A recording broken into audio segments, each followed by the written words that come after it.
Once upon a time, a demonic tower burst out of the ground, marking the end of the human race. And people awakened supernatural abilities to fight the demons coming out of the tower. Generations passed, some heroes died, and the newcomers who took their place were able to reveal themselves. And so a new hero was finally born. Possessing incomparable talent, intelligence, and incredible luck, he still managed to reach the very last floor of the tower. The strongest of men, the hope that can end all evil. People called him the light of humanity, and his name is Ling Xiao. This was Ling Xiao's third regression, and this time, he had pumped his attributes and skills to the max. In addition, he had managed to get the best weapons and equipment in the world. The system prompts told Ling Xiao that clearing the last floor of the demonic tower would put an end to everything. And he could only get to this point thanks to the system prompts he had received over the years. However, this time he was unable to find any information about the creatures on the top floor, and even the system was unable to give him a clear answer to that. The hunter noticed that their head was staring into the air again, which made the priest laugh and assume that he was thinking about some girl again. Hearing what those were talking about, Ling Xiao explained that he was actually thinking about what would happen after they defeated the Demon King. The priest wondered why this sounded like an excuse, while the hunter said that it was exactly what was expected from their great and wise head. This was exactly what happened every time Ling Xiao looked at the interface. But there was nothing he could do about it. After all, he was the only one who could see it. Hence, he could only concoct a silly excuse. The enchantress was encouraged to see what the top floor of the demonic tower looked like. Looking around, the priest wondered if this was really the last floor of the tower. The knight then remarked that it was a bit empty, and asked if this place was supposed to be guarded by the Demon King. The hunter admitted that it was hard for him to even imagine what he would look like. The enchantress said that this place was strikingly different from the dark and creepy atmosphere of the lower floors because it was bright, clean, and luxurious. To which Ling Xiao replied that it was logical, because angels were scary because they wanted to scare away demons, while demons were very beautiful because they wanted to let their enemies guard down. But no matter how beautiful the place was, they still shouldn't let their guard down. The hero squad members agreed with the commander and promised to be more careful. This was the first time Ling Xiao had managed to get this far in his 3 regressions, and therefore he himself doesn't know anything about this floor. The priest said that they were able to climb so high only thanks to the efforts of the commander.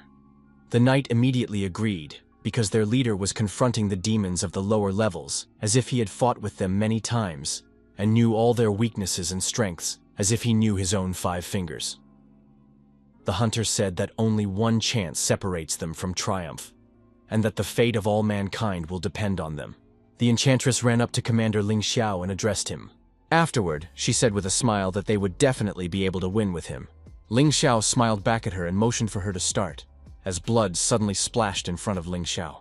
All of his comrades who had reached the last floor of the demonic tower with him were killed in an instant. After leaving the hero alone, the enemy said hello to him. Only at this moment did Ling Xiao feel an ominous presence behind him, which gave him goosebumps. Preparing his sword, Ling Xiao asked the enemy who the enemy was. He wanted to know if it was a demon. After all, she hadn't even managed to sense its presence. With all his might, Ling Xiao slashed at the enemy, but he blocked the attack using his arm. The enemy gasped because it was such a good sword, but unfortunately it was too fragile. Ling Xiao wondered if this was an attempt to play a joke on him. After all, the enemy had broken his sword. The best weapon in this world had been destroyed with a single finger. Ling Xiao asked his enemy who, as he suddenly said in his ear that he was looking at the wrong place. Immediately after which, with a single sweep of his hand, the enemy sealed Ling Xiao into the wall. The injured man fell to the floor and began to cough painfully. Ling Xiao had already guessed that his current enemy was none other than the Demon King. But that's just impossible, because how could a demon be in human form? The Demon King answered that he was the embodiment of all human fears.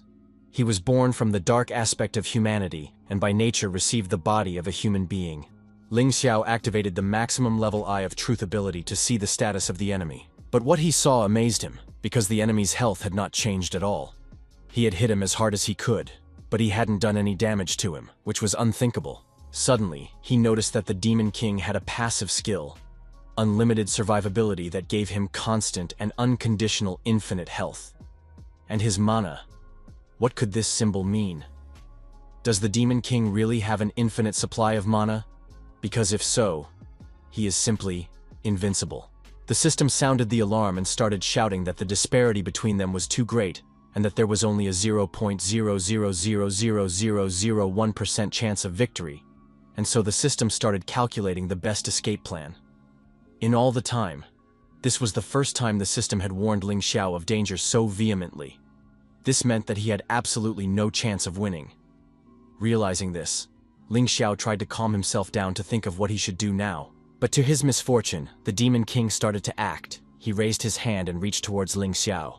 Suddenly, halfway to Ling Xiao, the Demon King grabbed the system interface. Immediately afterward, the system was smashed to splinters by him.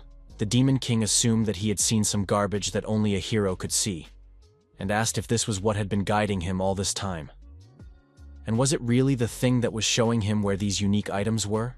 The Demon King admitted that he did not know what it was. However, it would not happen again. Ling Xiao asked the Demon King with a shout, what had he just done? After all, his system. But the man noticed that even though his eyes were unable to see the thing, it didn't stop him from crushing it. After all, he's invincible. Ling Xiao realized that this was where he was going to die, and that he no longer had the strength to resist. Although this was not the first time he had died, but this time, he was much more scared than any other time. Besides, he can't even imagine the situation in which he could defeat the Demon King. But Ling Xiao refused to give up. After all, he can't just do it like that. Even if he died and came back, he would still have to give his best, after all. One could get out of any situation. After all, there was still hope for mankind. There must always be a way, and next time they will definitely succeed. Just as suddenly, Ling Xiao noticed that he had been healed using a great maximum level healing. Except, why would a Demon King do this? Ling Xiao could feel the warmth emanating from the healing energy, causing him to even assume that it was the best healing ability.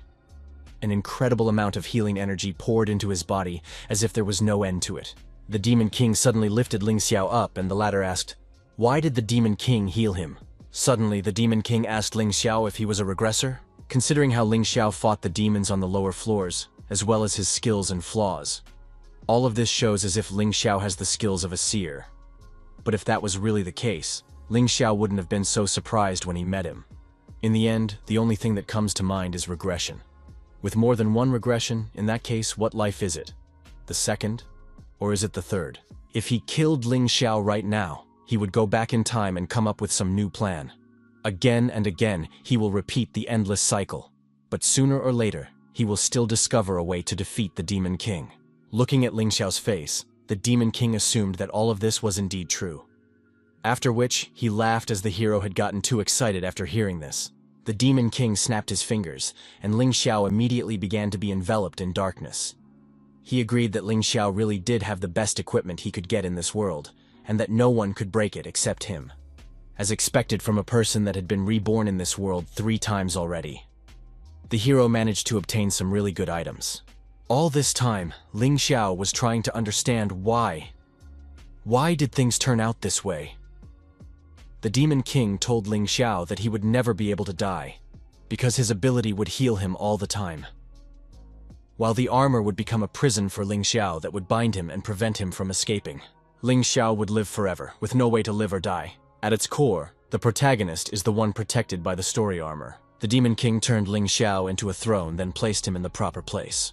The Demon King then sat on his new throne, his hindrance in the form of the hero, and his companions removed. Lastly, the Demon King directed his mana towards the corpses in the middle of his throne room. At least once in his life, everyone feels like a protagonist. So how do you determine who the real protagonist is? Prophets will not be able to answer this question, and only historians are capable of doing so. After all, the one who wins the ultimate victory is the protagonist. Why is it like this? It's because he's the strongest boss. A short while later, the news was already saying that Ling Xiao and his team members were dead. They died on the top floor of the Demon Tower, just one step away from a grand victory. After so many victories and accomplishments, the people firmly believed in victory. Now the Awakened Association expresses their deepest condolences while urging the people not to lose hope. They ask those who can still fight to continue to challenge the Demon Tower and prevent the invasion of demonic beings. And this is despite the fact that people don't even know how long this will last and how long it will take to end it all. Looking at the anomaly nearby, Tiantian asked Qingfeng if it wasn't a secret S-rank dungeon. Dungeons are places where the Demon Tower connects to some human settlements. Dungeons can appear anywhere in the city, and it is through them that demonic creatures enter the human world, after which they begin wreaking havoc throughout the neighborhood. The job of the Awakened Association is to explore these dungeons.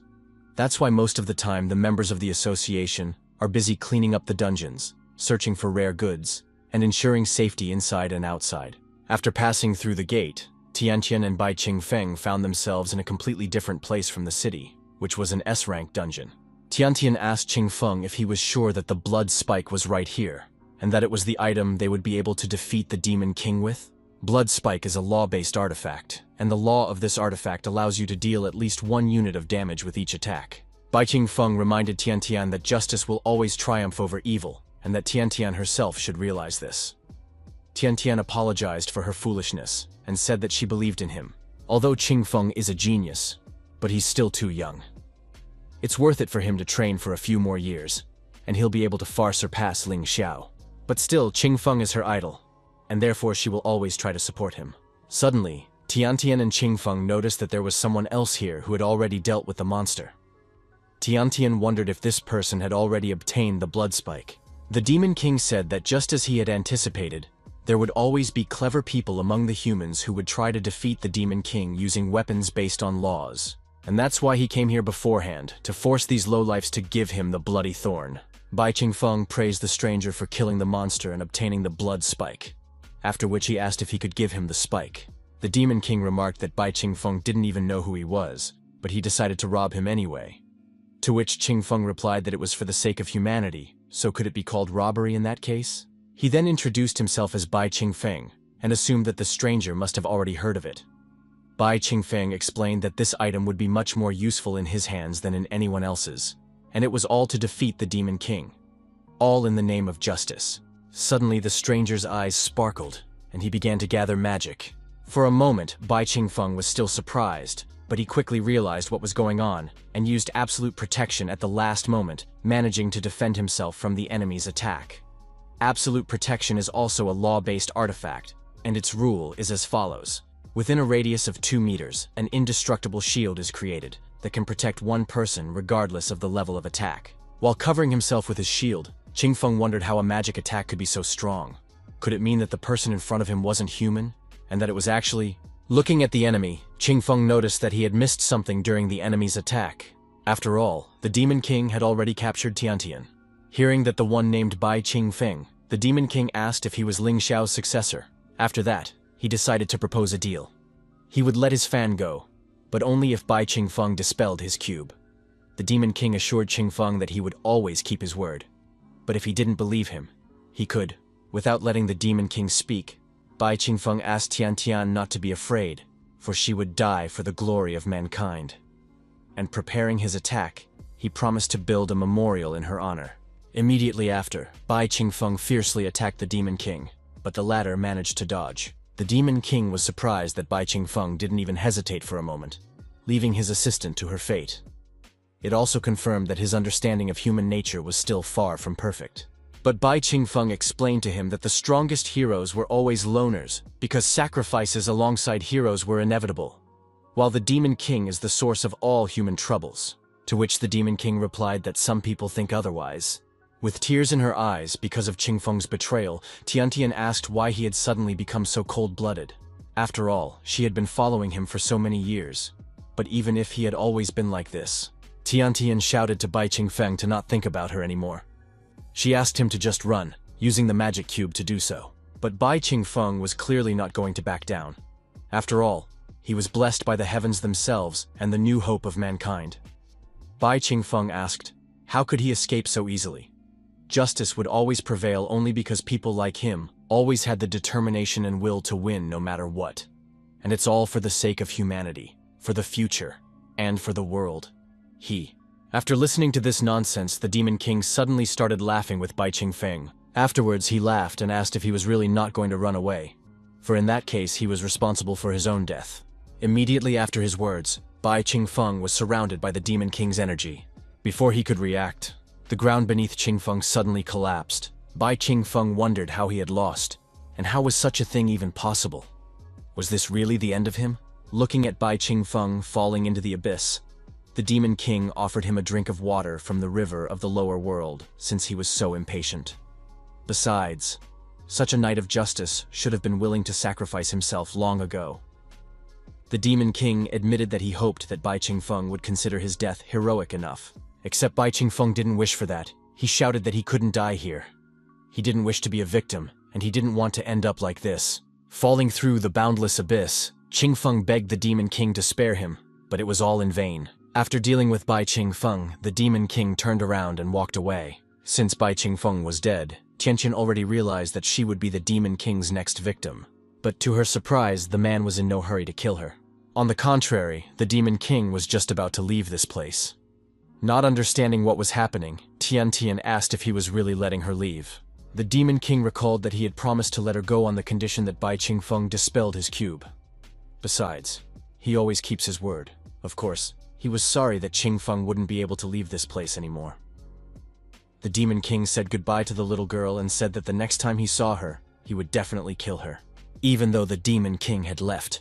But Tianqian still found it hard to believe that the Demon King had let her go.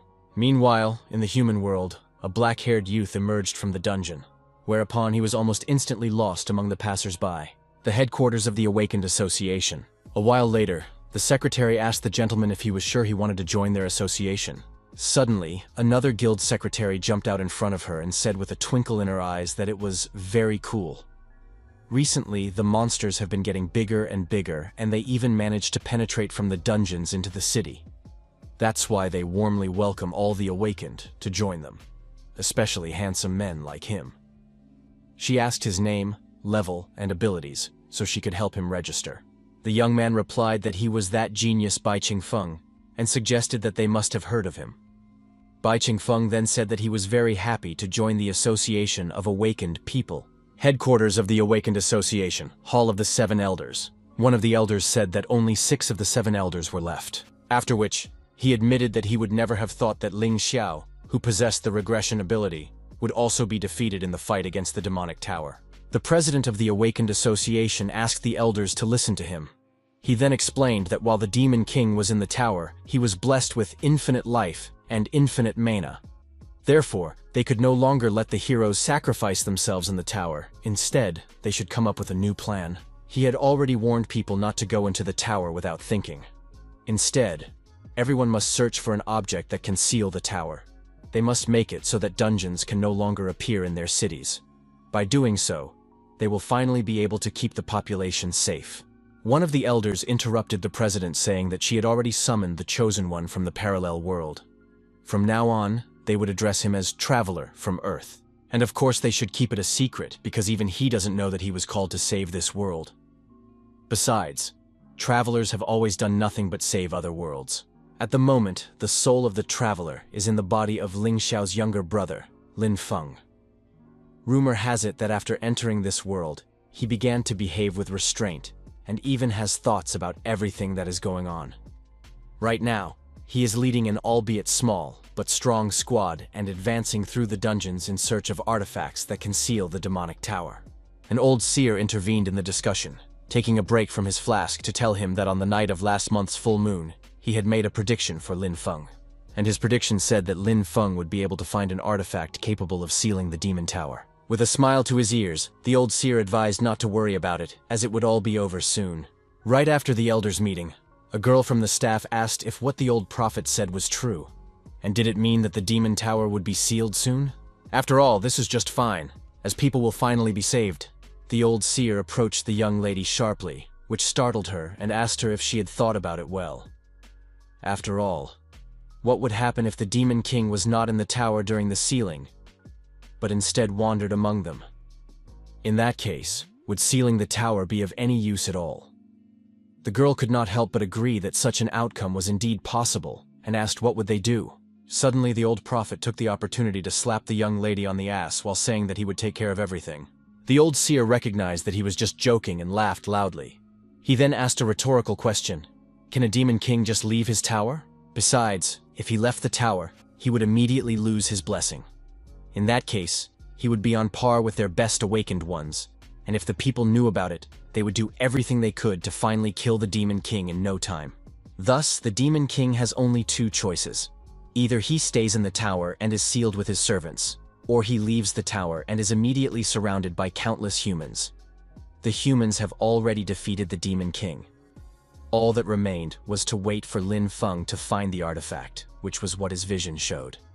As expected of Linfun, who was chosen from a parallel world, the old seer laughed loudly as he talked about how Linfun would find this item by the evening.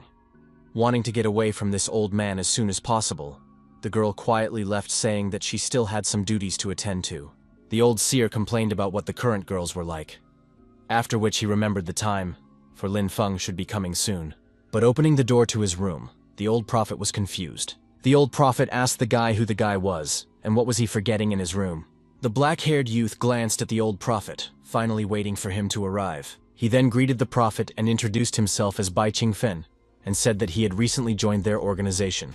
The old prophet admitted that the man scared the hell out of him, whereupon he admitted that he had heard about Bai Qingfeng, their new hidden genius. Bai Qingfeng said that the prophet flattered him, and that he would help him until they got rid of the Demon King. Walking to the chair, the old seer complained about how prim young people were nowadays, after which he suggested that Qingfeng take a seat and not be so polite to him. Bai Qingfeng told the prophet that he had heard that of the 7 elders.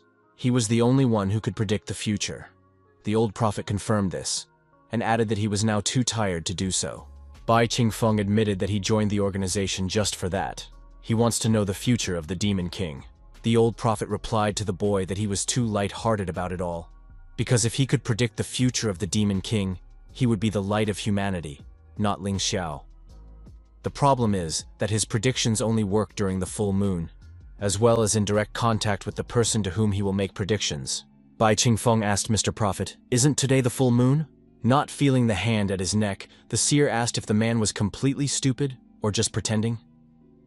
After all, he had already said that the problem wasn't the moon, but the fact that he needed to touch the Demon King. He doesn't have combat abilities, which is the reason why he can't enter the Demon Tower. Also, he can't just ask the Demon King to come down to him for a prophecy. Unexpectedly for the prophet, but Bai Qingfeng grabbed him by the neck, immediately after which the prophet ordered the man to let him go, and said that the man was clearly not Bai Qingfeng. In fact, in front of him is none other than the Demon King, since he was captured by the Demon King himself. The old seer used his ability, the great art of prediction, to learn that humans would defeat the Demon King next winter.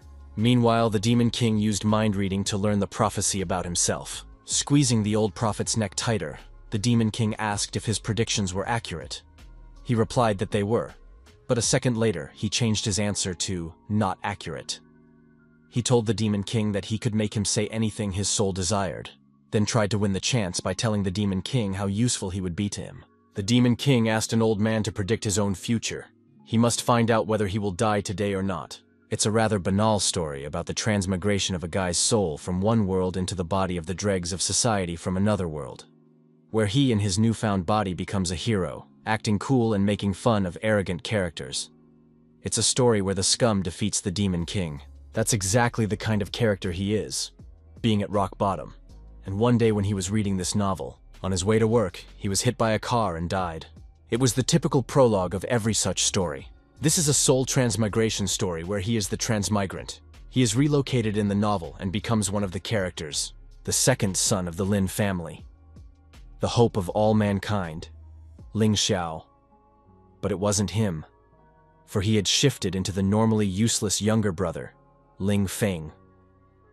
Lin Feng is a hedonist, and one of the villains who always lived in the shadow of his older brother. And since he's here now, Lin Feng told his father that he knew the location of the map indicating the location of the sealing artifact. He then asked his father to provide him with a strong squad so that he could find the artifact.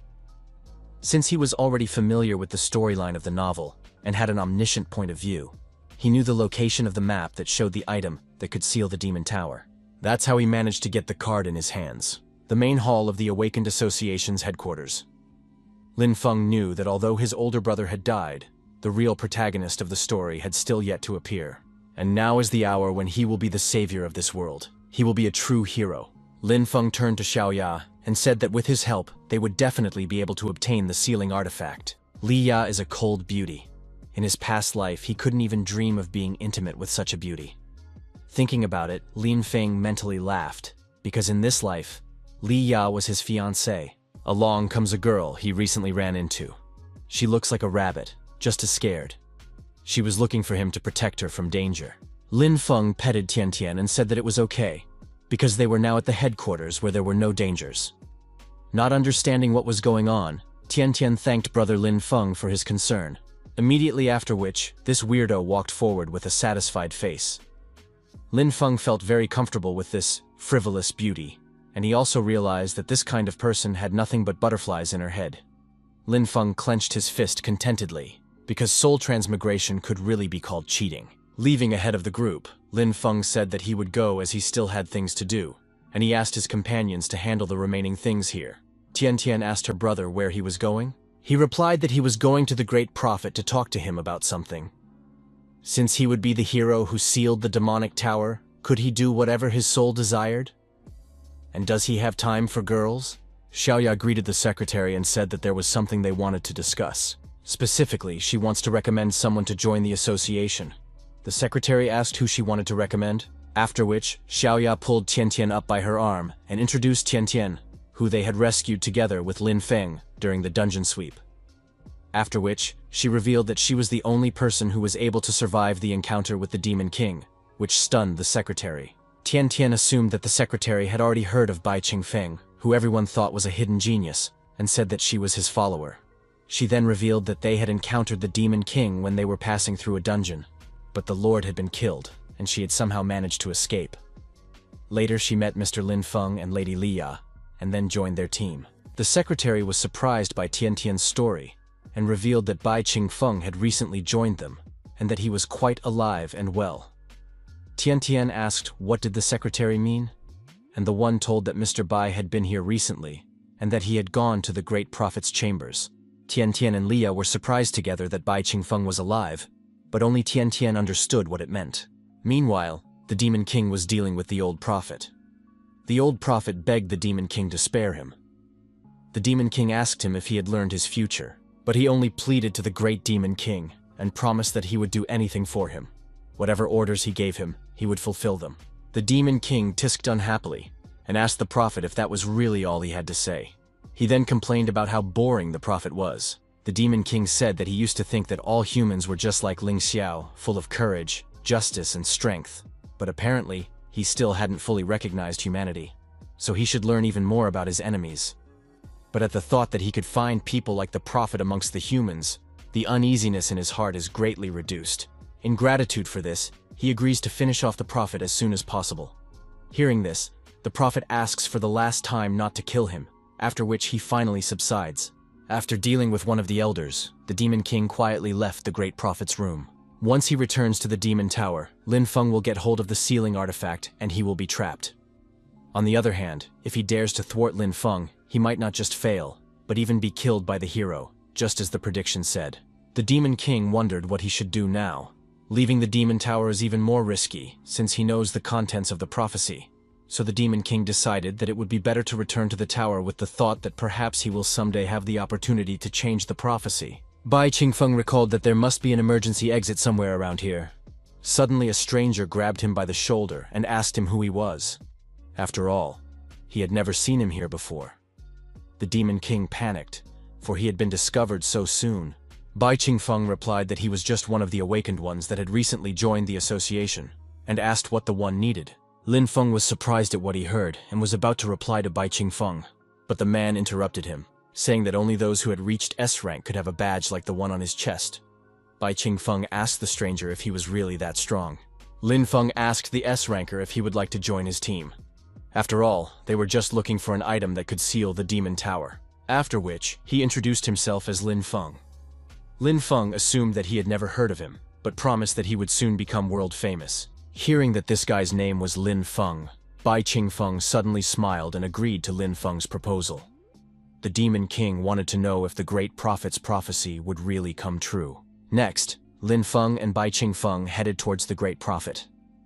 Linfun explained to the newcomer that he was very lucky to have met a leader like him. If he waited a little longer, the whole world would only talk about him. Linfun said that if Bai Qingfeng would obediently follow him and be attentive. But at the same time, he asked Qingfeng not to be afraid, as he wasn't going to mistreat his companions. Suddenly, Linfun remembered that during his last mission, he had managed to rescue a beautiful girl who had previously been Bai Qingfeng's partner. She had also told him that she was the only survivor of the encounter with the Demon King. Bai Qingfeng decided to ask about that girl who managed to survive after meeting the Demon King, and Linfun told him that her name was Tian Tian, and that she was currently a member of his team. Linfun promised that he would introduce them soon. Upon hearing this name, the Demon King tried to quietly run away. But Linfun noticed this and asked the newcomer, where was he going to run off to? Bai Qingfeng justified himself by saying that he had just remembered that a pig from his village was about to give birth and that he needed to return to help with the postpartum care. Linfun was surprised at what he heard and wondered what kind of pig and what kind of care it needed. Just as suddenly, Linfun was called out by his team members. Tian Tian along with Liya walked towards Captain Linfeng while trying to attract his attention. Linfun told the girls to come to him, right after which he whispered to Bai Qingfeng that being surrounded by beauties all the time is actually tiring. However, he had no choice as they really liked being around him. As she came closer, Tian Tian realized what kind of person was communicating with their captain Linfun and was about to call him by name. The Demon King was very displeased, because this was literally one of the worst possible scenarios. Only the Demon King, represented by Bai Qingfeng, was about to say hello to Tian Tian as she suddenly hugged him and told him how overjoyed she was when she heard that he had survived and even managed to escape from the Demon King. Only now did Linfun realize that this was the very same Bai Qingfeng, except that according to the plot of the novel, he should have already died. Embarrassed to meet him, Tian Tian told Bai Qingfeng that he couldn't even imagine how much she was worried about him. She revealed that all she kept thinking about was how much she wanted to meet him again. The Demon King could hardly understand what was happening. After all, Tian Tian should have already realized that he was the Demon King, and not her Bai Qingfeng. Tian Tian said that she was very grateful to him for protecting her from the Demon King back then. So she asked him to make sure that she would definitely repay him for his kindness and care. That's why she promised that from this day on she would follow him again, because she has always admired strong people, and besides she always repays her debts. Upon hearing that she admires the Demon King and even wishes to repay him for his kindness, the Demon King roughly realized what the matter was. This was the first time he was seeing someone who willingly wished to follow him, which intrigued him greatly. Bai Qingfeng praised Tian Tian's wisdom and asked her not to be afraid, as he wasn't going to mistreat her. Realizing where this was going, Linfun asked, who else would be following who here?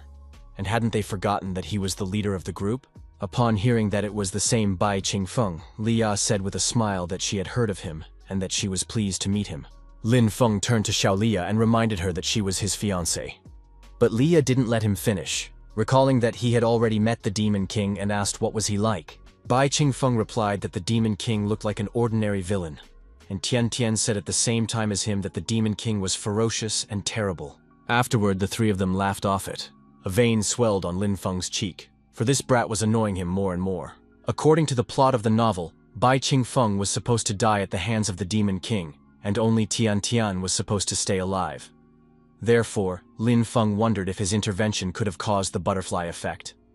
It was unlikely, but it would be better to ask the Great Seer about it.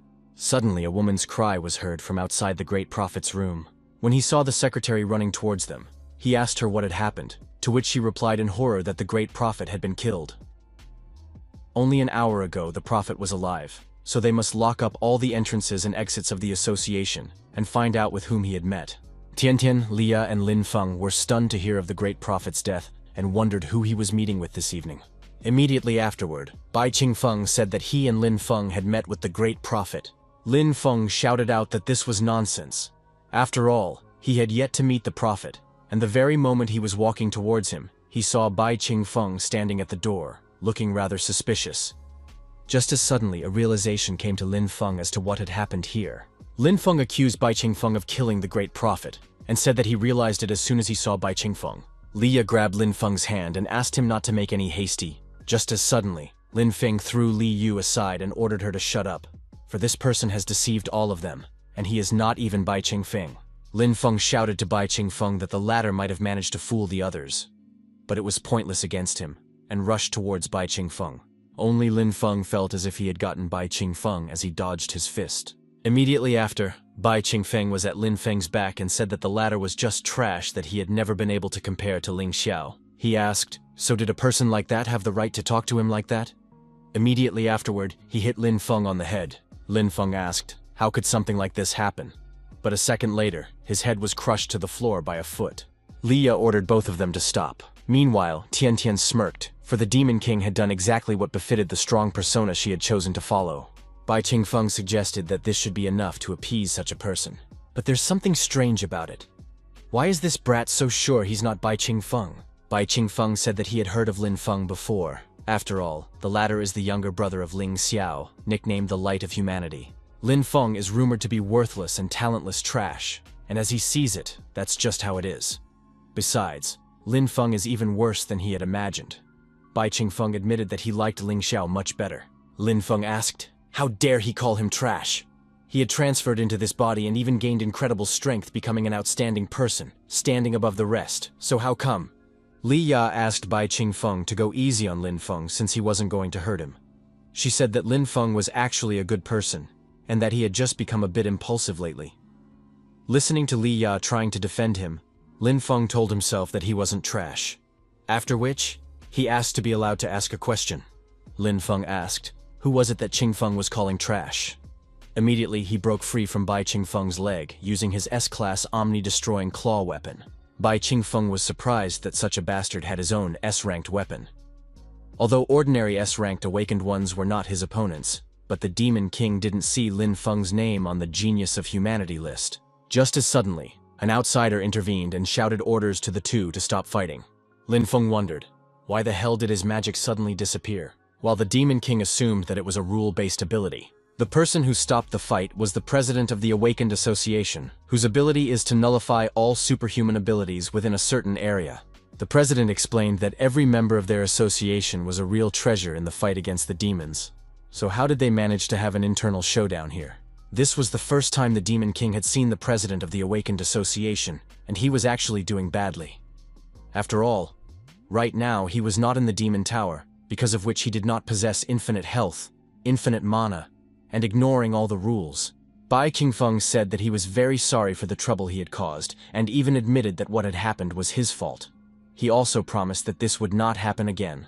Linfun, on the other hand, was not so reserved with the president.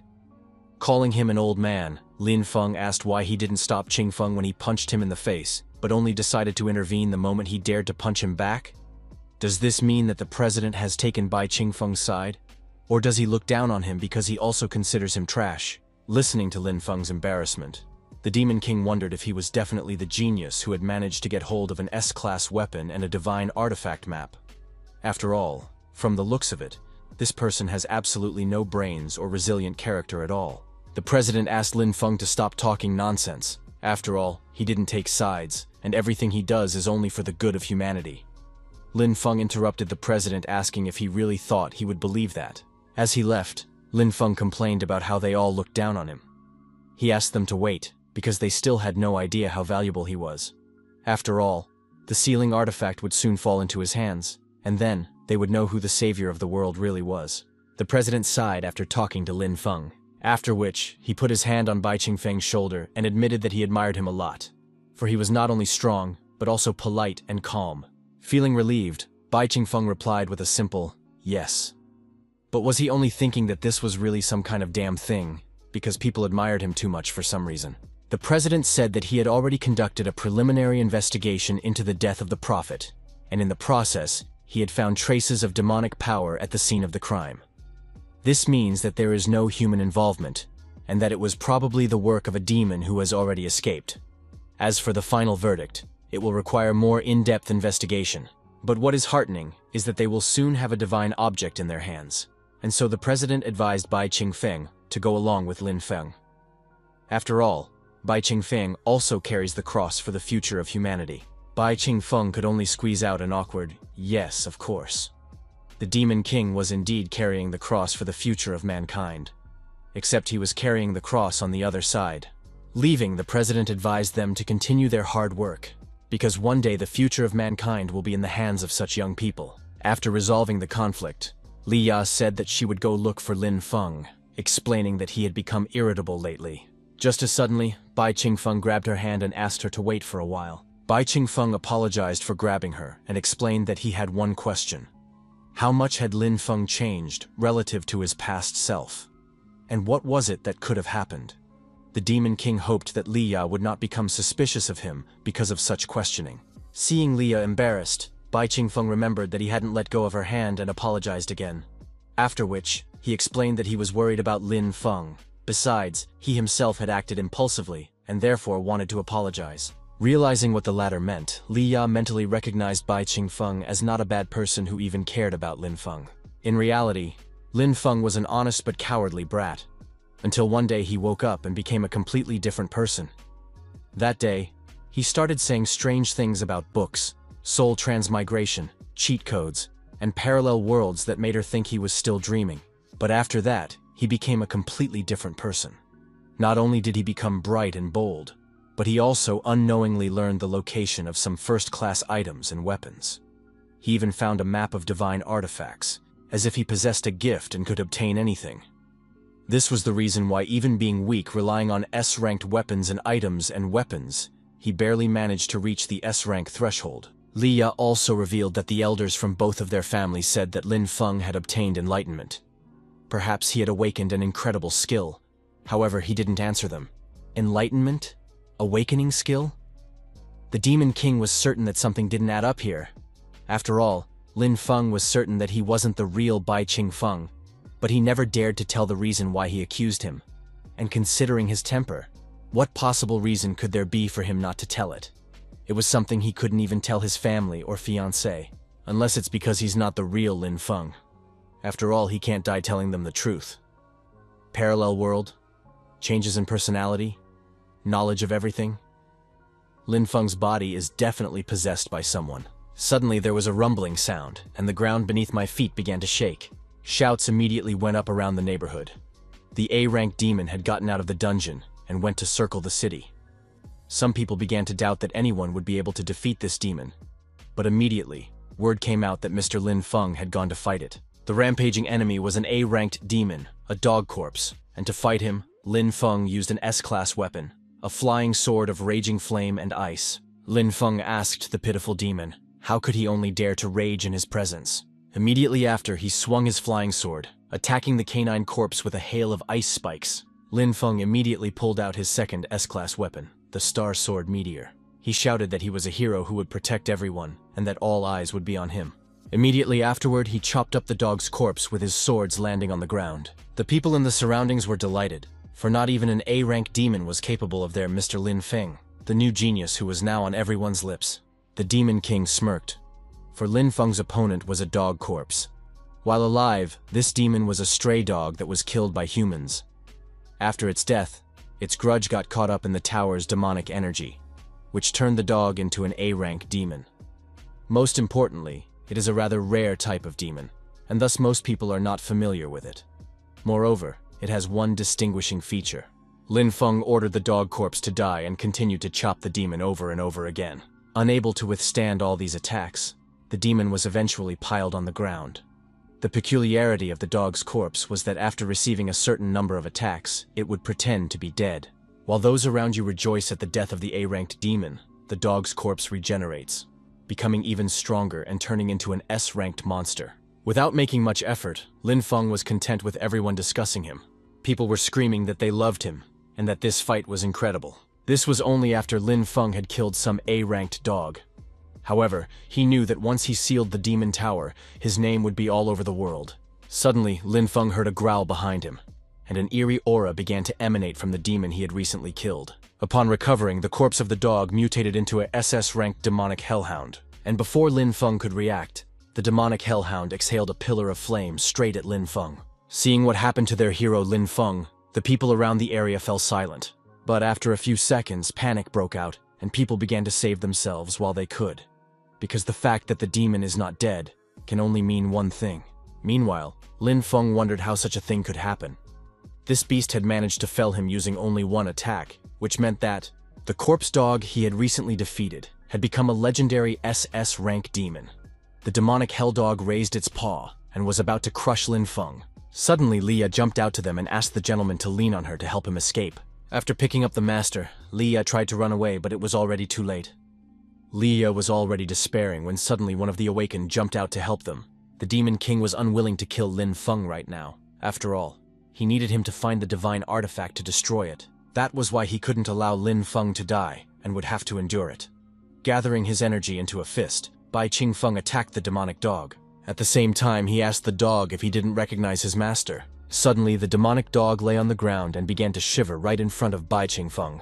After which, the Demon King ordered the dog to get the hell out of here, and to the surprise of those around him, the demon dog that had just defeated Linfun cowardly ran away from Bai Qingfeng. Did people try to understand what had just happened? After all, the demon had only fled once after looking into Bai Qingfeng's eyes. So could a demon be so cowardly? And that wasn't the only oddity, because the A-rank demon had suddenly become so strong. Or it wasn't that the demon had become stronger, but rather Linfun had become weaker. In any case, Bai Qingfeng is very cool, because even that demon ran away after being scared of his power. Leah thanked Bai Qingfeng for saving her and asked, how did he manage to scare away that demon so easily? Bai Qingfeng replied that perhaps it was because, although this demon looked strong, he was still a weakling on the inside.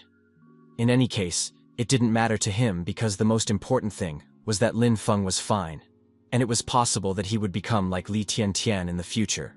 Suddenly, Linfun jumped up and grabbed Bai Qingfeng by his clothes, asking if he had done it on purpose. After all, this A-rank demon probably had some secret, and Bai Qingfeng had decided to use that knowledge to equal him. Bai Qingfeng must have known that the demon would become stronger, but he had purposely chosen to keep silent about it. Instead of helping him, he chose to just watch his face get dipped in the mud. Linfun asked, was he satisfied after taking all the glory for himself? Did he enjoy being under the rays of fame? After all, it was all because of Bai Qingfeng. Linfun started blaming Bai Qingfeng for all the trouble in front of everyone. Linfun asked this scumbag, how could he only dare to put his own life before that of his comrade in front of everyone? After all, it was because of his viciousness that he chose to watch him get beaten up. The Demon King finally realized that he was wrong to decide that Linfun would become like Li Tiantian, and that not everyone deserved to be saved. Linfun kept blaming Bai Qingfeng for everything, until the latter grabbed his hand and forcibly unhooked Linfun, taking his hand away. Bai Qingfeng asked, what secret could the latter still be talking about? After which he said that Linfun was really an idiot, because not only did he fail at portraying a hero, he was also trying to take out his anger and resentment on him. Bai Qingfeng apologized to Linfun, because he has no desire to play along with Linfun. Linfun growled and was about to reply to Bai Qingfeng, but he heard what the people around him were saying. Tiantian admitted that she didn't expect such a thing from Linfun, because what kind of person would you have to be to throw accusations at the person who had saved his life not too long ago? The fat man agreed with Tiantian and added that Linfeng had accused others before without showing evidence. Tiantian speculated that Linfeng had simply not thought through his actions, and therefore decided to return favor in such a horrible way.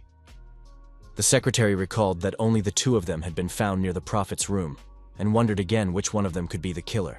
Tiantian noticed that among other things, Linfun had suddenly become much stronger. Therefore she asked if it was possible that he had used some forbidden art to achieve power. Listening to all of this, Linfun mentally cursed at these idiots and fools. After all, they couldn't even see Bai Qingfeng's true identity, and now the rest of the society had begun to side with the enemy. Suddenly, Bai Qingfeng let go of Linfeng's hand, which surprised him. Then he held out his hand and said that he hoped it was only a slight misunderstanding. So he suggested that they calm down and make peace. Linfun was furious at Bai Qingfeng's action, because after everything, he suddenly decided to pretend to be an innocent sheep when he realized that he had gotten an advantage out of this situation. Linfun still shook Bai Qingfeng's hand. After all, it was obviously all an act, and since that was the case, he wouldn't mind seeing who was better. Linfun admitted that he had lost his temper when he missed the bloody dog's punch, and so he apologized for his rudeness. Linfun promised that it wouldn't happen again from now on, and he also thanked Bai Qingfeng for saving him. Linfun smiled and asked for Bai Qingfeng to take care of him from now on. Bai Qingfeng said that the man shouldn't have thanked him after all. He should have been the one to do it.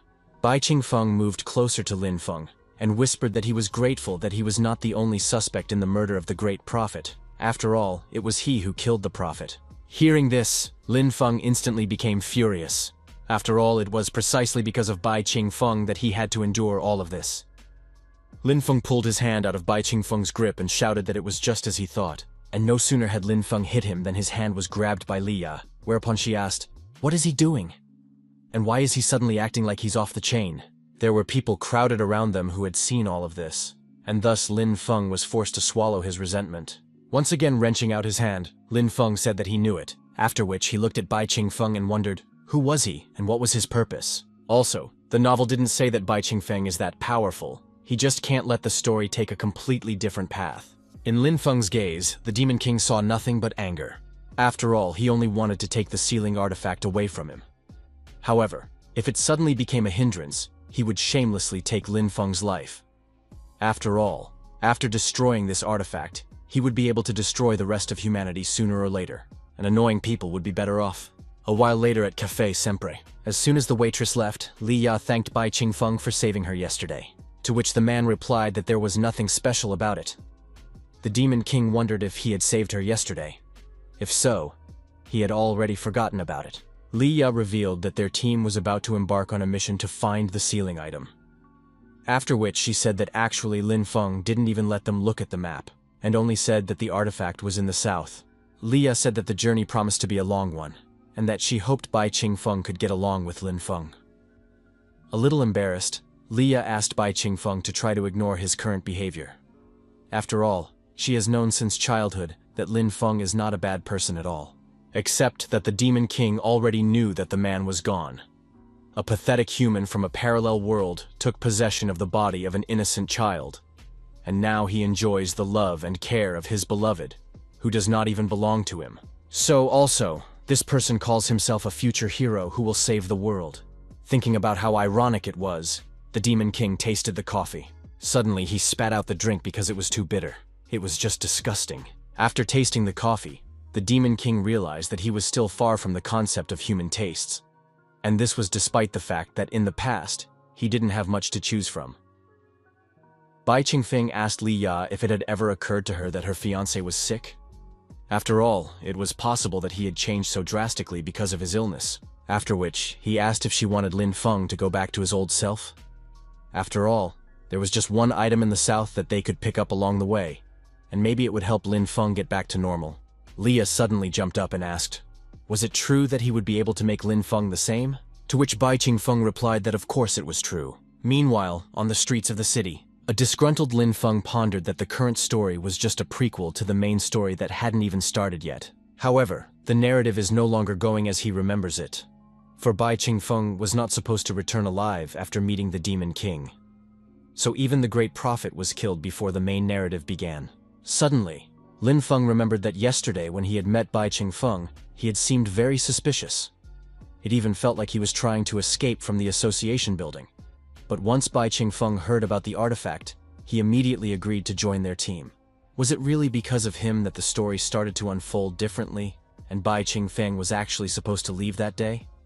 And that's why there was no mention of the man who impersonated Bai Qingfeng for a day or two in the novel. In addition, the culprit who had killed the Great Prophet in the original story had never been found precisely because he was supposed to have disappeared silently yesterday.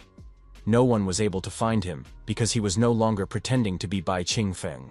But it was because of his interference that the person who was supposed to disappear suddenly joined his mission to find the sealing artifact. Reflecting on all of this, Linfun wondered, would this affect the ultimate story? Linfun clutched his head due to the headache that had come over him. In his previous life, he was just ordinary trash, and he ended up being a protagonist in another world, and he couldn't even imagine that things would be this problematic, because now, the storyline was starting to spiral out of control. Suddenly, Linfun caught a glimpse of Xiaoya in the window of a cafe nearby. Linfun wondered what Xiaoya and Bai Qingfeng were doing there. Linfun has made up his mind. He will no longer let the plot change its course, for he is the only one in this world who knows everything, and he is the one who will get everything he wants. After all, he was chosen to do just that. The next day, the president of the association told Linfun that it was extremely important for humanity to obtain this item, and therefore the leader in this journey will be Linfeng. To the applause of the secretaries, Linfun and his team set off together. But before leaving, Linfun cast a glance at Bai Qingfeng and mentally asked him to wait for a while. Sometime later in the Scorched Lands, the Scorched Dead walked towards their new victims, and they were Linfeng's group. Bai Qingfeng sometimes destroyed dead people with his magic, while Linfun fought them off with his blade. After a short battle, Linfun said that these dead people themselves weren't that strong. But the problem was that there was no end to them. At this moment, the Demon King was thinking about the fact that he was killing demons along with humans, as if the world had gone mad. But it didn't matter to him, because he was only acting now. Just as suddenly, the body of one of Linfung's companions poured poison, after which he raised his blade. And stabbing his sword into the ground, he unleashed a powerful poisonous wave. Once they came into contact with it, the demons immediately began to turn to dust. After dealing with the uncleanness, Liu Xiaoke took a deep breath and returned his sword to its scabbard, and the poison element markings on his body began to dissipate little by little. Seeing this strike, even the Demon King had to admit that this awakened one was pretty good. Unable to hold back her emotions, Tian told Liu Xiaoke that it was simply amazing, to which he replied, as if in denial, that he wasn't very good at one-on-one battles, but he wasn't bad at fighting against hordes of opponents. After all, people like him could only help in moments like this. After following Liu Xiaoke, Linfun realized that he was right about him. Linfun told the companions that he had something to tell them about. The artifact they're looking for is up ahead, but the terrain here is too unpredictable, and they don't know anything about the monsters up ahead. This means that their trek may be much riskier than originally thought. Besides, they've been going non-stop for 5 days straight, so he thinks they should go back to town and rest while he goes exploring alone. Gao Hu and Liu Xiaoke immediately told the leader that this was not the way to go and that it was a very bad idea. Li Ya asked, how is he going to go there alone, and what would happen if he encountered a deadly opponent? Linfun explained that such was his role as a leader. He had to find the safest way for his people. In any case, he had already made up his mind, so there was no point in them even trying to dissuade him. But none of the subordinates wanted their master to go there alone. Unable to hold back his emotions, Liu Xiaoke sobbed, talking about what a good person their master was. Linfun smirked, for everything had gone as he had planned, and it was all thanks to Xiaoke, a rising star, born in a demon's lair and hardened in the depths of poisonous caves. A future SS rank whose name will shake the world. Though their relationship now is only a short-term collaboration. In the original, Liu Xiaoke was the protagonist's most trusted sidekick, and it was his loyalty that played a big role in the protagonist's journey to success. And he became one only because the protagonist used a few high-quality ingredients while preparing an S-class purifying potion, which allowed him to cleanse his body of toxins accumulated since childhood. Already since then, he was willing to sacrifice even his own life for the hero. But since the story hasn't even started yet, he will be able to subdue Liu Xiaoke before the protagonist appears. He will not only have the artifact at his disposal, but also the protagonist's fate. He will replace the protagonist and become the new hero of this world.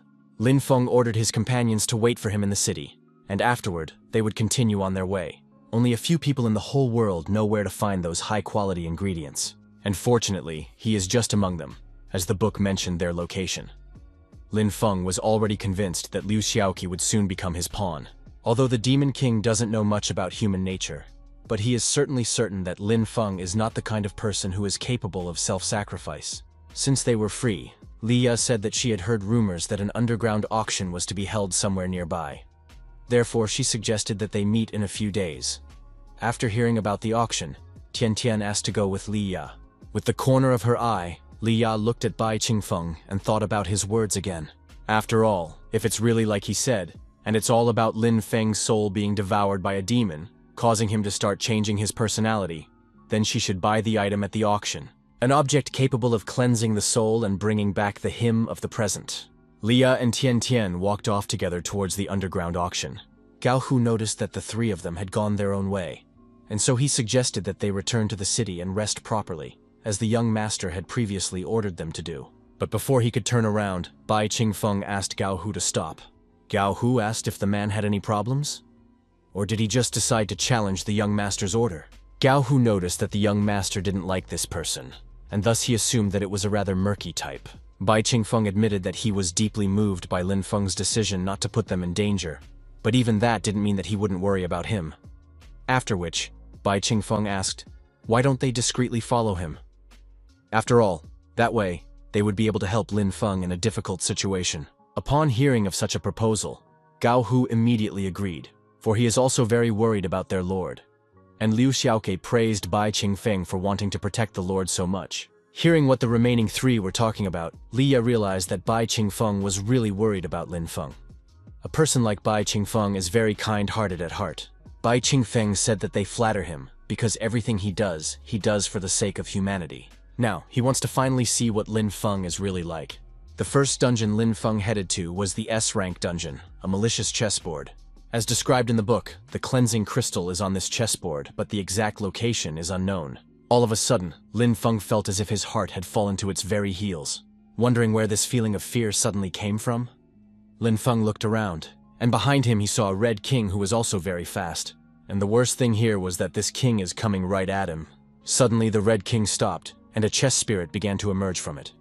Linfun immediately reached for his sword to defend himself, and as soon as the spirit of the red king reached out his hand towards him, Linfun struck him with his sword.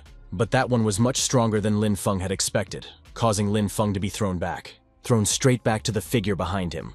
Before Linfun could gather himself after the last attack, a spirit began to manifest from the white figure. Without wasting any time, the pawn spirit immediately thrust his spear into his enemy, but at the last moment, Linfun managed to dodge.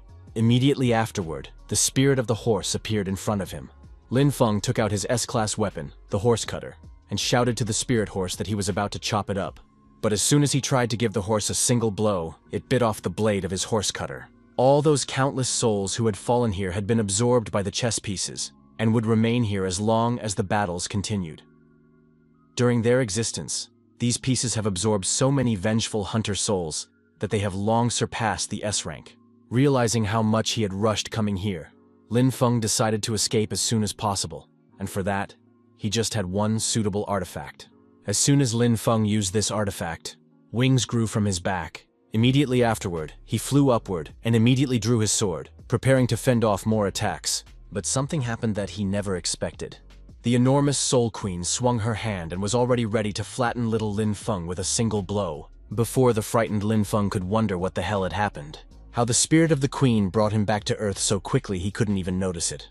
Only after a single strike from the White Queen, Linfun was defeated. And what was worse for Linfun was that he landed right between the two figures. Looking at the ghosts of the Red King and White Queen, Linfun realized that he had come to an end and that he could not escape from here. The king slowly pulled his huge hand towards Linfun, and Linfun covered himself with his hands after screaming. He was unwilling to die in this dungeon. After all, he had been moved here to become a hero. Just as suddenly, a huge clawed hand came down on the Red King's head, and a moment later, the figure of the Red King was destroyed.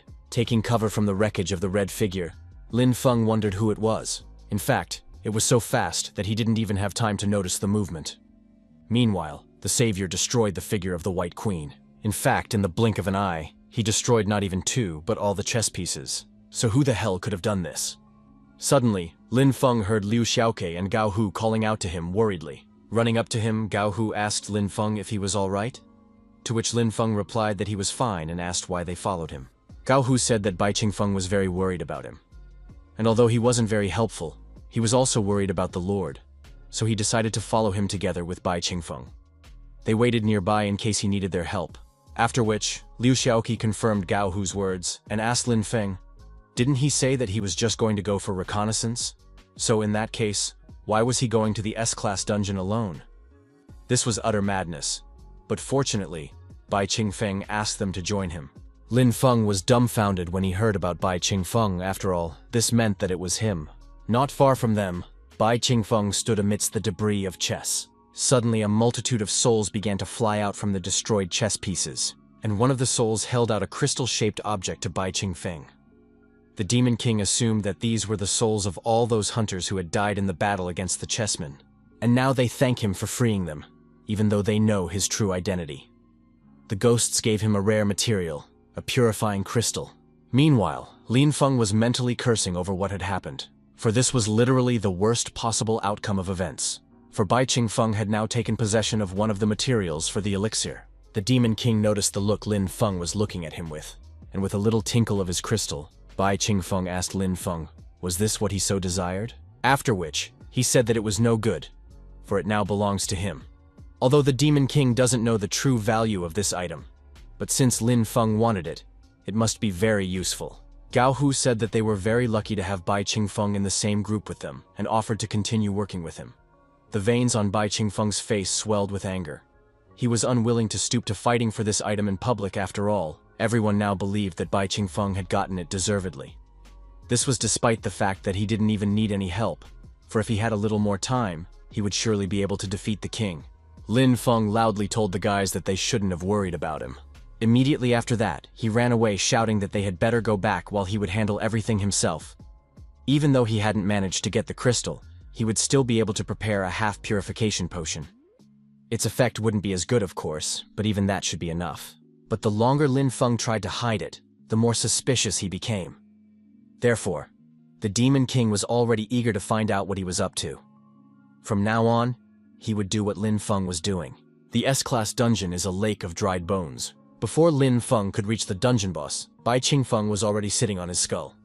Bai Qingfeng said that he was happy to see him here, and even asked how Linfun was doing. While doing so, he tossed a rare material, the Three Fires pill. Out of anger, Linfun growled through clenched teeth at Bai Qingfeng for once again meddling in his affairs, whereupon he cursed and walked away disgruntled to his next destination. The A-Class dungeon was the Bone Cliff. Once again, Linfun was late. Bai Qingfeng pretended to be surprised by Linfeng's appearance and said that he hoped he hadn't injured himself. Looking at the bone dragon scales in Bai Qingfeng's hands, Linfun asked why he had followed him. S-Class dungeon. The breath of the abyss. Bai Qingfeng said hello again to Linfun, who had come up to him, but the latter shouted his head off as Bai Qingfeng overtook him again, thus obtaining the fourth rare material, peerless water. Night had fallen. Linfun and his group took a break. Linfun was shouting at the top of his voice in anger, and Gao Hu tried to calm him down by saying that Bai Qingfeng was just worried about him. Linfun was angry because he couldn't even get one material while Bai Qingfeng had taken them all. And what was worse was that he couldn't even say anything to him. Bai Qingfeng, who had just gotten his hands on all those rare materials, was watching all of this. After examining the materials, the Demon King still couldn't understand what Linfun was trying to collect them for. Although they are rare and expensive, but Linfun clearly doesn't need the extra money. While the Demon King was trying to figure out what Linfun wanted to do, Liu Xiaoqi approached him and asked him to convince Linfeng. But noticing Liu Xiaoqi's materials, he suddenly cried out. It was because it might be the materials he had been looking for all these years.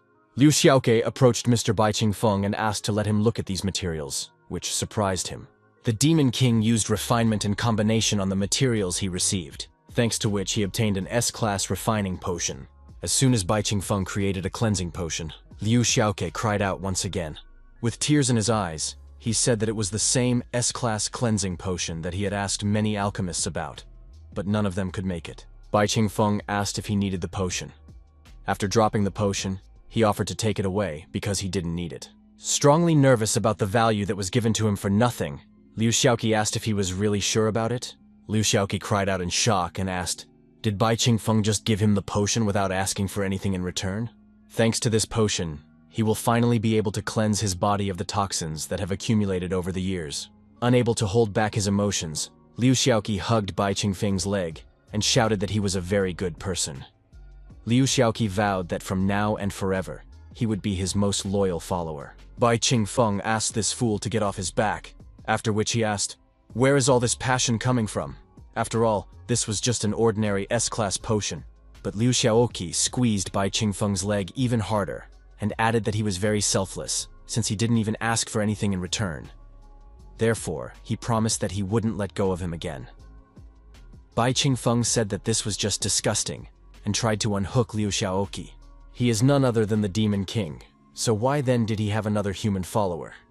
He was really annoyed by this. Meanwhile, Linfun watched from the sidelines as Bai Qingfeng tried to shake off Liu Xiaoqi, who was grateful to him.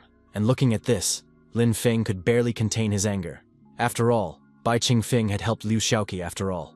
The Demon King sensed how angry Linfun was and wondered, what was it with him all of a sudden? More importantly, why did the materials that Linfeng was collecting turn out to be needed for the potion that Liu Xiaoqi had been searching for all this time? Only now did the Demon King realize that this was Linfeng's way of trying to get Liu Xiaoqi comfortable with him. But in the end, it was him who did it. That sounds pretty plausible, except how could Linfun know where to look for these ingredients? Also, he still can't understand why Linfun is so sure that Bai Qingfeng is already dead. The Demon King assumed that he would have to wait until Li Ya returned with the soul-restoring artifact anyway. Realizing that there was nothing he could do about it, Linfun took a deep breath. After that, he suggested that they go back and rest. At the same time, they would wait for Li Ya and Tian Tian to return, after which they could go together to search for the divine artifact. And biting his lip, Linfun told himself that he could no longer let Bai Qingfeng ruin his plans. A while later at the hotel, arriving at the second young master, Gao Hu bowed to him. Immediately after, Linfun ordered him to kill Bai Qingfeng in an emotionless voice. Gao Hu was amazed at what he heard and reminded the Lord of how Mr. Bai Qingfeng had saved him many times and even called him a good guy. But Linfun, without changing his face, ordered him to do as he said and not to talk too much. He reminded Gao Hu that he had been with him since he was a child, then asked if he was his strongest servant.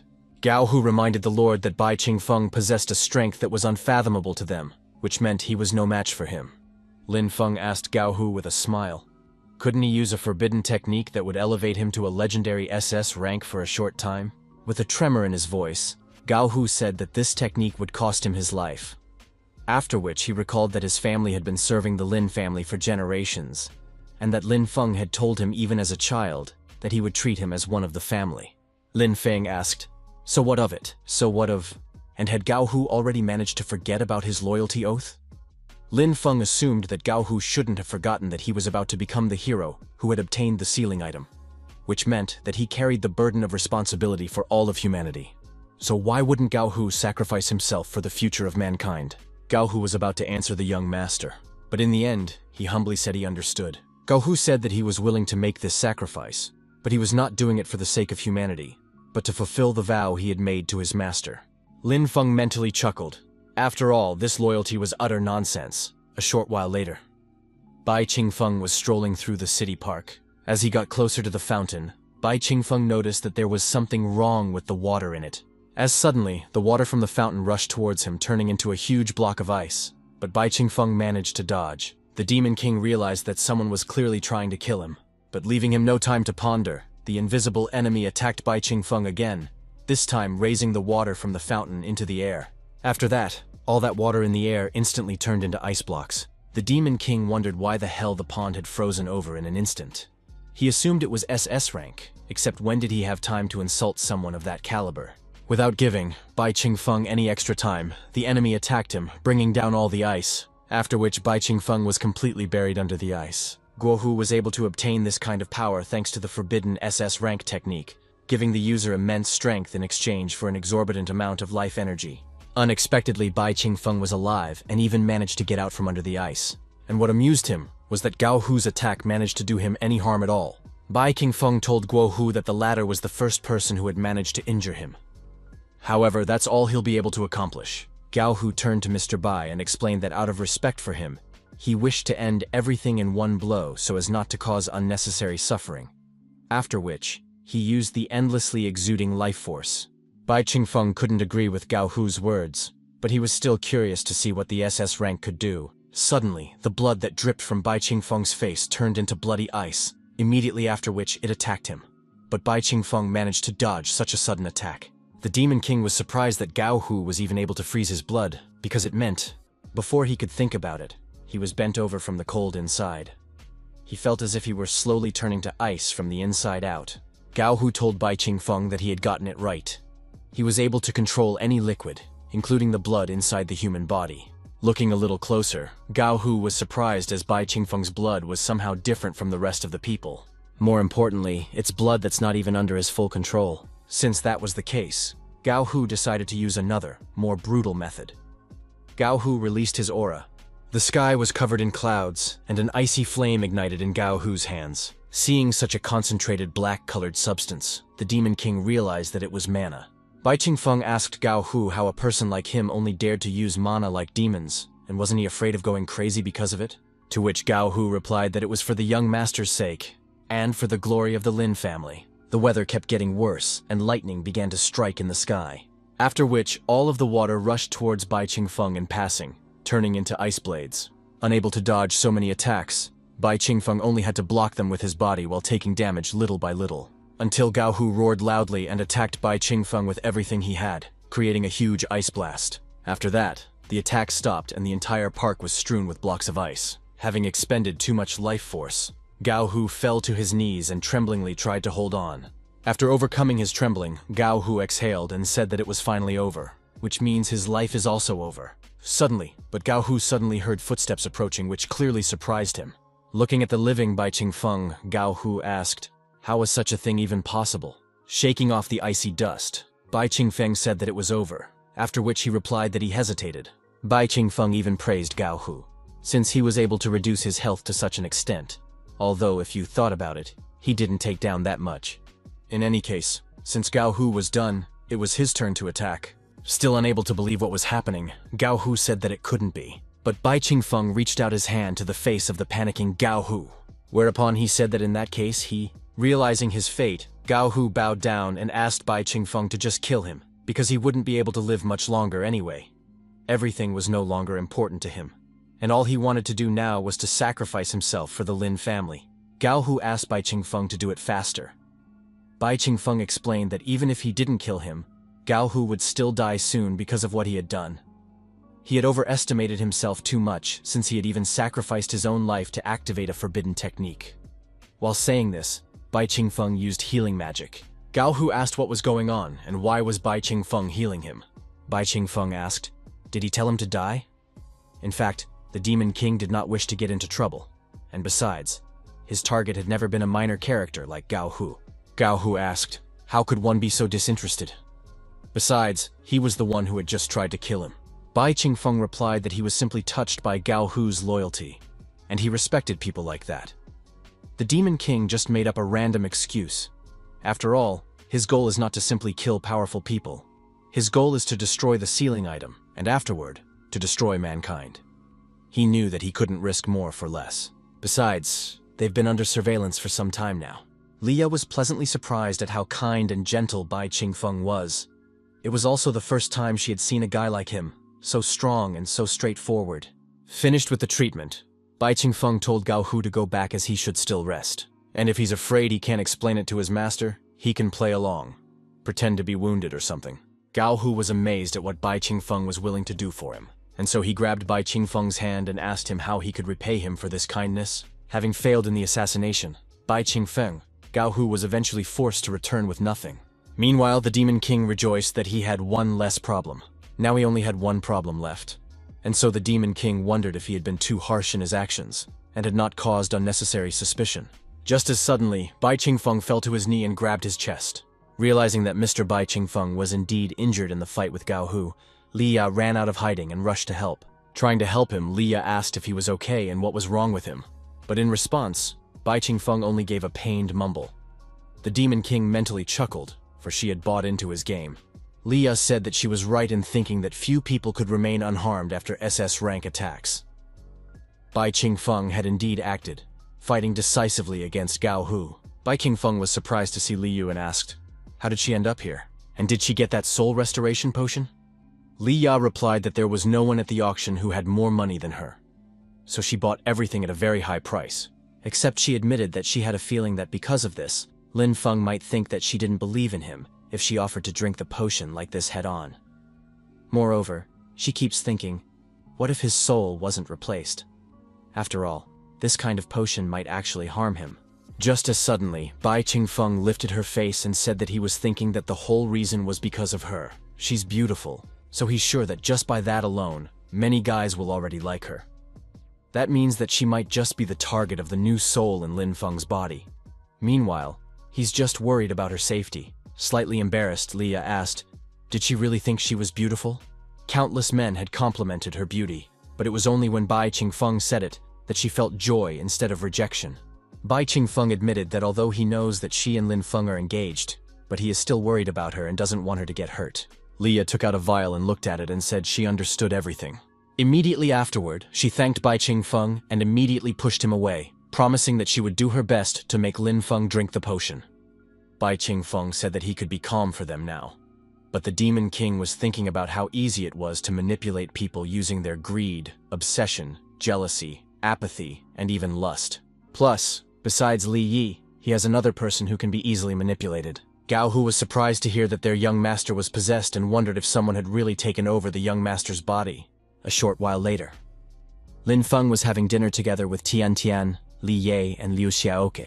Liu Xiaoke asked why there were only 4 of them, and where are Mr. Bai Qingfeng and Gao Hu now? To which Linfun replied that they shouldn't wait for these two, and offered to continue the meal without them.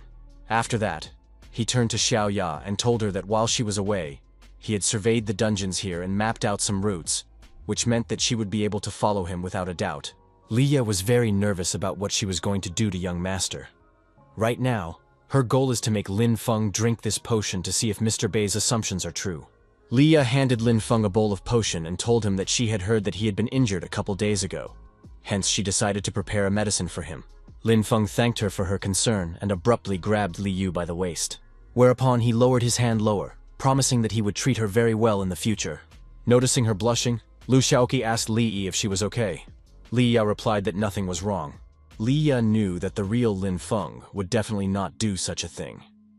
He would never have been active, as he had remained shy since he was a child, causing him to not even be able to confess to her properly. Which meant that Mr. Bai was right, and Linfun really... Leah asked the stranger to move away from her, and Linfun was trying to figure out what had gotten into her, and at the same moment there was the sound of the doors opening. Liu Shaoqi was a little surprised that Mr. Gao Hu had come to see them, but was still happy to see him arrive. He asked if he had any important business to attend to. Linfun was also surprised by Gao Hu's arrival, but for different reasons, except that he understood that Gao Hu's return signified the successful completion of his mission, so he was pleased. Rising from his seat, Linfun greeted Gao Hu and said that he was very worried about him. Gao Hu said that just as the young master had ordered, he had used the forbidden technique and sacrificed 20 to 30 years of his life. However, it ended up being... Without letting Gao Hu finish, Linfun praised Gao Hu for the work he had done, and said that this sacrifice justified the purpose. After which, he promised that he would personally take care of Gao Hu in the future. Only Linfun wanted to offer Gao Hu to join the meal as he noticed a figure at his back. What he saw made Linfun's gaze turn pale, and he was even nervous. Smirking, Bai Qingfeng finally came out from behind Gao Hu's back. Afterwards, he asked Linfun what had happened. Was he surprised that he had survived? Gao Hu walked over to the young master and whispered that he had also learned some information. But unwilling to listen to this traitor, Linfun ordered Gao Hu to back off and tossed him aside. Just as suddenly, Leah jumped up from her seat and ran towards Bai Qingfeng. Hiding behind his back, Leah confirmed that Linfun was indeed behaving very strangely. Hence, she advised him to be on his guard. Boiling with anger, Linfun reminded Leah that she was his fiancée. Hence, he wished to know what she was doing. Liu Shaoqi asked Tian Tian if she thought that there was some kind of conflict brewing between Captain Linfun and Mr. Bai Jin. She mockingly replied that it couldn't be because they were so friendly. Linfun said that it was all because of a jerk like Gao Hu, for he couldn't even accomplish a simple task like... Gao Hu was hurt to listen to the young master, because in fact, he had always been a shy but kind and compassionate person towards the servants. Besides, Linfun knows that he is injured, so why is he looking at him with such disdain? There was only one answer to that. And if so, it meant that the real young master was in danger, if it wasn't an obsession. Tian Tian asked Leah Shaoqi who he would join if a fight broke out here. Leah Shaoqi was surprised and asked who was going to fight with whom. After which he turned around seeing Gao Hu taking something from the table. Gao Hu admitted that he had failed in his mission, and therefore he agreed to be beaten and scolded by the gentleman. But before doing so, he advised the gentleman to think about his body. And so Gao Hu asked him to take some medicine as he was very worried. Without listening to Gao Hu, Linfun snatched the bowl and growled that in the end, trash would always remain trash. If he couldn't fulfill his mission properly, then all he could do was bring him medicine. Linfun drank the medicine since they are in plain sight, causing him to not be able to lose face completely. Just as suddenly he felt the fight and veins swelled up all over his body. Immediately after that, Linfun started strangling himself. The real Linfun explained to the fake that he was the one that Leah was taking care of. The fake was amazed that such a thing was even possible. Leah, Gao Hu were astonished that something had really happened to the young master. Only Liu Shaoqi, who did not know what the matter was, asked the captain what had happened, and who was he addressing. The Demon King wanted Linfun to hurry up and play out a grand scene here, and the bigger the scene, the better. Even if Linfun was the only one who knew the location of the artifact, he didn't care anymore, because Linfun wouldn't be able to gain the upper hand anyway. Meanwhile, the real Linfun fought the fake one, demanding that he return his body. Just as suddenly, Linfun pulled the tablecloth, overturning all the dishes. Immediately after which, he ran away. Liu Shaoqi asked where he was suddenly in such a hurry. Right now, the real Linfun was fighting him for his body while he couldn't let everyone know that he was a stranger in this body. Leah was now convinced that there was something wrong with Linfun. Gao Hu asked what should they do now. But Leah admitted that she didn't know it herself. and the Demon King and Tian Tian looked at each other as everything went according to plan. Meanwhile, Linfun went up to his room and began to write that he was the real Linfun whose soul had returned to his body after coming from another world. However, he would soon disappear as he no longer owned this body. With tears in his eyes, he wrote that this might be the last time he uses this body as his own, and given that, he should leave behind something useful. Alternatively, it was a map of a bastard who came from another world. From his memories, he realized that the future of this world was spelled out in the book Hero Defeats Demon King, and since he had memorized everything from that novel, he would leave the details to someone he could trust. This story begins with a brilliant guy named Li He. In the future, he will be the hero of the story, and it was worth leaving his native place and coming to the big city, as he immediately came across one hopeless scum, which had to be killed. That scum was Linfun, and it was after that that he was hated by the Lin family. It was because of this that he had a very hard time, however. In the end, before the first snowflake fell to the ground, the chosen one, he kills the Demon King. Based on the memories of a soul from another world, he can safely say that the guy named Bai Qingfeng is righteous and kind to those around him. That's who he's leaving this letter to. If Bai Qingfeng is able to overcome this soul, he will receive this letter when he returns to the association's headquarters. By then, Mr. Bai would be able to use these writings to help the real protagonist save this world and kill the Demon King. Linfun recognized that this was probably the only right thing he had done in his entire life. Right now, his soul was weakening, which meant that he would soon lose control of this body altogether. In his last moments, Linfun had hoped that Mr. Bai would be able to stop the owner of this body. Linfeng's soul weakened, and he finally left his body. Control of his body had returned to the fake, and he was angry. This whole thing was already annoying him. Linfun had ruined everything, and he couldn't let anyone know about his identity. Therefore, he decided that tomorrow, he would get rid of them all. SS-ranked dungeon is the Cave of 10,000 Demons. Tian Tian said that, as expected of a dungeon where a fragment of a divine item is hidden, it is amazing. Looking at the statues, Liu Shaoqi asked, "Where are all the demons, and did Captain Linfeng do something?" Without wasting any time, Linfun walked up to the divine artifact fragment. As planned before, he was finally able to obtain it. Realizing what was coming, Leah whispered to Gao Hu to be ready to snatch the fragment while trying not to hurt Linfun. Only when the fragment fell into Linfeng's hands did he immediately start bombarding his companions with magic. It was because the power of this fragment could give immense power to any awakened person. Barely dodging the young master's attack, Gao Hu asked why the latter was doing this to them, but he had already rushed past them and ran for the exit. He asked them if they thought he wouldn't know what they were up to, and then he told them to stay here and wait for the dungeon demons to kill them. And since that was the case, he advised them to stay here and wait for the dungeon demons to kill them. Once he got rid of these guys, there would be no more who could doubt his identity. Feeling threatened, Leah ordered everyone to stand by. Immediately afterward, all the demonic statues dropped their stone shells and rushed towards the awakened ones. Bai Qingfeng ordered everyone to run away from here right now, to which Tian Tian replied that they wouldn't make it in time. Linfun had lured them here and badly harassed them, so they definitely wouldn't be able to outrun all those demons. Bai Qingfeng said that he would cover their retreat, and so he asked them to hurry up. Everyone was amazed at what they heard and wondered if he had decided to sacrifice himself for them. Tian Tian and Gao Hu pulled Leah and Liu Xiaoke towards the exit as they refused to move without Mr. Bai Qingfeng. Gao Hu explained that he had done this for them, and therefore they could not let him down and should run as fast as possible so that his sacrifice would not be in vain. Bai Qingfeng asked them to speed up, and he in turn would close the door and restrain the demons as long as he could. As she ran away, Tian Tian thought about the Demon King saving them.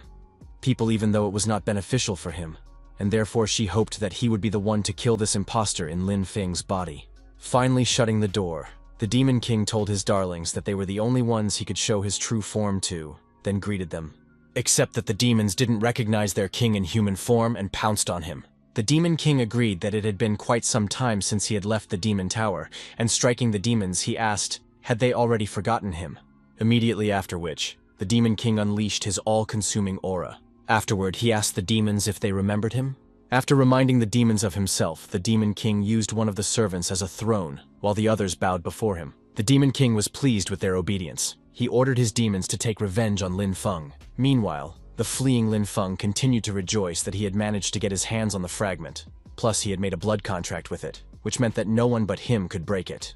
Suddenly, but right in front of him, a crowd of powerful demons lined up.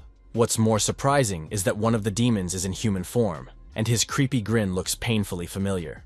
The Demon King greeted Linfun, but he ignored the humanoid demon. Linfun knew that he had no time to think, and that he had to get out immediately, because once he did, he would become a hero.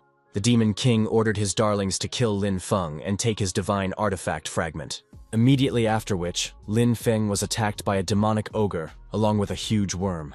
Linfun took out his blade and instantly chopped the demonic worm. Immediately afterward, he bounced off the demons and climbed higher. As a demonic wolf immediately appeared above him, which Linfun immediately struck at, the Demon King asked his animals if they had played enough. In that case, they should get serious. At the same moment, a huge snake reached Linfun and bit his leg. Linfun ordered the thing to let him go and chop the snake's head off. But Linfung's attacks were useless. Seizing the opportunity, another huge snake approached Linfun.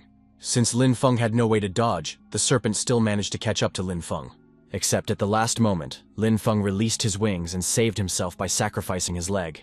Driven by the crowds of demonic creatures, Linfeng shouted that he would escape from here no matter what. For he was the one who had obtained the divine artifact fragment. He is the savior of this world. He is the hero. Admiring the spectacle, the Demon King praised his cuties for their excellent work and ordered them to continue without any mercy. The demonic ogre caught up to Linfun and sank its fangs into his arm. Linfun ordered the bastard to disengage from him and thrust his sword into the ogre's head. But it was as if the ogre didn't feel his strike, and seizing the opportunity, the green ogre seized his blade while the dragon clawed into Linfung's torso.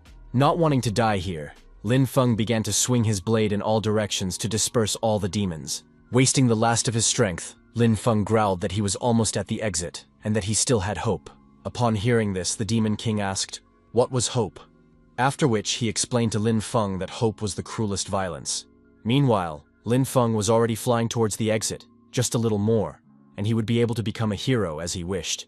Unexpectedly, that humanoid demon was already waiting for him at the top.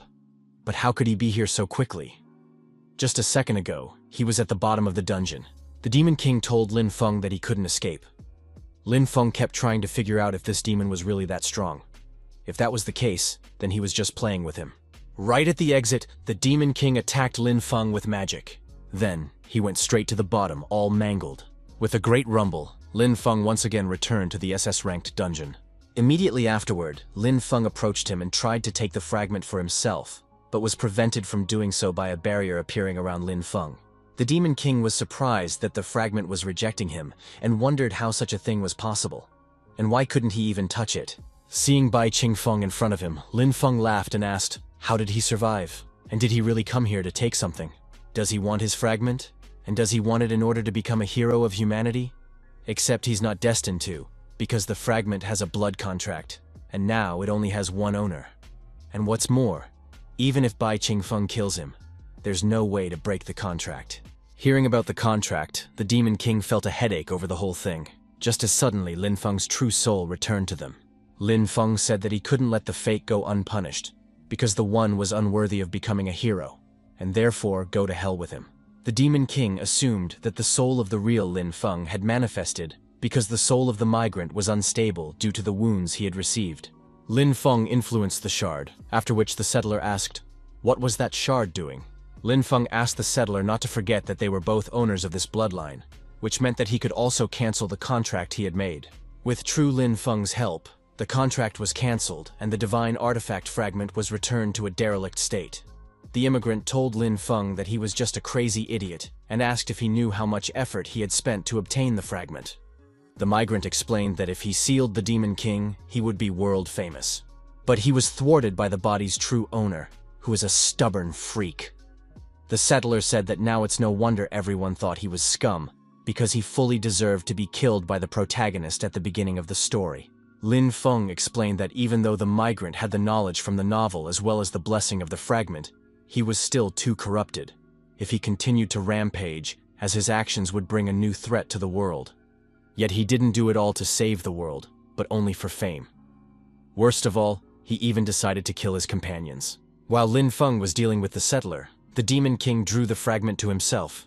It was the artifact that humanity wanted to seal him with, Because of all this, it's rather strange that he's now contracting with him. The Demon King agreed that events had started to take a rather strange direction. The settler asked Bai Qingfeng not to kill him. After all, if he did that, the entire Lin family would haunt him for the rest of his life. And most importantly, no one would believe that Bai Qingfeng had gotten hold of the fragment himself, which meant that sooner or later, he would have to give it back. The settler remembered how his companions had behaved recently, which made him realize that Li Ya and Gao Hu were in cahoots with him, and there was clearly something wrong with the medicine he drank. The settler assumed that it was the reason why that wretched soul was able to regain control of his body. The settler promised that as soon as they returned, he would kill each of them, Li Ya, Gao Hu, as well as... Just as suddenly, Linfun used his body one last time to pierce his neck. The Demon King was astonished by Linfeng's action, and therefore asked, "What did he do?" Linfeng reminded the settler that he was too corrupt, and since that was the case, he could no longer let him use his body and wreak havoc everywhere. The settler asked if that was why he had decided to kill him. He reminded that if the body died, Linfeng himself would also perish. Linfeng turned to Bai Qingfeng and said that he entrusted him with this fragment, for only he could save this world. The Demon King simply could not believe that this man was called trash. In his opinion, he had the appearance of courage and determination. Linfeng admitted that he himself couldn't believe that he would die with his worst enemy like this, and that trash like him had been honored with a heroic death. Bleeding, the settler tried to shout that it was impossible. He refused to accept his defeat until the very end. After all, the settler never got a chance to finish, as his time expired, a short time later. The news announced that the association team was able to find a fragment of the divine artifact. Once they found the rest of the pieces, they would finally be able to seal the demonic tower. With the first fragment, humanity finally had hope. The leader of the team that achieved similar success, who also found the artifact, is Bai Qingfeng, already dubbed the savior of mankind. Meanwhile, in the Association of the Awakened, Lu Xiaoqi was telling the Awakened Ones how generous their captain was. After all, he had gone to great lengths to find high-quality materials, and then made a refining potion out of them, and gave it all to him without any intention. Gao Hu said that their captain was the kindest man he had ever met. He even forgave the murderer who had been sent after him, and even helped him to see the truth. Li Ya, on the other hand, was telling the girls how handsome Bai Qingfeng was, and even suggested that a lot of people would like him. Everyone around him was just talking about how incredible Captain Bai Qingfeng was, and that books are usually written about such personalities. The whole internet is already marveling about him. Some people recalled that they had previously heard of a man who had been dubbed the Hidden Genius. It was even said that he was born to be a savior. Tiantian told the Demon King that the old chairman had called Linfeng immoral because he had tried to kill his team members several times. Therefore, the association decided to completely hide Linfeng's existence and declared that Bai Qingfeng had been the leader from the beginning. So all the glory belonged to him alone. Right now, everyone was spreading his heroic story, and everyone believed that Bai Qingfeng would become the savior who would one day defeat the Demon King. The Demon King replied that it wasn't like that, because all the glory didn't belong to him, but to Bai Qingfeng. The Demon King was still remembering what Linfeng had said before he died. He said it's quite interesting because no one will ever know the name of the real hero, but they will remember a cruel and hypocritical person like Bai Qingfeng. Tiantian asked the benefactor where he had gone. He replied that he wanted to repay the precious gift in some way, because he didn't like to be in debt to anyone. The president of the Awakened Association told the Great Summoner that the soul she had summoned had died in the body of the trash, Linfeng. The Great Summoner said that the president had nothing to worry about, for she could summon as many souls as she wanted from the other world. No one cares about garbage, and therefore everyone will think it's for the best if garbage suddenly starts to change. The president asked if this is fair to people whose bodies become possessed by these souls. After all, they lose their body and even their personality, which is practically no different from murder. The Great Caller asked the president why he is always so indecisive. After all, she does it for the sake of world peace. And is it wrong to make some sacrifices if it is for the good of the majority? If he really wants to talk about it, then tearing away a soul from a parallel world by summoning it to this one is also unfair. After all, instead of living a peaceful life in their world, they suddenly appear in another world and try to become heroes. It is because of this that they, the Callers, have come to a certain agreement. Using the power of prophecy, they write their own passionate and exciting novel that will make souls serve with all passion in the new world. This makes them think as if they are the saviors of this world, and by this, they make them serve this world endlessly. The summoner asked, "Isn't that wonderful?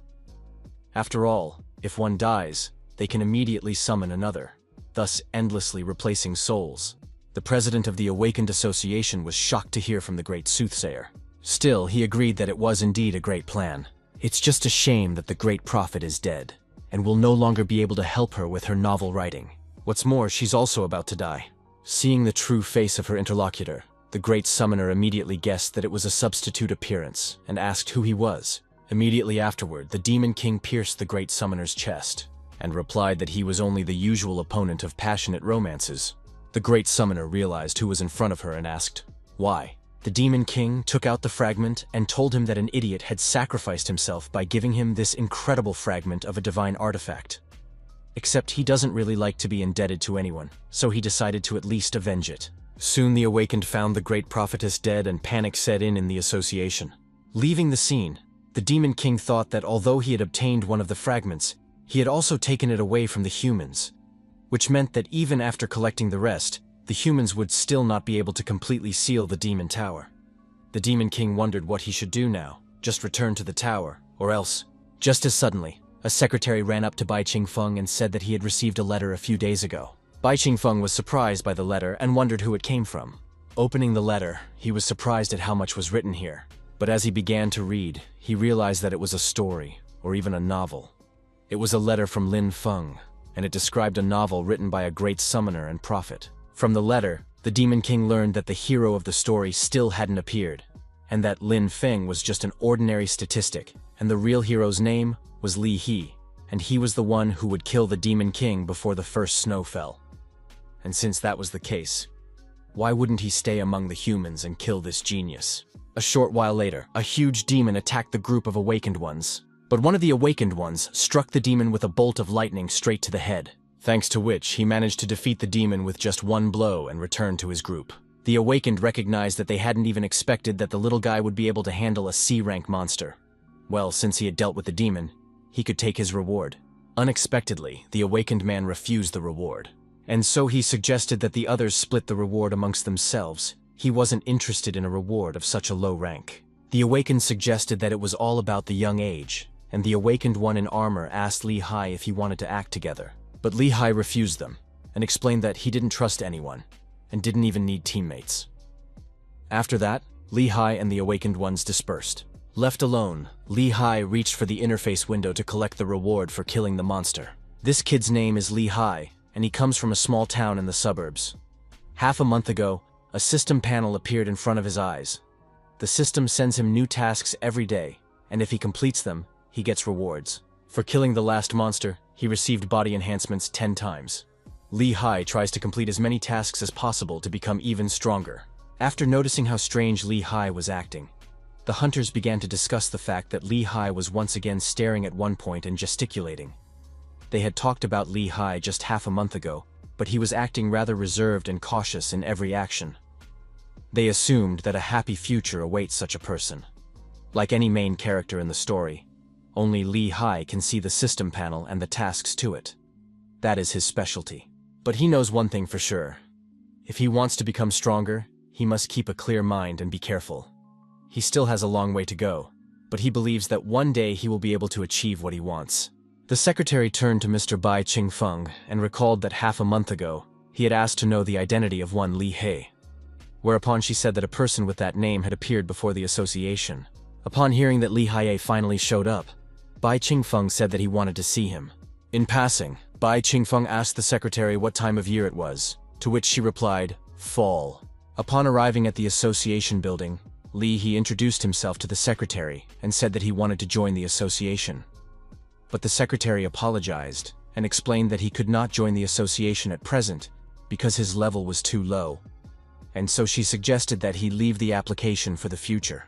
This is where Li Hai encountered his first difficulties. It's because his strength is growing too fast, so it varies from level to level. But if he fails to join the association, he will be left without valuable information. Because of which, there might be difficulties with system assignments in the future. While Li Hai was thinking about his own thoughts, one of the awakened ones approached him and offered to join his team. He explained that if Li Hai joined, his chances of joining the association would increase. He then explained that their current mission was to find a valuable artifact fragment. Li Hai bluntly said that he didn't need a team, and as he left, he added that there was no need for him to complete his assignments. Li Hai realized that he wouldn't be able to join the association directly, which meant that he could only join one of the teams, except that he had to be much more careful now. A reminder appeared in front of Li He that for joining the Awakened Association, he would increase his mana volume tenfold, but if he refused the task, it would be automatically reset and there would be no second chance to start it. Li He thought about the fact that there might be difficulties with joining the association, but on the other hand, he would increase his mana volume tenfold. To those around him, Li Hai was acting rather strange, for he was just staring at one point. But only for the Demon King, this was already a familiar scene, for the same thing was happening to Ling Xiao. At the same time, another awakened one showed up in the middle of the city. Getting into a cab, the awakened man asked the man to take him to the headquarters of the Hunters Association. The driver asked the hunter if he knew that half a month ago, a hunter named Bai Qingfeng led a team to find the artifact fragment. This man is a great hero and is admired by everyone. The hunter asked the driver to stop talking as he didn't have much time. He asked the driver to drive as fast as possible. In fact, this awakened one had just been reborn. His current goal is to interrupt the events of this time, thereby stopping the process of his death. Today, he was supposed to join the association, but he needs to prevent that from happening. Stay away from that person. That person was Li He from the future, and his goal was to stop himself from the past from messing with the Demon King. The secretary said that she had written down all his information. His name was Li He, 20 years old, a D-rank hunter, joining Bai Qingfeng's team. After which, the secretary congratulated Li He for officially joining the association. A reminder appeared in front of Li He that he had completed the task as a reward for which he would increase his mana volume tenfold. Li He was pleased. Not only was he able to join the association, but he had also increased his mana volume. As such, Li He thought about working with Bai Qingfeng's team, as the system would not advise him to do anything wrong. Li He's mana volume began to increase, causing him to feel as if a powerful force was overflowing his entire body. In just half a month, he had managed to jump through the B rank, causing Li He to wonder if he was a heaven's chosen one. The secretary asked, "What is Li Hai doing?" To which Tian Tian replied that Li He had reached the second level, so it was no wonder he was rejoicing in this way. Bai Qingfeng told Li He that he had literally just received information about the location of the second artifact fragment, which meant that they needed to move out. But no sooner had Bai Qingfeng left the association building than he was surrounded by a crowd of groupies. All they could talk about was how hard Mr. Bai Qingfeng was working for the sake of mankind, and that he was very worried about their future for going on a mission in such a hurry. What was more striking was that he had taken a newcomer to his team. In fact, the Demon King had come up with this confidential information just a few seconds ago. He wanted to take Li Hai to a deserted dungeon and then finish her off. The crowd of groupies around them kept growing. Their idol goes underground again to save mankind. Not wanting to let him go, the fans started asking for his autograph. They all regard Bai Qingfeng as their savior and therefore worship him. In response, Bai Qingfeng only chuckled. In fact, he wanted to avoid meeting countless people so that he could lure Li He into a deserted place and kill him.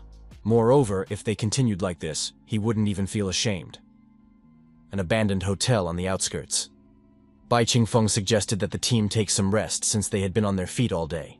Using the fire in the right way, namely setting up a meeting, Bai Qingfeng revealed that this place used to be quite nice, but it had been attacked by monsters, causing people to choose to change their residence. There were quite a few dungeons in this area, so Bai Qingfeng advised his companions not to wander alone, and as for their journey, they would continue their advancement tomorrow. Bai Qingfeng said that today the boys and girls would sleep in the same room and take turns on duty.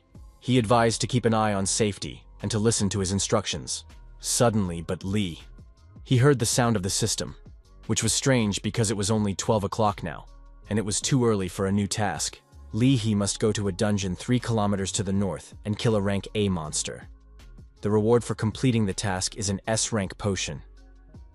Li He was surprised at the A-rank dungeon, because his strength would not be enough to complete this task, and if there was danger.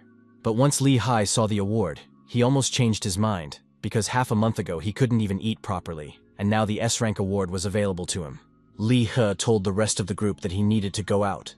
He was sure that the system is designed to make him stronger, and since it gives him a task, then he will be able to accomplish it. He believes in the system, and believes that maybe he is a god's messenger. Gao Hu asked the guy, did he really listen to the chapter? After all, it is quite dangerous outside. To which the guy replied that he had some business of his own that he would return in the morning and he couldn't put it off. Li He felt that if he intended to become stronger, he shouldn't do things the way most people do. Although he realizes that the others will criticize him, it's not that big of a deal. Leah said that the captain shouldn't have taken that scared chicken, but Tian Tian reminded that their head had noticed that Li He had talent, so he wished to take a closer look. Liu Xiaoqi asked what would happen if he died. Then he reminded the chapter that there were quite a few A-rank dungeons here. The Demon King was pleased that Li Hai himself had taken the first steps. While the others would go to bed, he would help Li Hai solve everything. A-rank dungeon, paradox stage. Once in the dungeon, Li Hai began to look around for the puppet he should kill, and while Li He was looking for her, the puppet slowly descended behind his back. Immediately afterward, the puppet pounced on Li Hai, but he managed to block her blow. Almost taking the enemy by surprise, the puppet bounced back to prepare for the next attack. With only one strike, the puppet managed to wound Li He's arm. Li He had no weapons at the moment, making weapons the only thing he could use right now. Just as suddenly, the puppet rushed forward, swinging its swords, forcing Li Hai to retreat backward. Li Hai attacked the puppet as hard as he could, but never managed to injure it, while her one careless strike managed to leave him powerless, causing him to no longer be able to dodge. And what was worse was that he had nowhere else to retreat to. He wondered, issuing an A-rank dungeon, did the system dare to test his patience? Meanwhile, Li Hu from the future slapped the desk and once again ordered to give him Li He's location. He was sure that the secretary had seen him today. But the secretary apologized to him, for they are forbidden to divulge the location of their hunters. Li He was furious because this meant that Li He from this time had already joined them and was already on a mission with Bai Qingfeng. This means that he should hurry up because otherwise he will die soon. And all because he of that time won't realize that he is trapped and won't even know that the owner of the system. Meanwhile, inside an abandoned hotel on the outskirts. While the others slept, Bai Qingfeng was at the table playing with a puppet. A genius of his generation had gone alone into a rather dangerous place from which he had failed to get out alive. Bai Qingfeng had a perfect alibi and didn't even have a motive for murder. No one would dare to question it. The puppet and the system panel are all just part of its attributes that help create the perfect trap. The central office asked the Lord what would be the next task for Li Hai, to which the Demon King replied that there would be no next assignment, as this evening would be Li He's last. After so long, the Demon King finally returned home, making him feel much better. After killing Ling Xiao, he was already bored, but he had no idea that Li He would soon be the new hero. The Demon King picked up one of the shards of the so-called system left here since Ling Xiao's death. Thanks to the system, Ling Xiao was able to obtain quite a few good weapons and potions, relying on the advice from the system, which was simply amazing.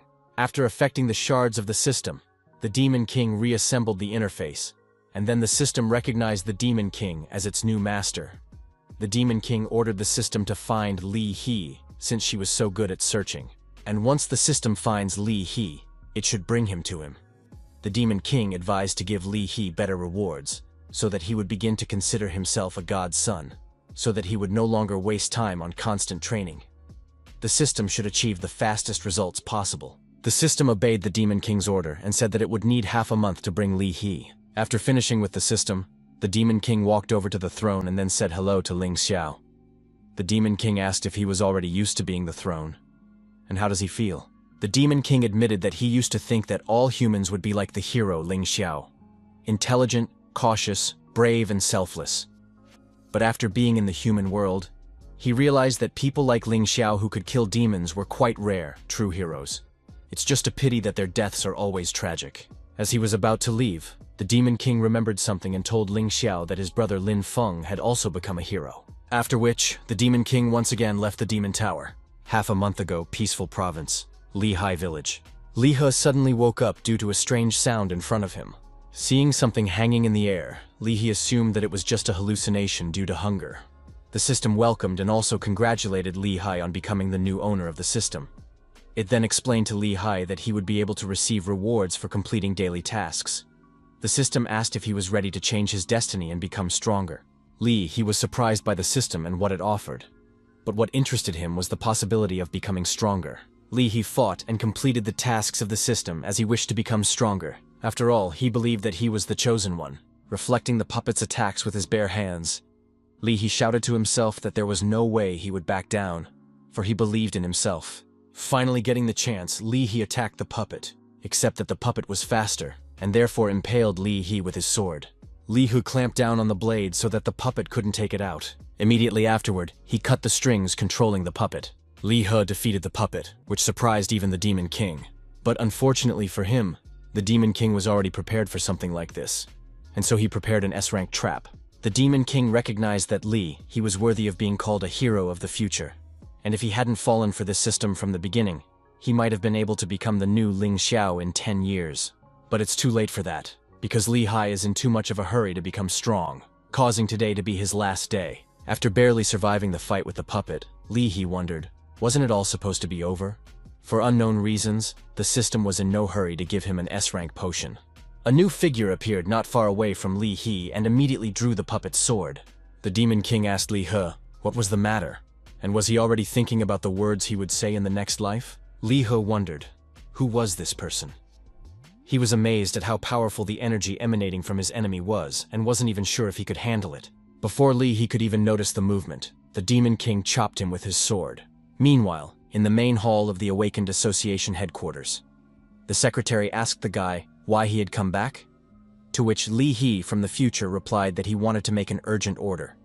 He was willing to pay as much as she wanted, as long as he could get an awakened person with the teleport skill as soon as possible. He needs to get there as soon as possible before it's too late. One of the 7 elders asked, if He is the person from the prophecy, didn't he become strong too quickly? The president said that according to the prophecy, He had to work hard for decades to reach his current level. But just a few months ago, everything went wrong. Immortal Ling Xiao, Great Prophet Zhao Gang, and the Great Summoner all died one after another. Only 4 of the 7 elders remain, causing the future of humanity to be jeopardized. One of the elders chuckled and said that everyone deserved to take the place of the head. The immortal had passed away, the prophet had failed to predict his own doom, and the summoner had caused only devastation. The elder asked the head not to worry about it, for if this he is the true one from the prophecy, he should be fine. After all, he will give him a chance to survive. The president asked the elder if he was going to revive Hai. He replied that if he had already revived He, then there were 2 of them in this timeline. The elder's abilities are interconnected, but the future is a mystery to them, so he doesn't know how things will turn out. The Demon King struck the lying He, but the latter managed to dodge his blow. He already realized that he could not defeat this opponent, and so He dared to escape. He immediately started to run away, but the Demon King rushed after him, starting to quickly catch up with Hai. As soon as the Demon King jumped onto the platform with He, the platform immediately shattered into splinters. He had to admit that it was indeed powerful, as he had barely dodged it. But after a second he realized that the enemy's target wasn't him at all. The Demon King began to smash the platforms that he could use to escape from him. Not even a moment later, He stopped, for the enemy had destroyed all the other platforms and he had nowhere to run. To kill him, the enemy only needs to destroy the platform he is standing on. In the next instant, He was pierced by a blade. Realizing what He was thinking, the Demon King said that he was mistaken to think his table was frivolous, because if he broke the platform, he would not have died due to his characteristics. Either Hai can fly while the escape was just a cover. The Demon King said that either way, he should kill him personally. He told the enemy that he was too cautious. The Demon King assumed that Hei's heart was on the right side, so that was where he should strike. But to be sure, he would just smash Hei's head. Hai realized that this would be the end of him, because the enemy had already hit his heart, and he would not be able to stand any further. Closing his eyes, He wondered, was he really going to die today? And did he deserve it? Hai assumed that his too rapid progress was to blame. Realizing that something was wrong, he looked up and saw that the blade had stopped right beside his head. Meanwhile, Li stormed over to Captain Bai Qingfeng, then interrupted him. Li reported that they had received information that an artifact fragment had been found in the nearby SS-rank dungeon, just as he had said earlier. The enemy that had almost killed he suddenly disappeared, which surprised He. Completely exhausted, he sprawled on the floor. He had to at least get some rest. Liu Shoki was pleased when he heard that they were close to the shard and agreed to go after it tomorrow. The Demon King, on the other hand, was thinking about the fact that the fragment was found in time because the SS rank dungeon was too dangerous, which would cause Li He to die there. The secretary reported to the master that they had found a hunter with teleportation ability and asked where exactly was he going to go. Li He from the future hit the counter again and ordered him to be taken to the SS rank dungeon in the southeast. That's where the artifact fragment is hidden, and that's where he died in his previous life. In this life, he was not only going to kill the demon lord, but also get the artifact. The next day, Li He reflected on what had happened that night. He was unhappy that the last task was too difficult, which almost got him killed, because it meant he was still too weak and needed to get stronger as soon as possible.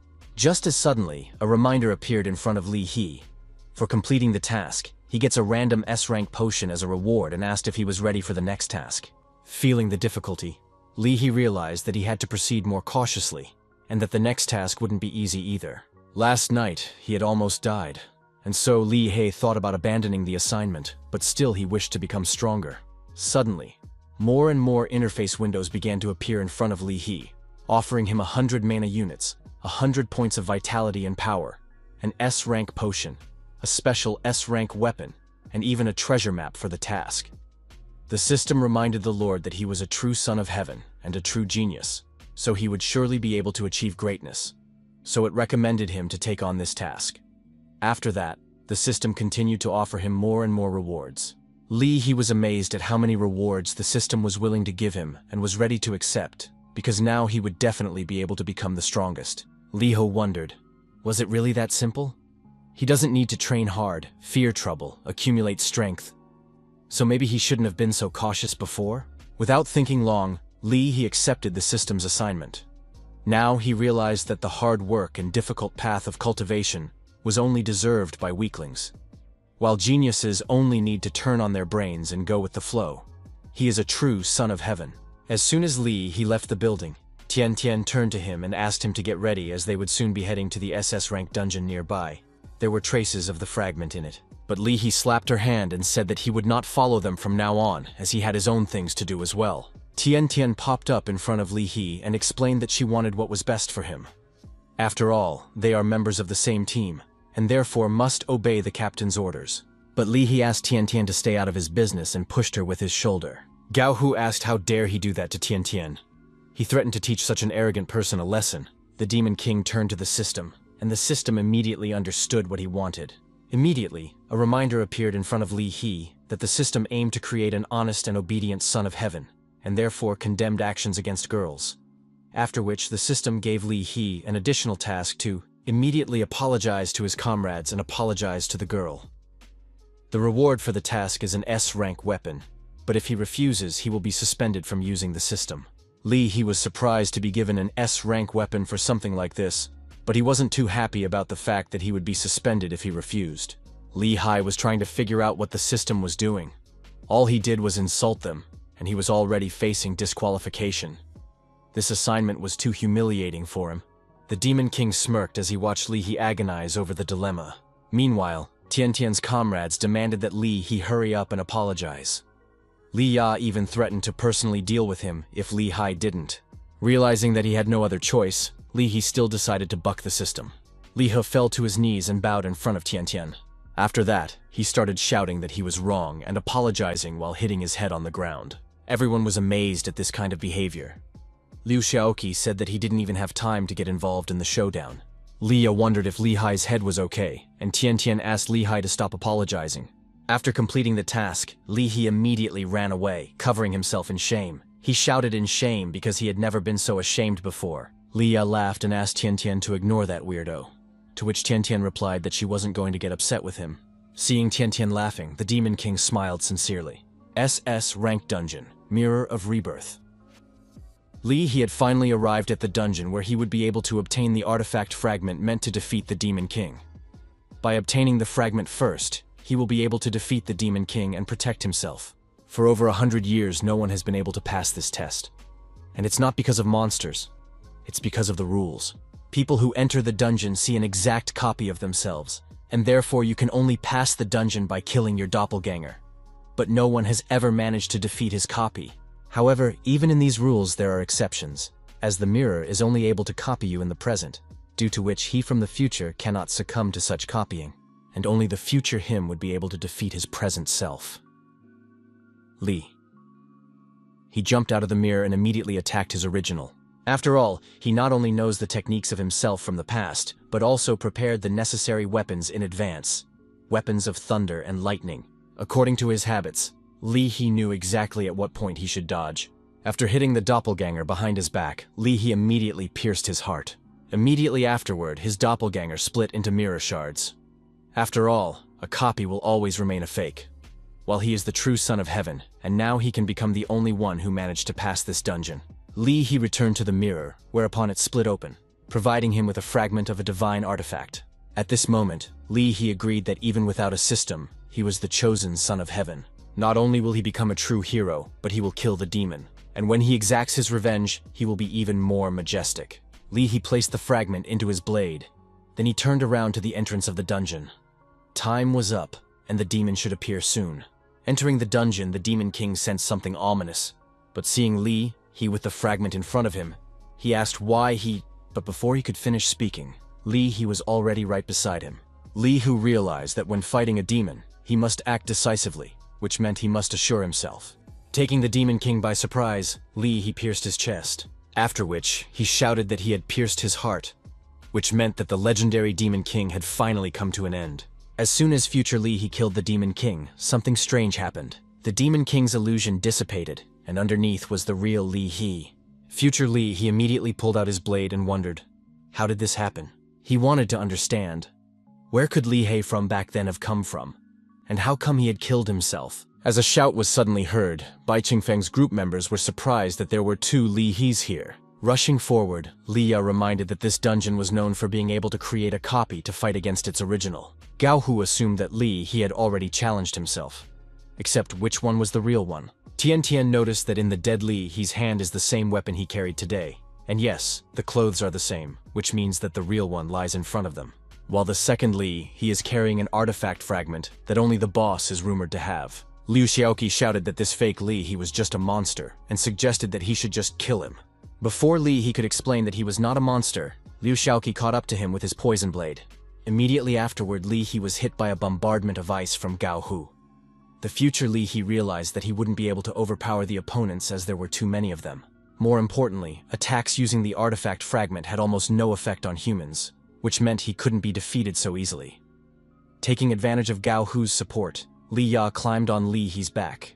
Immediately after, she struck Lee He with her whip, but he managed to repel her attack. At this moment, Lee He was trying to figure out what he should do now?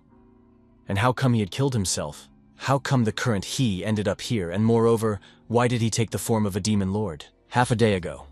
Lee He was dissatisfied after all.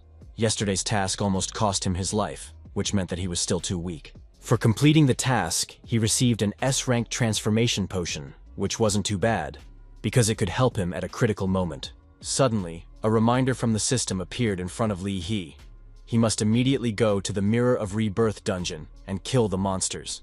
According to the rules of the dungeon, as soon as he entered, a copy of him would appear, which he had to kill in order to get the artifact. The system also recommended that he use a potion to turn into Bai Qingfeng, as it would be easier to kill him than himself. The system also asked him not to tell anyone about this plan. After entering the Mirror of Rebirths for the first time, Lee He wondered if this was really it. The system alert didn't say anything, and so he wanted to know if he could really make it work. Suddenly, he noticed that there was a copy of him nearby, and since that was the case, the system had made the mistake of offering him a potion to drink. Also, he was trying to figure out why there were so many scars on his copy's face. After all, it could mean that there was something wrong here. If only it wasn't for the artifact fragment that the boss should have.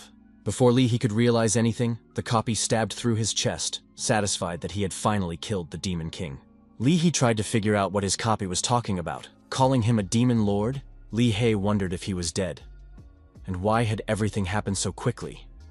He still couldn't understand how everything had happened. After all, he had followed exactly the instructions of the system that said he was the chosen son of heaven. So, He tried to understand at what point did he stumble. At the same time, The future Li He, caught under attack by Tian Tian's fire, was trying to figure out what he had done wrong. And why was everything fundamentally different from his previous life? After all, in the past life, everything developed completely differently. And he, from the past life, did not reincarnate into a demon lord. And in the dungeon, was not alone. Ever since he had returned 3 days ago, he had been careful not to interfere with the original development. He had even teleported directly to the dungeon so that he wouldn't contact anyone. So why are things so different from his past life? While Bai Qingfeng's squad was fighting Li He, Bai Qingfeng himself arrived. He was then told that he was too late and that the dungeon boss wasn't that strong, but unfortunately, he had managed to kill Li He. Bai Qingfeng lifted Li He off the ground, and the latter immediately started shouting that the demon lord in front of him was a demon lord and to be killed right away. Hearing this, Bai Qingfeng's comrades laughed with the ravings of this monster, while Tian Tian glared at him gloomily. Tian Tian assumed that the copy's brain was too small since it claims that Li He isn't Li He while their captain is a demon lord, which is pretty hilarious. But the most important thing now was that they had finally managed to obtain another artifact fragment. This dungeon was much easier than the previous dungeon, and the copy was inferior to Li He's B-ranked strength. Bai Qingfeng reminded him that it was just a copy, and that this idiot shouldn't even exist in their world. Hearing this, he wondered what the demon lord meant. And did he really understand who he was? The demon king asked Li He if he really thought he was the chosen son of heaven. Did he think that he was the only one who had traveled back in time?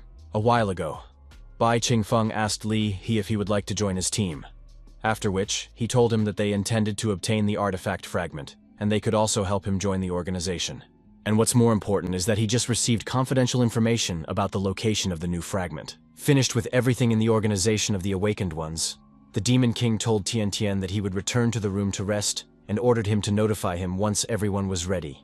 Opening the door to the room, the Demon King yawned, talking about how he had been busy all day searching for artifacts, as if he wasn't far from the title of hero himself. But as soon as the Demon King opened his eyes, a shiver went through him.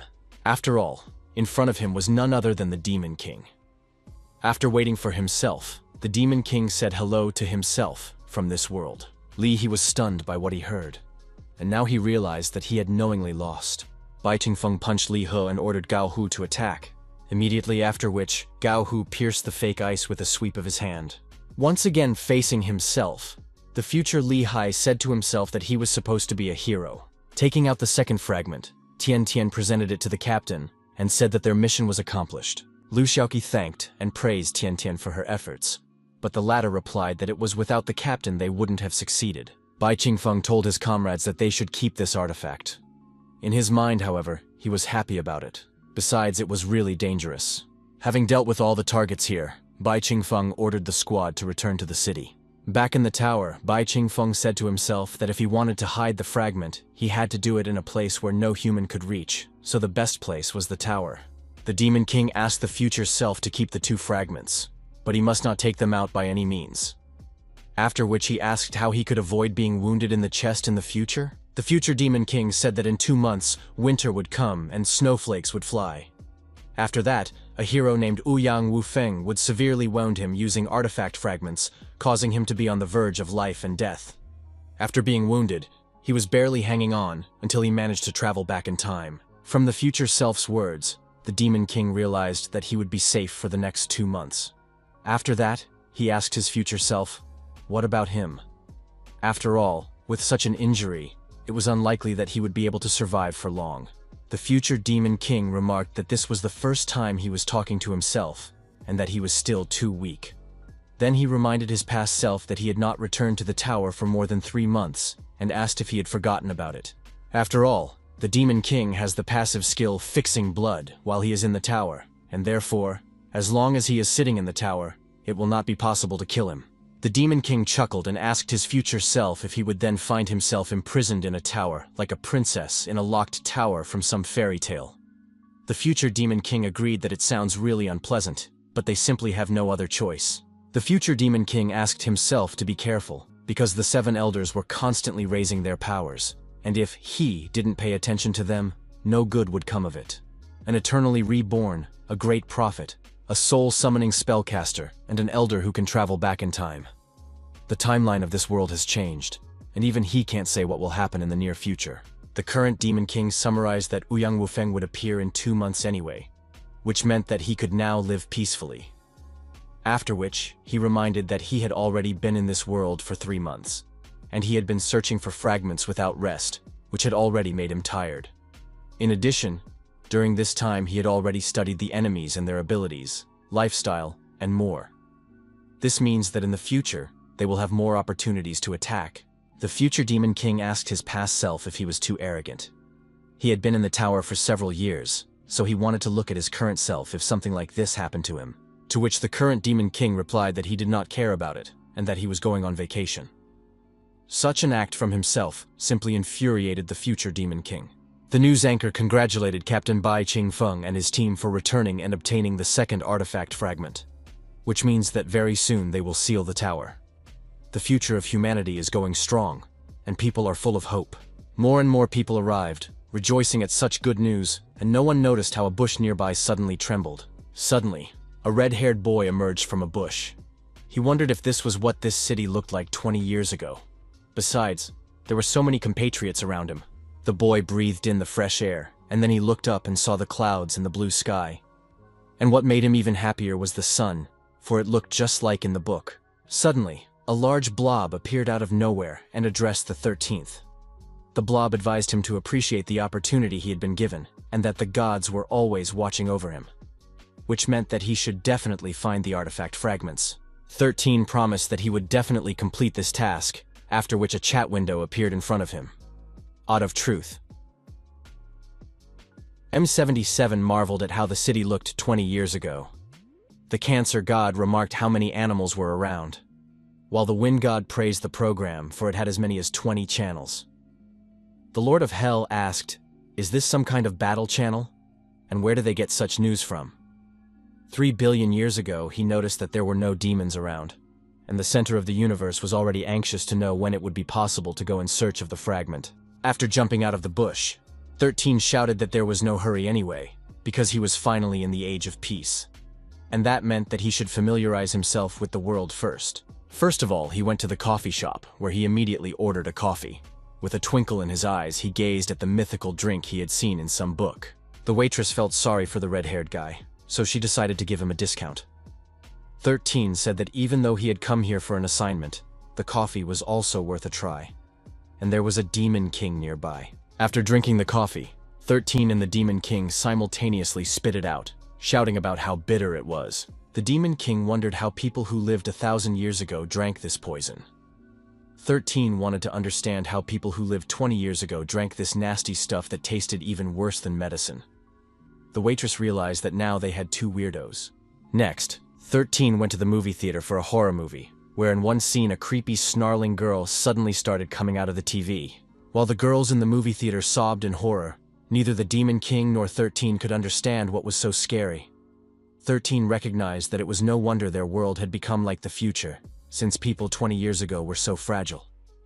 While the Demon King was less and less surprised by his appearance in this world, since people were still as fragile as they had been 1,000 years ago. Finished with watching the movie, 13 went to the fairgrounds, where he threw darts at the center of the target without a single miss. The owner of the attraction was amazed at how this red-haired boy hit the center of the target 40 times in a row. The owner praised the 13th for such an amazing sight, and advised him to take the prize, because he would soon break the record. He then remarked that he was clearly not an ordinary person, and assumed that the boy was from the Awakened Association. This was the first time 13 had seen that the prize could be obtained without bloodshed. Immediately afterward, the owner of the attraction saw another amazing person who instantly broke all their records. The Demon King was trying to figure out what was the point of such a useless prize. The people around admired the performance of the 13th, and the Demon King started getting hit on by girls. Having fun, the Demon King and the 13th were forced to admit that the world of 20 years, 1,000 years ago is pretty interesting. The zoo is in the center of town. A zoo worker tried to drag 13 away from the zoo, demanding that he let the animals go. 13 could not understand why people were doing this and shouted about justice, because all these animals should live in a natural environment. The employee tried to explain to the visitor that zoos were created to protect rare animals from extinction. At the same time, another worker was already trying to pull Bai Qingfeng away. He was explaining that their zoo took good care of the animals, and he was also telling them that their feed and medicine were top-notch. Except Bai Qingfeng wasn't going to back down, and so he asked, what was the difference between these animals and the trapped princess? A short time later, the show began with the star of their zoo, Lanlin the dolphin, jumping through a ring of fire. The audience watched the show in awe, and even the kids loved it, making them want to get a closer look at Lanlin. Suddenly, 13 called everyone around him demons and asked why they were laughing. After all, it's dangerous. Bai Qingfeng was also outraged by the behavior of the people around him. He asked, why are they torturing the dolphin? And how can they have the conscience to say that they enjoy it? After all, they could just eat it with the same result. And even the demon lord is not as cruel as them. 13 and Bai Qingfeng shouted about how there was nothing good about this show. For Bai Qingfeng and 13 interfering with the audience's enjoyment of the show, the guards simply kicked them out. Shaking off the dust, Bai Qingfeng said that the zoo appeared to be a rather strange place. Seeing him, 13 seemed to have recognized Bai Qingfeng. With a twinkle in his eyes, 13 told Bai Qingfeng that he had seen him in the history books. He was overjoyed, as if he had seen a real deity. Seeing this reaction, Bai Qingfeng was surprised. After all, he had only found 2 fragments of the artifact. 13 was so happy to see such a striking encounter that he even began to bow at Bai Qingfeng's feet, begging him to join the team to search for fragments together. Just as suddenly, Bai Qingfeng received a system reminder. The system noticed that this kid also possessed a system that only the owner could see. But it was still different, more advanced. Meanwhile, the gods began to discuss the Demon King, and some of them even began to offer money in exchange for finding the fragments. The twin god and the fire god even wanted 13 to go up against him to see the Demon King's power. 13 noticed that the gods really liked the Demon King, and decided that he was obligated to join him. The 13th told the Demon King that he knew where the next fragment was. After hearing about the artifact fragment, the Demon King immediately agreed to take the boy into the team and pulled him by the hand. 13 was surprised that the Demon King did not even ask him how he knew about it. But the latter explained that it wasn't a big deal. In any case, he didn't even say that he believed him. 13 said that even so, he was happy to work with him on the same team, and that he hoped they could get the fragment. This kid's name is actually Liu Shisan, but his last name doesn't matter because it's the number that matters. Liu Shisan was born 2 years after the war. Since the demon lord would be seriously injured and killed in 2 months, the balance between the demon race and humans would be broken. The ensuing war was imminent, as demons that no longer felt in control flooded into the human world, after which the entire planet became a battlefield. For the next 5 years, the words "end of the world," "war," "death," and "survival" would take the place of bedtime stories for children. But the battle between demons and humans was expected. Later, humans discovered that while demons are not easy to kill, they can at least be dulled. Money, materials, enemies, weapons. Humans turned out to be much scarier than demons. It is said that the demonic race emerged from the negative emotions of humans, but no one could have imagined that a very grand event would happen 5 years later. That year, when Liu Shisan was only 3 years old, a god suddenly appeared on their planet. Because of the fight between demons and humans, he finally decided to come out. God is a multidimensional being who is above all living things. He watches over all species of this world. Their planet became considered a hall for live broadcasts, and people were forced to fight for the amusement of the gods. The drop-shaped creature congratulated 13, for he had killed the remaining 99 players of this world and won first place, and as a reward, he received 1,000 coins. In total, he received 5,032, which he could spend on improving equipment, skills, and attributes. The rules of the live broadcasts were very cruel, as he sometimes had to fight demons, beasts, and even himself. In the future, humans became mere toys in the hands of gods. The gods mocked the suffering of the humans. After a few years, the indigenous population had noticeably decreased. By the time the Demon King died, only 1/10 of humanity remained. Almost all animals and plants were extinct, and 99% of the water and soil sources had become unusable. But after, God began to nourish human beings.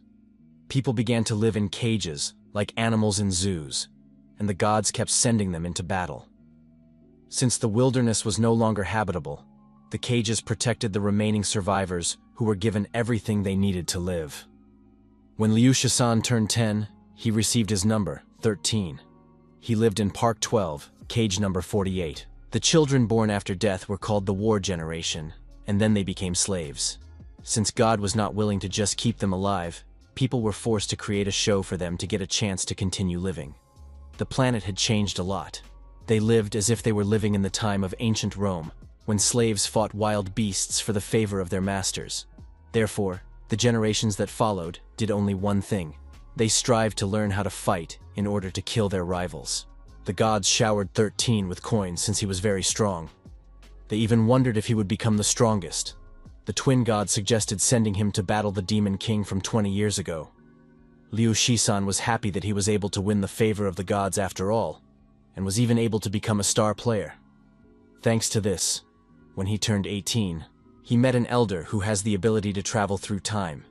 He was previously one of the members of the Awakened Association. 13 has been given the task to go back 20 years into the past and find a fragment of an artifact that God left thousands of years ago, as he wants to use the fragments to gain access to a release 20 years from now. Liu Shisan wanted to go back to prevent the human and demon race from clashing. He was going to go back 20 years and start a live broadcast. All because 20 years ago, the planet was still prosperous and the human population was large. While God needs a lot of slaves for his show, and he himself wants to save as many people as possible, instead of letting 100,000 people die in a war, let them all become God's slaves, because at least that way they can survive. Before returning, the elder said, "Since everyone is dead in the future, why not at least try to save them in the past? Why not ignore the live broadcast and change the past so they don't have to walk under the gods? After all, it was better to fight against the Demon King than to fight against a whole wave of evil." 13 told the Demon King that he was honored to search for the fragments, and that he had heard of him since he was a child. Liu Shisan was much more comfortable here than in the future. He even thought about changing things. But would a caged lion be able to resist its master? The Demon King offered the newcomer to go home with him, where he would introduce the kid to the team. But Liu Shisan was surprised at what he heard and asked, "What is home?" The Demon King remarked that the boy was much less human than he was. In the future, 20 years from now, people have completely forgotten the meaning of the word home and hope. They have nowhere to go because they don't know the way home. Sometime later, 13 arrived at the headquarters of the Awakened Association and told the gods that it was now one of the most powerful organizations in the world. The God of Truth. M77 said that human civilization was magnificent, after which the Guardian of the Galaxy reminded that they were the ones who had destroyed it. The gods were already eager to see the battles between the humans and the Demon King, and also wished they had already visited this world 20 years ago. At the same moment, the Demon King received a reminder from the system. The system had tried to hack Liu Shisan's system, and the current progress had already reached 10%. The Demon King told the system that it was right in saying that Liu Shisan also had a system. The system told the Lord that he was very smart, but the Demon King corrected the system by saying that he was wise and humble. After that, he offered to watch Liu Shisan keep gesticulating in the air, which made anyone could realize that there was something wrong with him. The system reminded the Demon King that she wasn't even human. Looking at this, the secretary agreed with her colleague, the illness left behind by Li. He had already managed to spread to Mr. Bai Qingfeng and the young man beside him. Mr. Bai Qingfeng and that young man started talking to themselves. After completing Liu Shisan's registration, Bai Qingfeng took him to his teammates to introduce them. He said that they were good people, and that they would definitely befriend him. Liu Shisan was pleasantly surprised that the Demon King even praised people. As soon as the team members saw Liu Shisan, they immediately greeted their newcomer. Liu Shisan greeted them and said that it was just as good here as at home. Liu Xiaoqi didn't expect their captain to bring a newcomer so soon, and Gao Hu remarked that this newcomer was just as strange as the previous one. Li Ya, on the other hand, laughed and explained to Liu Shisan that this place was not like home at all. It's actually a place where workers gather, which is why it can't really be called home. After all, houses are much warmer and cozier than here. Liu Shisan laughed and admitted that he was very comfortable here as well. After all, it's a lot warmer here than in his real life. Tian Tian welcomed the newcomer to their team and asked what he had done in the past.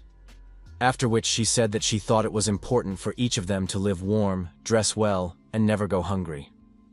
That's when life is happy. Liu Shisan pondered the words Tian Tian, a place to eat and wear warm clothes every day.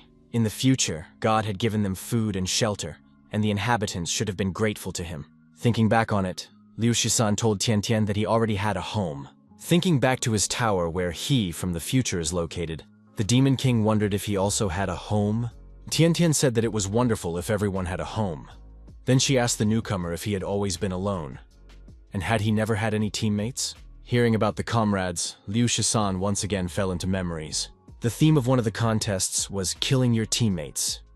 In that contest, only he, number 13, who lived in Park 12, cell number 48, survived.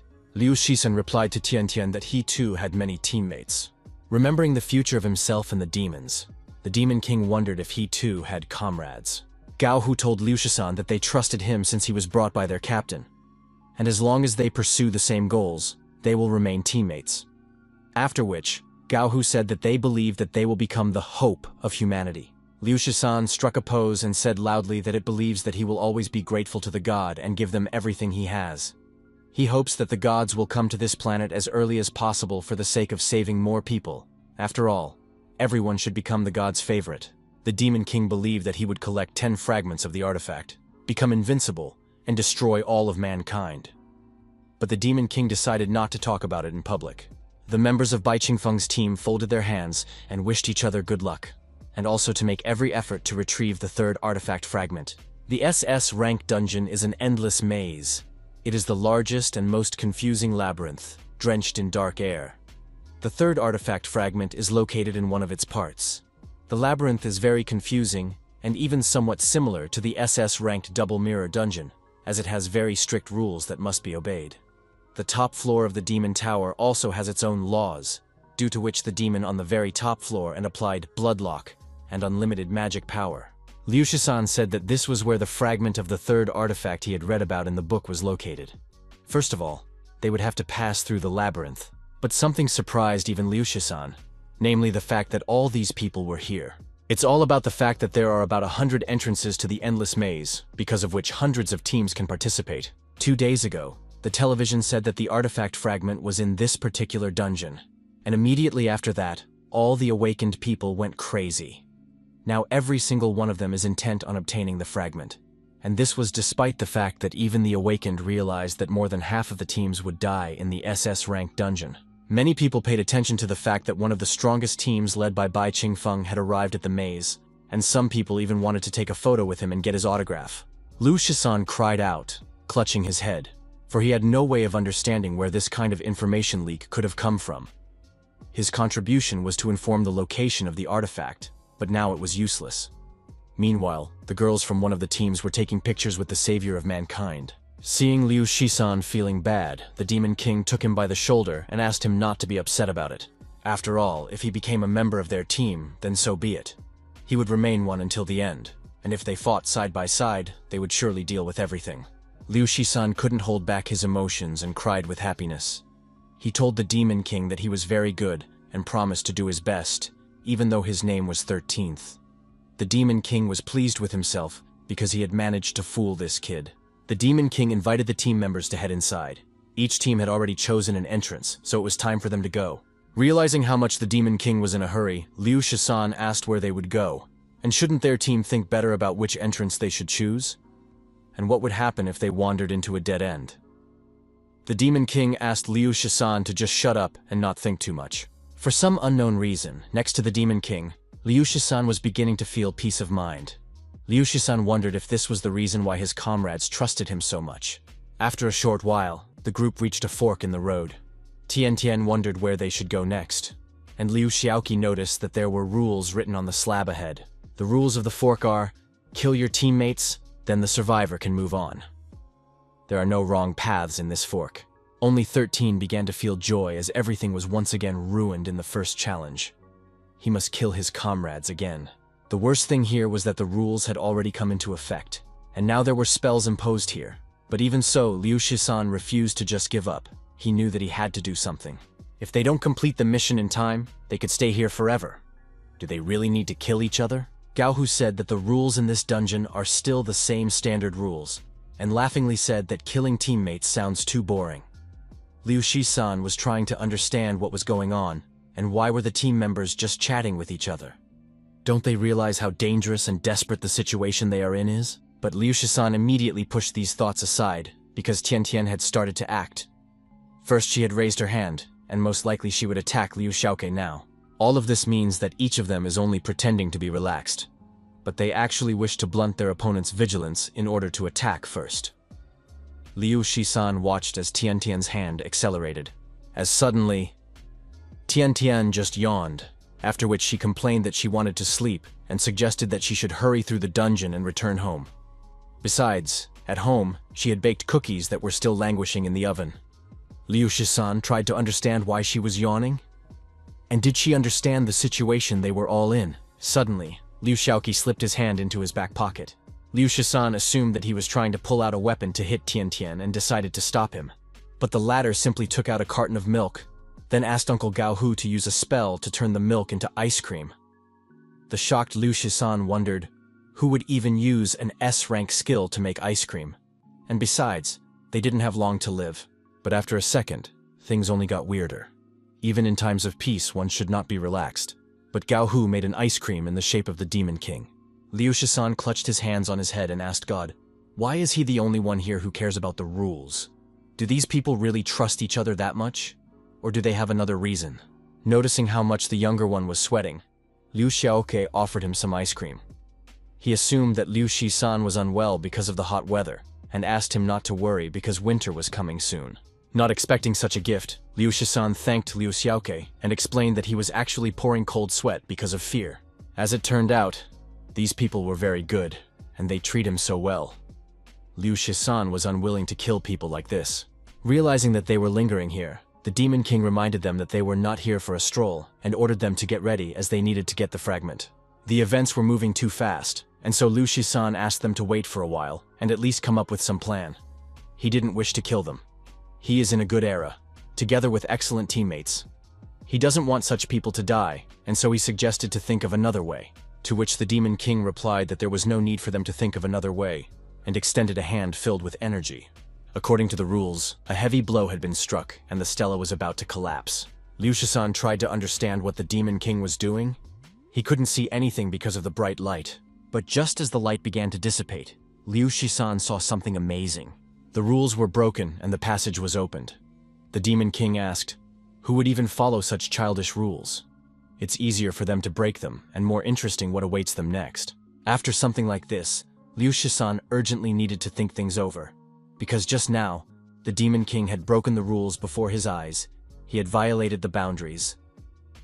As he began to realize what this was all about, he wondered why he had to follow the rules at all. Was he born to do this? For as long as Liu Shisan could remember, he had always lived in servitude to God. The rules were simple. Kill your loved ones, either kill your comrades, or challenge a demon. The essence of the show was 3 hours of continuous battles, and the main task was to amuse the god. But once a trespasser appeared, he would be killed immediately.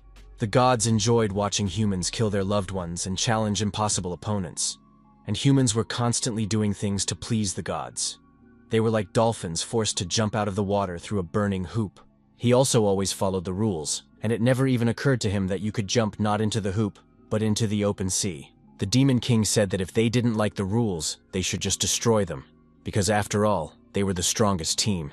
The Demon King released energy tearing down walls and rule steelies ahead. Cut off a limb, drink a bottle of poison, don't move for 24 hours, or try your luck, put your life on the line. All of these rules were destroyed in just one blow. Liu Shisan had never even considered that such a thing was possible. In the face of a hopeless situation, he never had any hope, and therefore he couldn't even think of resisting. The demon rushes forward to fulfill its goal, sweeping away everything in its path. Is this really how all the inhabitants of this era behaved? They don't make choices within the rules, preferring to rely on their own opinions, and as long as they have hope, they will never give up. Tiantian turned to Junior and asked him to continue following Mr. Bai Qingfeng, while they went to the other entrances to help the participants. Tiantian explained that the rules here were too complicated, and no one should die because of them. Liu Shisan thought that maybe he wasn't sitting in the trap of a beast. All this time he was sitting in the trap of his own fears. Liu Shisan asked the captain to wait for him as he would go with him. What had happened made Liu Shisan think about the past again. God had indeed sent him here, but who said he had to obey him now? Why didn't he just ignore the live broadcasts and try to change the future that awaited this era? Perhaps he still has a chance to prevent the events that will unfold 20 years from now. At that moment, he replied to the elder that they had no hope, but now he sees it. And that hope is right in front of his eyes. Liu Shisan was eager to grasp this hope with both hands and pave a new future for mankind. Now, Liu Shisan didn't find it surprising that after the rest of the team contacted the Demon King, they stopped fearing anything. All because the demon is the strongest and smartest in this world, and only he can give those around him this kind of faith. Except something strange happened. Seeing that the fragment was gone, Liu Shisan immediately asked who had beaten them to it, and how dare he do it. He couldn't believe it, as the Demon King should be the strongest, but now he had failed to get the fragment. Now everyone's fate was unpredictable. The Demon King assumed that someone had simply completed the task before they did, immediately after which they ran away. But Liu Shisan reminded him that it was too fast, and it was impossible for someone to pass the labyrinth in the blink of an eye. The Demon King suggested that they just go back, after which they followed the path of the person who had taken the fragment. What was surprising was the fact that all the rules along the way were followed. If this person was able to do all this, it must be someone truly resilient and fierce.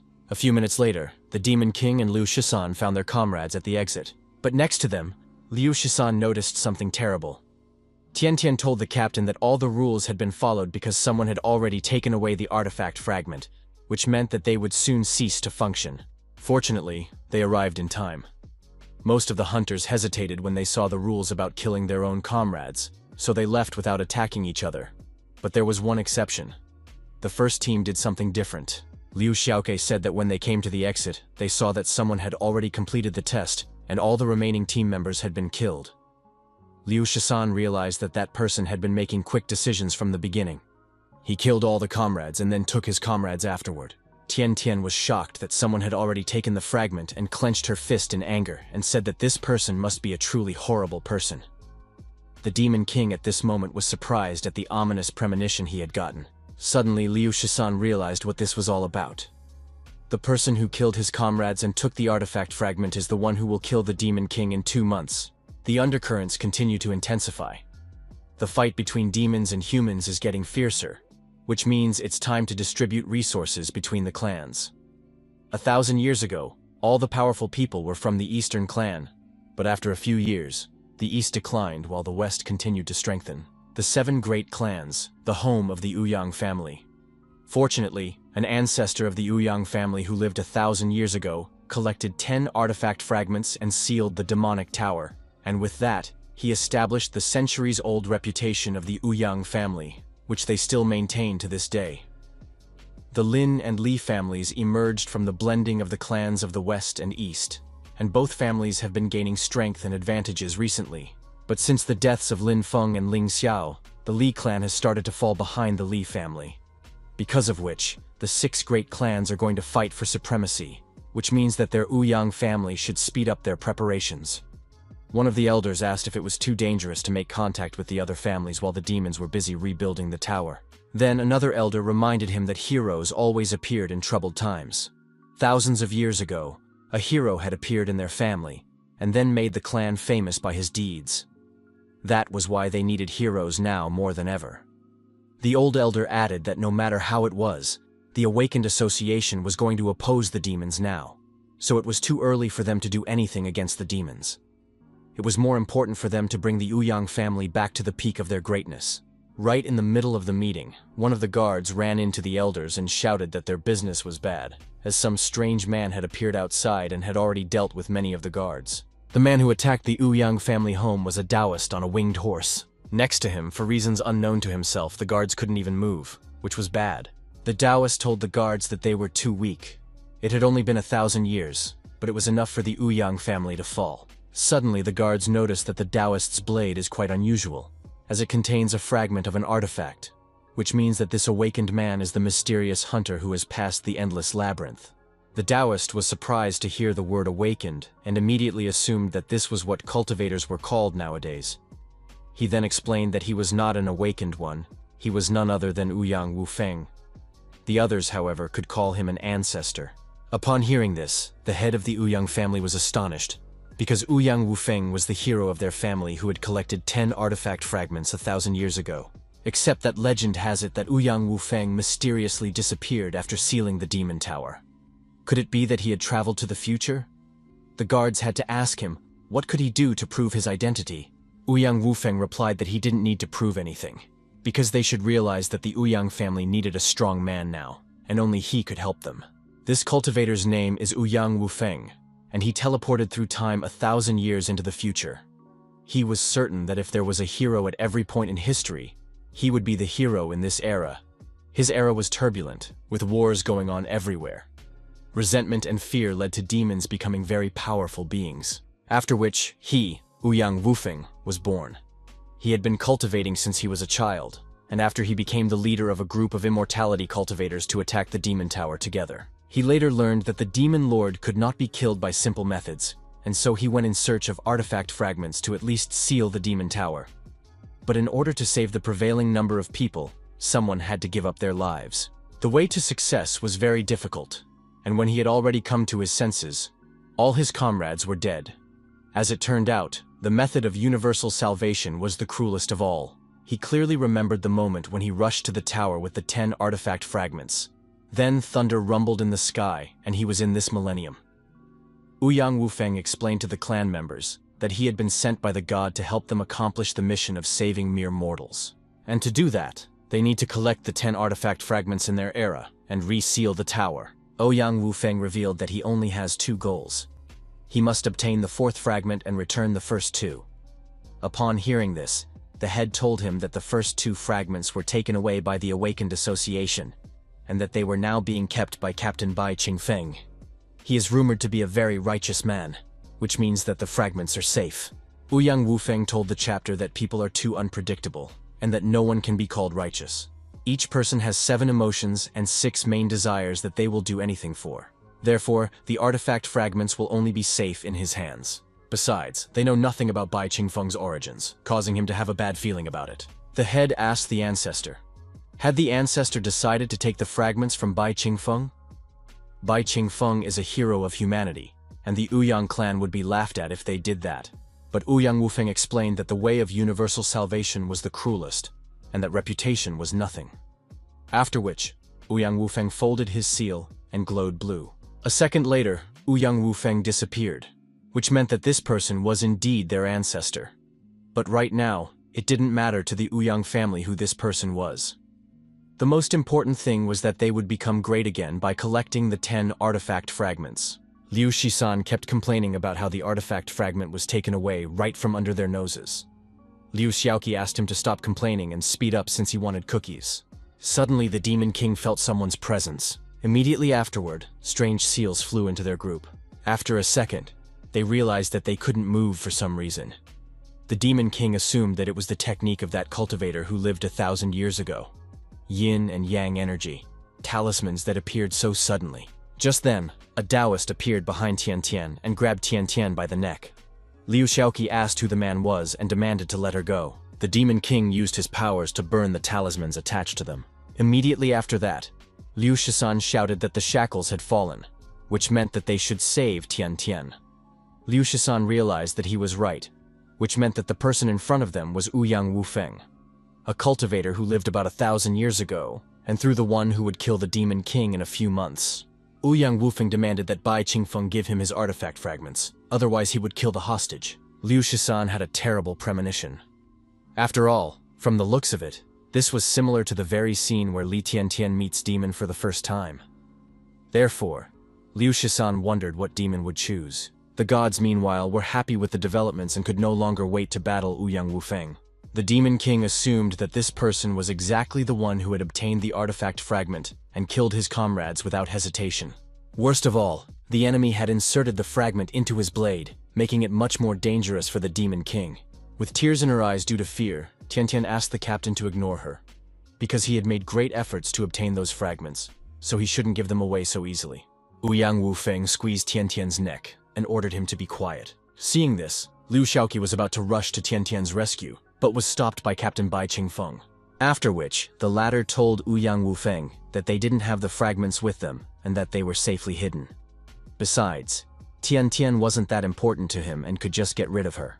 Uang Wuang praised Bai Qingfeng for how easy it was for him to give up his partner. After all, the strong don't need feelings, which means they are the same. Uang Wuang asked, letting Bai Qingfeng memorize his name. He then said that he would give him 1 day to think about it, after which he would have to come to Uyang's family home to exchange her and retrieve the body. After saying that, Uang Wuang disappeared in a blue flash along with Tian Tian. Liu Xiaoke reminded the captain of his rescue of Tian Tian a few months ago, and asked if he could not throw her away this time. He demanded an answer to his question. But Liu Shisan asked Liu Xiaoke to calm down, as the fragments are very important, after which he added that they can't even be sure that Tian Tian won't be harmed. After all, there is a possibility that the enemy is just intimidating them. Li Ya told Captain Bai that she would use her family's power and work something out, right after which Gao Hu reminded her that his family also had some influence and would be able to help. Bai Qingfeng asked them not to worry so much, as he would be heading to the Uyang family tomorrow. The Demon King wondered what Uang Wuang wanted to say with words that they were similar. The Demon King told Uang Wuang that they were completely different. Hearing this, Liu Xiaoke, who was on edge, asked if this meant that the captain had decided to save Tian Tian. Li Ya assumed that was what he meant, because their captain would never give up on Tian Tian. Gao Hu noticed that the newcomer was going somewhere, and asked where he was going. Liu Shisan replied that he needed to find someone. Meanwhile, the gods were already looking forward to tomorrow's battle and placing bets. Star Trek assumed that the Demon King would do the same, boringly exchanging the fragments for the girl. And Universe Melody agreed with Uang Wuang, believing that the Demon King was unworthy of being called strong. The Heavens Translator, on the other hand, asked why 13 still hadn't obtained a single fragment. Except Liu Shisan didn't care about the fragments right now. Right now, he wanted to find a way to prevent the battle. Because if the Demon King is injured, humanity will enter a large-scale war. After all, the demon doesn't know that he will fall at the hand of Uang Wuang. Meanwhile, the Demon King returned to the Demon Tower, where the future him explained that this Uang Wuang was the one who would injure him in 2 months. After that, he said that the events are now unfolding in a completely different way, because of which he can't predict them. Part of it is because of the newcomer who came from a different timeline. The Demon King suggested that Liu Shisan might also have the makings of a protagonist. The future Demon King asked if he had come to the tower to retrieve the fragments and save Li Tiantian. After which, he threw the fragments and reminded him that he already knew about Uang Wuang's appearance anyway. After catching the fragments, the Demon King chuckled and asked, didn't he know what was their main advantage? And doesn't he think he needs to save someone? After all, he's actually planning to kill Li Tiantian. The future Demon King realized what was going on, because Li Tiantian was the only one who knew about his true identity. Therefore, he agreed that she should have been killed a long time ago. In that case, Uang Wuang had captured her for nothing, because they didn't need her. The Demon King agreed with the words of his future self, then told him that tomorrow's exchange was just a cover. Tomorrow, he will kill everyone in the Uyang house indiscriminately. After all, Li Tiantian is the senior awakened of the association, and if she dies during the skirmish, the organization will start to have friction with the rest of the Uyang family, and during the internal struggle, they will slaughter each other. He is the Demon King, and one shouldn't expect anything else from him. The future Demon King told himself from the past that there was no way Uang Wuang could predict his actions, and he also advised him not to quarrel with Uang Wuang, because his strength was unfathomable. The Demon King promised that he would keep an eye on Uang Wuang's fragments. The future Demon King asked that the other he not die, for they still had to wait for his full recovery. The next day, Uang Wuang received a report that Bai Qingfeng had come to their house. Bai Qingfeng presented the fragments to them and said that he had come to redeem Tian Tian, but what Bai Qingfeng saw horrified even him. The exhausted Li Tiantian lifted herself up, grasping the bars of the cage, and quietly told the captain that she believed he was coming to rescue her. But without letting her finish, Uang Wuang reminded her that he didn't like talkers immediately, after which his subordinate started whipping Tian Tian once again. Uang Wuang explained that the prisoner would not shut up, so he decided to calm her down a bit. Uang Wuang spat, and said that it was too difficult to deal with an awakened one from the association. It seemed to be a girl, but still impenetrable to the point where he was tired of beating her. As it turned out, Li Tiantian never revealed Bai Qingfeng's true identity. She had even remained loyal despite all those beatings. The Demon King clenched his fist in anger and said that he would save her, immediately after which he threw his fragments to Uang Wuang. Uang Wuang recognized that Bai Qingfeng was indeed weak, for he had decided to exchange the artifact fragments for some maiden. He called Bai Qingfeng trash, after which he ordered the maiden to be released. The Ouyang family let Li Tiantian go before throwing her towards Bai Qingfeng. Li Tiantian confessed to her rescuer that she hadn't told them anything, after which tears flowed from Li Tiantian's eyes. He had exchanged the fragments to save her, but she really didn't want to set him up like that, as suddenly, something strange happened, and the Demon King's head was pierced by a sharp pain that he couldn't understand. Meanwhile, Uang Wuang was content to have gotten his hands on 3 fragments already, which meant that it was time to head for the 4th. Suddenly, Uang Wuang sensed a sharp movement behind him and turned around. But before he could see anything, his face was met with Bai Qingfeng's fist, from which Uang Wuang flew off, crashing into the house. The Ouyang family members were horrified by what had happened, causing the elder to ask, "What is that one doing?" Bai Qingfeng asked, "Do they really not understand this? Because now he's going to kill their ancestor." Tian Tian heard a familiar voice and opened her eyes to see Liu Xiaoqi trying to bring her back to consciousness with tears on her face. Tian Tian reached out to Liu Xiaoqi asking, "Why is he here?" Liu Xiaoqi took Li Tian Tian's hand, and supporting her told her that everyone except the rookie missing had come to rescue her. They had ambushed her outside and were waiting for the captain's instructions. Meanwhile, reinforcements came to the Ouyang family. The head of the Ouyang family asked Bai Qingfeng, how could he dare to touch their ancestor? After all, after such an act, tens of thousands of their family members would not be able to stay away. Bai Qingfeng said that 10,000 was too weak, then flicked his hand, and at the same moment, many armed soldiers appeared on the walls. Bai Qingfeng told the head of Ouyang that times had changed. Immediately afterward, the soldiers started firing at the Ouyang family members. While the family members could only block the bullets with a barrier, a member of the Ouyang family reported to the head that they had just been attacked by people from the Li and Lin families. Before the members of the Ouyang family knew it, they were showered with many shells from the sky. Using their resources, the Li and Lin families took to the skies with airplanes, after which they began bombing the Ouyang family's residence. Li Ya reminded that even though the members of the Ouyang family were awakened, they still needed to fear bullets, after which her subordinate added that even the most avid awakened should fear technology. Lin family, long-range missile launch residence. Gao Hu pressed the big red button. Immediately afterward, long-range missiles were aimed at the Ouyang family residence. After they hit, a huge fire mushroom formed. Seeing an explosion in the middle of the city, the residents tried to figure out what was going on in the Ouyang residence. Rumors began to spread among the residents that the Li and Lin families were conspiring to attack the Ouyang clan together. Due to the shelling, Ouyang's residence was reduced to rubble in no time. The head of Ouyang, who had survived all this, asked if they had attacked just to save a comrade. Meanwhile, Tian Tian became emotional again as she saw Li Ya and Gao Hu. Li Ya said that they had already dealt with the Ouyang family. After which, Gao Hu laughed and asked Tian Tian not to worry, as it was easy to destroy the Ouyang family. Liu Xiaoqi told Tian Tian that according to their captain's plan, the attack on the clan was to start immediately after her rescue. Besides, this was the captain's second plan, and unfortunately, he didn't tell them about the first one. Li Tiantian was flattered by how kind their captain was. The Demon King, on the other hand, was at this moment trying to detect at least a trace of Uang Wuang, as he couldn't fall so easily. As the Demon King suddenly heard Uang Wuang's shout, the latter called him an animal. Seizing the opportunity, Uang Wuang activated one of his talismans. No sooner had the Demon King turned to the source of the sound than he felt some movement under the ground. And a second later, the rock rose into the air, immediately after which it rushed towards him. Before the others realized what had happened, their captain found himself sealed under the stone rubble. Li Ya ordered the soldiers to go in search of their captain right away, but Gao Hu immediately ordered them to stop, because at this moment, modern weapons would not play any role.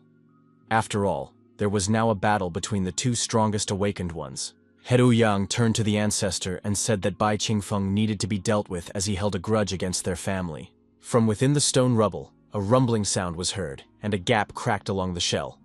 Preparing for what was about to happen, Uang Wuang prepared a talisman in advance. Immediately afterward, Bai Qingfeng destroyed the stone captivity holding him back. The Demon King clearly understood that his situation right now was not the best, as Uang Wuang was the strongest opponent he had ever faced.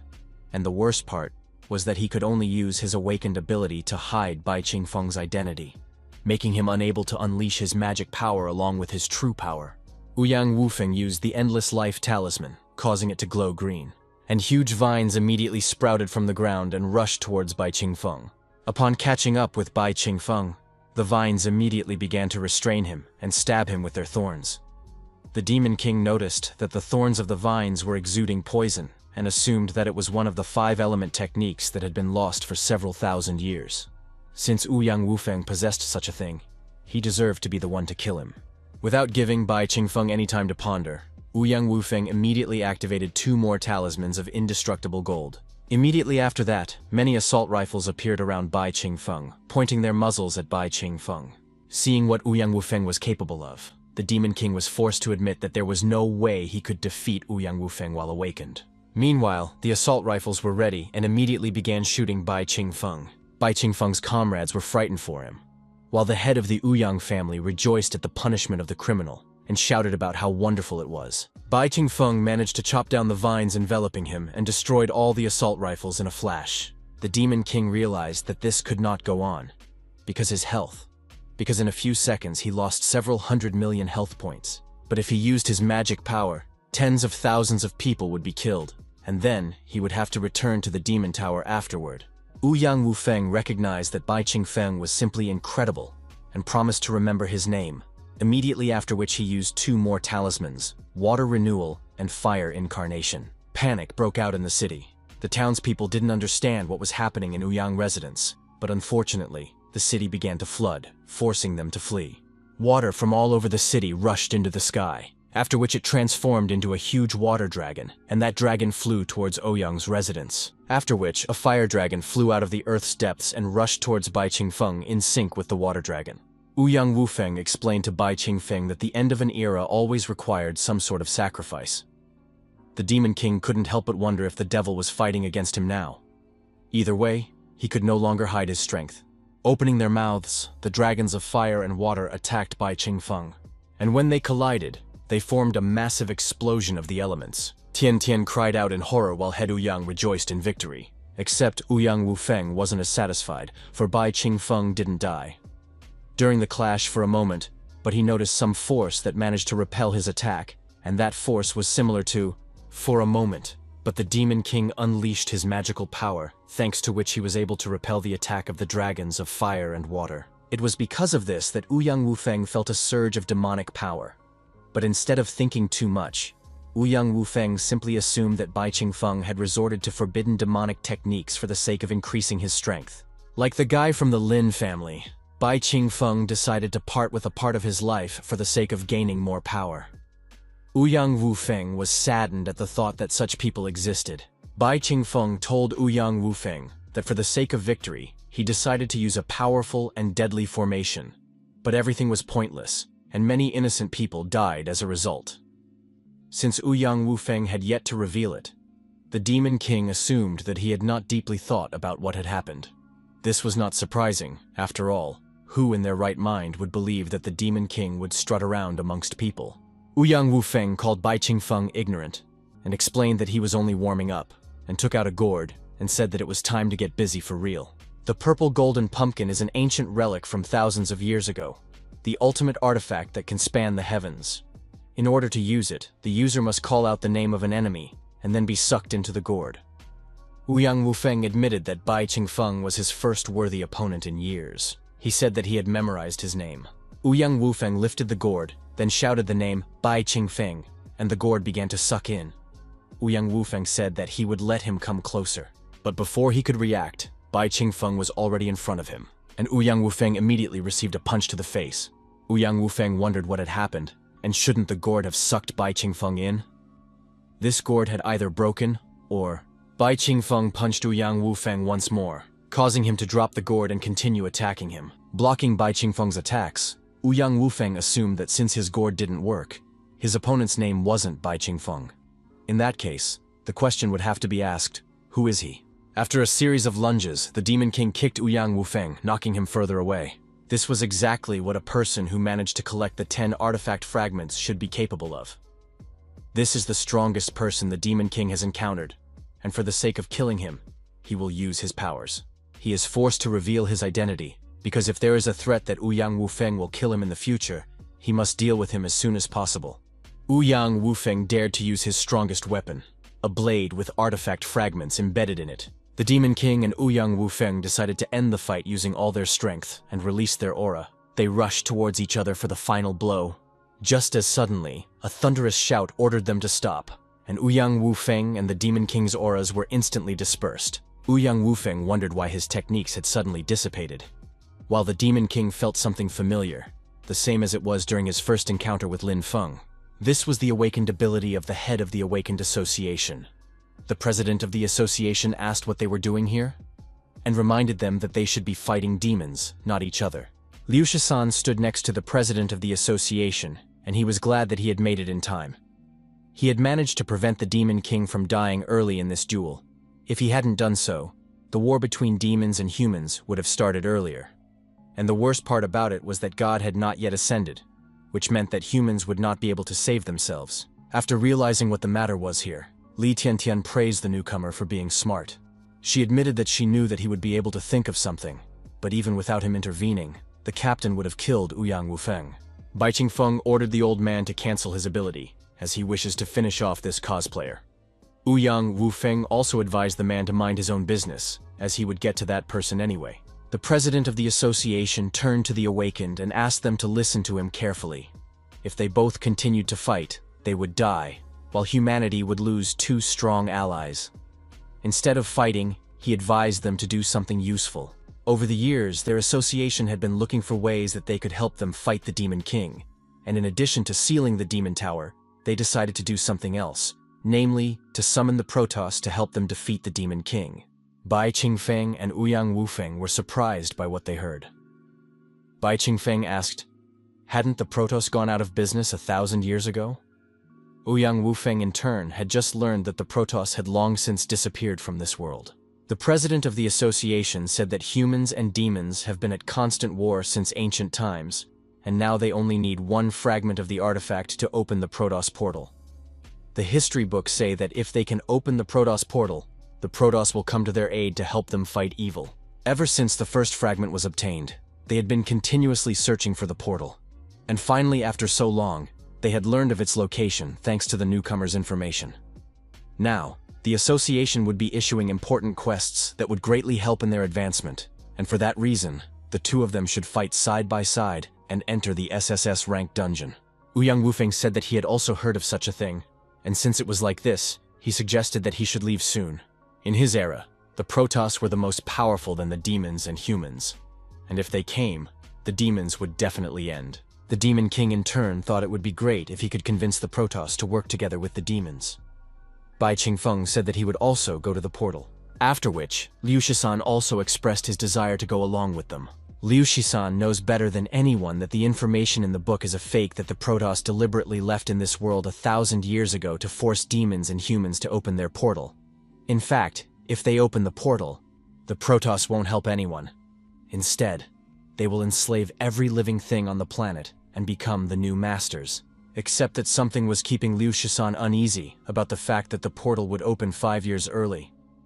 Even with the fact that the demons and humans were still not in a full-scale war, humanity would be able to survive and wait to be enslaved, because they would all become slaves.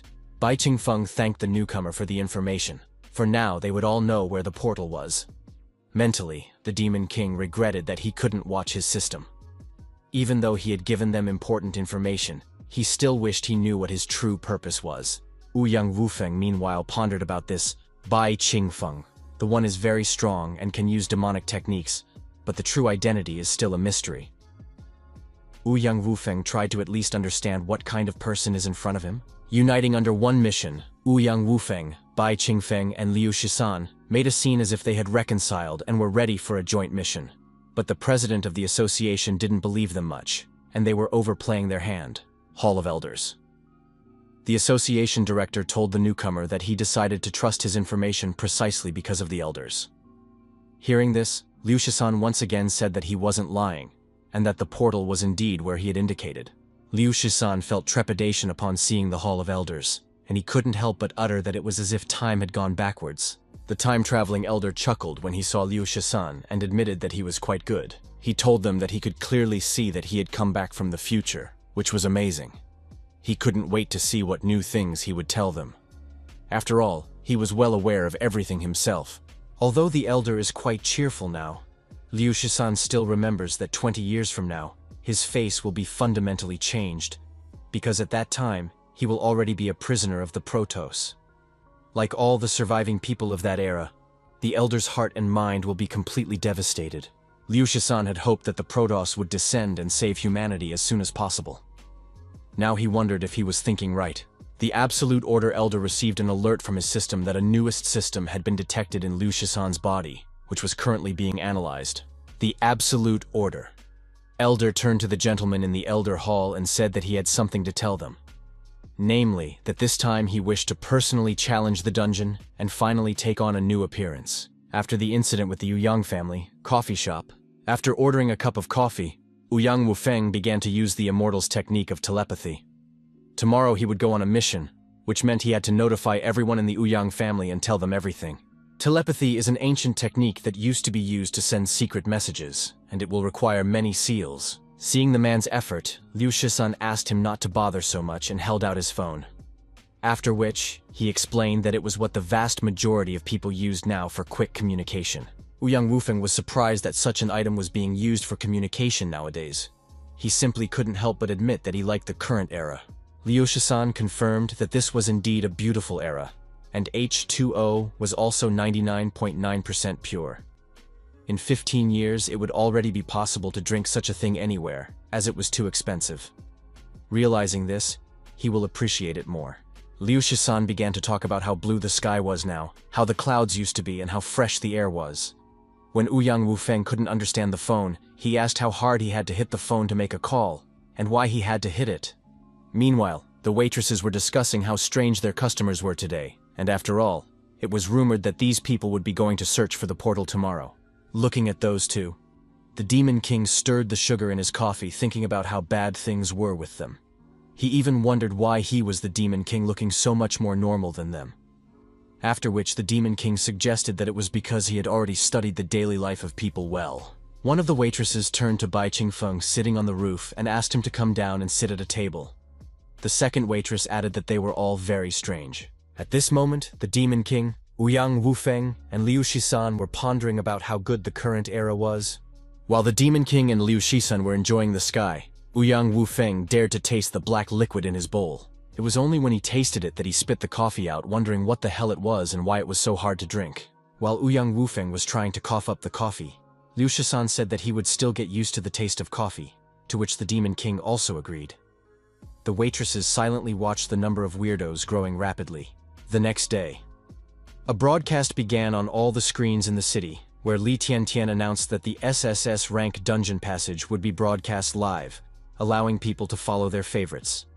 And the live broadcast was suggested by none other than the president of the association himself. Li Tiantian explained that since this was an important test that concerned the future of the entire human race and would be held in one of the most difficult dungeons, using the live broadcast format could give the hunters valuable experience and the public hope. Shi Li Tiantian and Liu Xiaoke, who are members of Bai Qingfeng's team, will act as hosts, and they will help viewers understand the progress of the contestants. According to research, the SSS rank dungeon is located in the ancient city where Protoss and artifacts were first discovered. For thousands of years, this city was home to true nobles who prospered and thrived, but the place fell into decay. The nobles, who monopolized the economy and military power, oppressed the poor and suffering commoners, which eventually led to a mass revolt. And then there were many vengeful souls who haunted them at night. It ended with the ruler of the city fighting the rebels for many years, at which time the flames of a fierce war raged, during which countless souls died. The resentment of the inhabitants accumulated day by day, and their lives became unbearable as a result. The city fell, people died, and many evil spirits appeared. For 1,000 years, anyone who dared to set foot in the city met imminent doom, and sufficient information about the city never appeared. Li Tiantian revealed that according to their information, this was the city where the Protoss portal was located. After interrupting Li Tiantian for a few seconds, Liu Xiaoqi announced that the number of viewers of their broadcast had already exceeded 1 billion. Then they offered to look at the brave men who had ventured out on such a dangerous mission. All the hunters summoned for the mission had already gathered at the gates of the city, which had a huge rift. It was because the SSS rank dungeon had formed a unique otherworldly space. In order to observe the battlefield, each of the challengers was implanted with a chip by the Elder of Absolute Order, thanks to which they would be able to broadcast as well as track them in real time. In addition, viewers can send messages to discuss problem-solving strategies and support their favorite contestants. As soon as Li Tiantian mentioned this, people immediately started messaging. Many of the viewers noticed their favorite Fire Dragon team and had already started cheering for them. The fans of Bai Qingfeng's team were also animated, wishing Bai Qingfeng and the newcomers good luck. Not counting the fans, some of the spectators discussed how scary this dungeon was, and that it was one of the hardest dungeons that was probably harder than the Demon Tower. Some of the audience even felt a sense of déjà vu. The Awakened Ones headed towards the spatial rift, and Li Tiantian announced the official start of the task for the 300 Awakened Ones. As soon as the Awakened Ones entered the city, the first bad news followed. All the teleported hunters were scattered in different corners of the city. They were separated. Hence, Li Tiantian and Liu Xiaoke said that they hoped that they would be able to find their comrades and pass the trial safely. The anchors decided to focus the broadcast on one of the hunters. This hunter had been teleported to the alley in the Phantom Maze and was now vigilantly looking around. This is a B-rank hunter, Ji Lun, from the Clover team. He joined the association 12 years ago, and in that time, he has completed 1 rank A mission, 12 rank B missions, and 56 missions of rank C and below. The viewers couldn't understand why an ordinary B-rank awakened person decided to go to the most difficult SSS rank dungeon. And after all, there were bound to be rule-related traps in this dungeon, and he would have to make an effort to survive. Some of the viewers even started cheering for this awakened man, while a minority wished for his death. Walking through the ancient city, an A-rank spirit, the Executioner, appeared before Gaelun. In his lifetime, this spirit was an executioner, but after his death, he turned into an evil spirit that stalked the streets and took away body parts from those he met before letting go. The Executioner ordered the awakened man to leave part of his body if he did not wish to forfeit his life. When the audience saw the evil spirit, they were horrified by it and its eerie aura. Some of the spectators advised the awakened one to follow the Executioner's order, while some advised him to just run away. There were also those who memorialized Gaelun beforehand, even those who were curious about which body part he would part with. Gaelun, as well as the audience, was frightened by the sight of this monster. Moreover, he was unwilling to part with his body part and just started running away from the Executioner, begging to be saved. Besides being just an ordinary monster here, a dungeon boss can look much more terrifying. Gaelun ran with all his might, but the Executioner was much faster and caught up, slashing his back. Immediately after the blow, a strange energy began to emanate from the awakened man, causing a heated discussion in the chat room. The hosts said that, judging from the information gathered from the awakened that were currently fighting evil spirits, the spirits of the ancient city were feeding on people's lives. It was as if these monsters were under some kind of curse that made them unable to live a normal life. The trials of the SSS rank dungeon had exceeded their expectations, which meant it was time to mourn the brave hunters. But at the same time, their victims provided valuable information to analyze the dungeon, as well as information about the Executioner. Thanks to this, they can help some of the hunters by using their chips. The anchors focused the broadcast on another hunter who had just encountered an evil spirit. It was an A-rank evil spirit, the Evil Princess, who could often be found on the streets of the city. In her lifetime, she was a good-hearted person who was loved by all. But when the city fell, she was betrayed and died in misfortune. She would usually ask oncoming people questions, and if you didn't know the right answer, you would be left with no choice but to try to escape. The evil princess told the awakened one that she wanted to ask him one question. The evil princess asked if he loved her. The most faint-hearted of the audience could no longer watch what was happening in this town. Everywhere roams creepy evil, with which it is almost impossible to fight. Try to escape, you die. Stay for the challenge, you will also die. The evil princess began to slowly approach the awakened man, and the audience advised him not to do what the monster was saying, as it was an obvious trap and there was no right answer. They advised him to run away, but it was too late. The awakened man said he didn't love her, but after a second he changed his mind and said he did. The evil princess asked him to prove it, and laughed immediately, after which she clung to the neck of the hapless awakened man. The audience was horrified by this scene. The people who were giving advice were trying to figure out how the awakened ones should survive. Should they run, or should they follow the rules? Even Li Tiantian admitted that these scenes were too bloody, whereupon she revealed that according to Elder Chip, 27 out of 300 hunters were killed within the first 3 minutes. And worst of all, the death toll keeps rising. Putting her hand on her heart, Tian Tian said that they would mourn for their heroes. Afterward, Liu Xiaoqi said that they had received valuable information from the front lines. Evil Spirit City was once called the City of Gods and was the capital of the kingdom. But later, due to a cruel tyrant, the people were in dire straits, but they still managed to overthrow the rule of the royal family. But after his death, the tyrant king turned into an evil spirit and cursed the city, as a result of which people after death began to turn into evil spirits, and gradually this place became a city of evil. The king is the boss of this dungeon, and in all probability, he knows where the portal is. They transferred all the important information into the chips of the awakened ones on the front lines to help them with their mission. But unfortunately, almost all the remaining 200 hunters are attacked by evil spirits. Liu Xiaoqi offered to watch the broadcast with another awakened one. Only the camera switched as viewers saw the awakened man yawning in the morgue as if he had just slept. Viewers wrote that he was crazy or hoped that he would survive being in such a horrible place. This awakened man was Liu Shisan, a member of Bai Qingfeng's team who had only recently joined the association and had yet to show himself in action. Rubbing his eyes, Liu Shisan wondered where he was suddenly teleported to. The presenters recognized the newcomer of their team and said that they would be waiting for his performance. No sooner had Liu Shisan gotten up than he heard footsteps and saw a nurse at the other end of the morgue.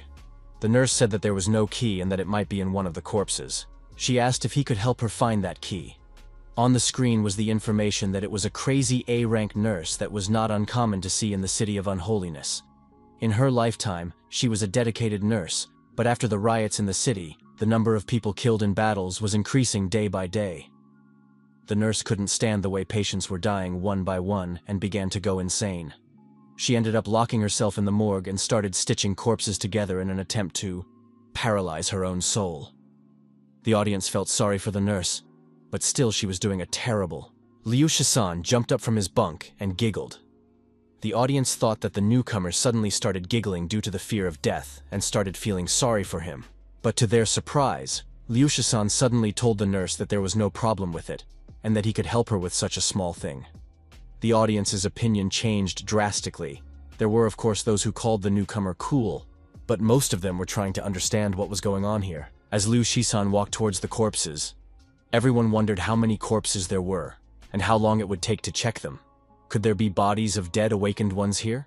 And was there really a key inside?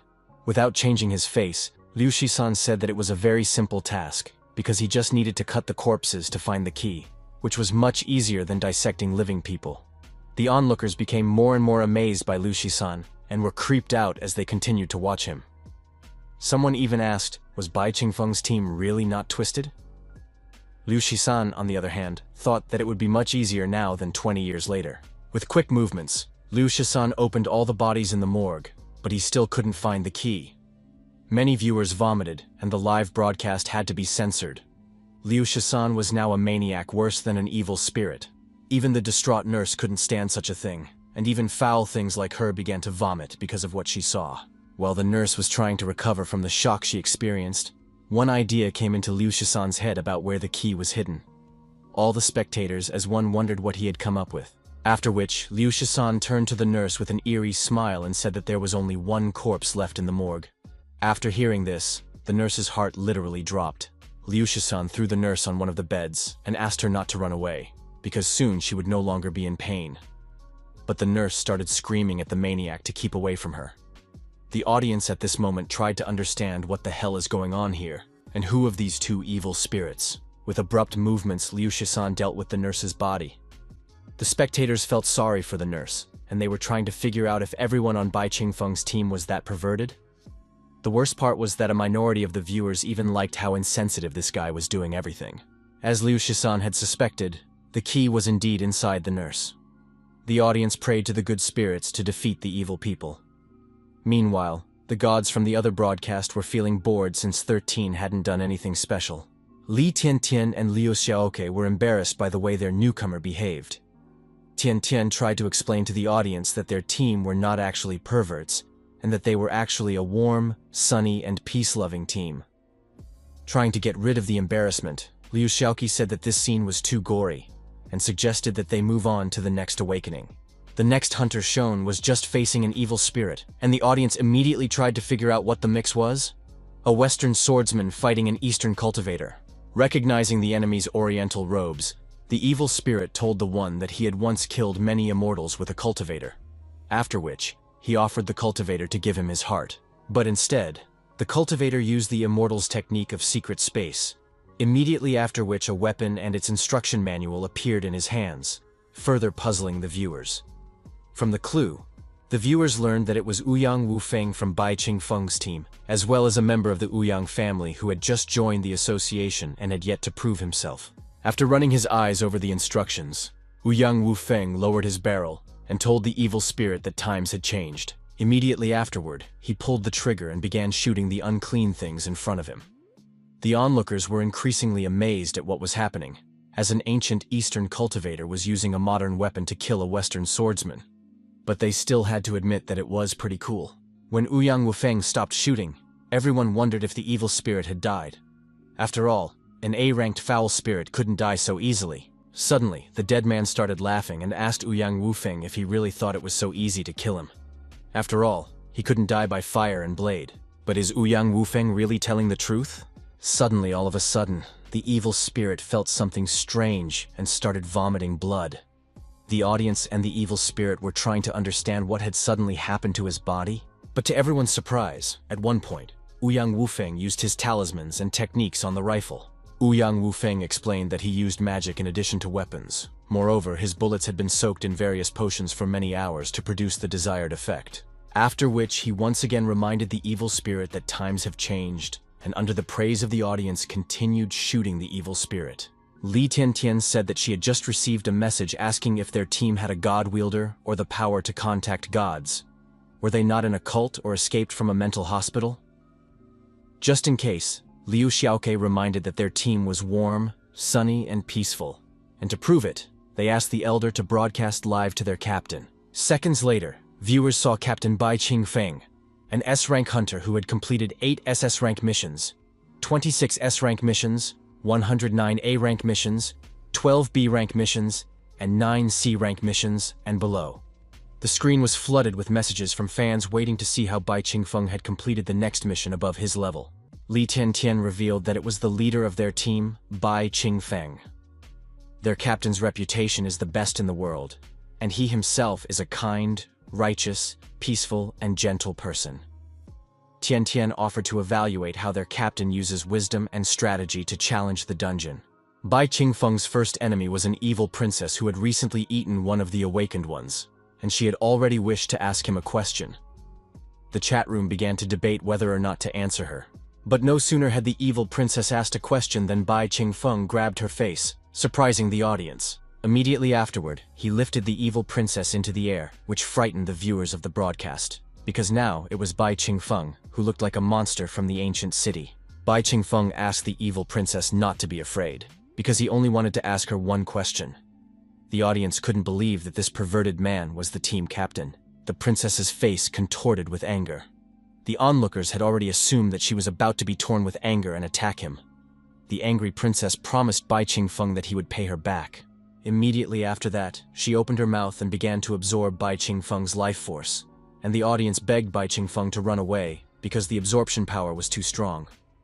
But after a few seconds, the evil princess was confused by what had happened, because she felt that there was literally no end to this person's life force, so she couldn't absorb it. Bai Qingfeng told the evil princess that she was talking too much, and since his opponent couldn't do anything to him, Bai Qingfeng punched her with his fist, surprising the audience with how simple it ended. The Demon King thought about the fact that the SSS-ranked dungeon had formed an independent space that did not belong to the tower, and more importantly, that even he did not know about it, which was not good. Since that was the case, he decided that he would draw this dungeon to his tower to increase the strength of the demons. After finishing his thoughts, the Demon King squatted down and lifted the head of the evil princess to ask if she was the one they were talking about, saying that she wanted the victim to pay a price for a wrong answer. The evil princess started screaming and struggling to get out, while the audience empathized with her. The evil princess burst into tears and admitted that she was wrong, whereupon she promised that she would answer any question he asked, as long as he asked. Seeing how cute the princess really is, most of the audience had already forgiven her, forgetting about the people she had killed. But to finish the poor thing off, the Demon King asked the evil princess, what is the truth about the Fermi paradox? How to prove the gold bug hypothesis? And what does she think of the Riemann hypothesis? Not knowing how to answer all these questions, the princess asked that he just kill her. It was now clear to everyone that this perverted devil was trying to finish her off. Once the princess gave in, Bai Qingfeng demanded information about the city and started pulling on her cheeks, which only pleased the viewers of the broadcast.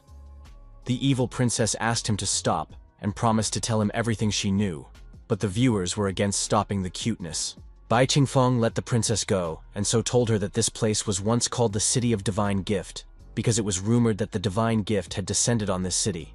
But in reality, because of the tyranny of her great-grandfather Chus, the first king, the people of the city were in distress due to constant wars. The nurse told Liu Shisan that the war continued until one day a nameless hero appeared and encouraged everyone to revolt.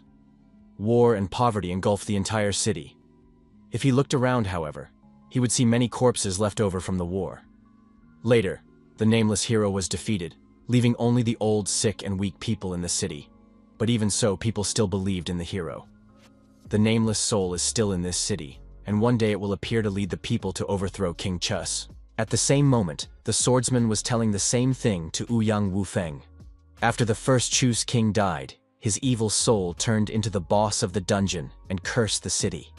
Because of this, all the people of the city are forced to remain his servants forever, just as eternally as the blood moon, always hanging high in the sky, forever disgusting and terrifying.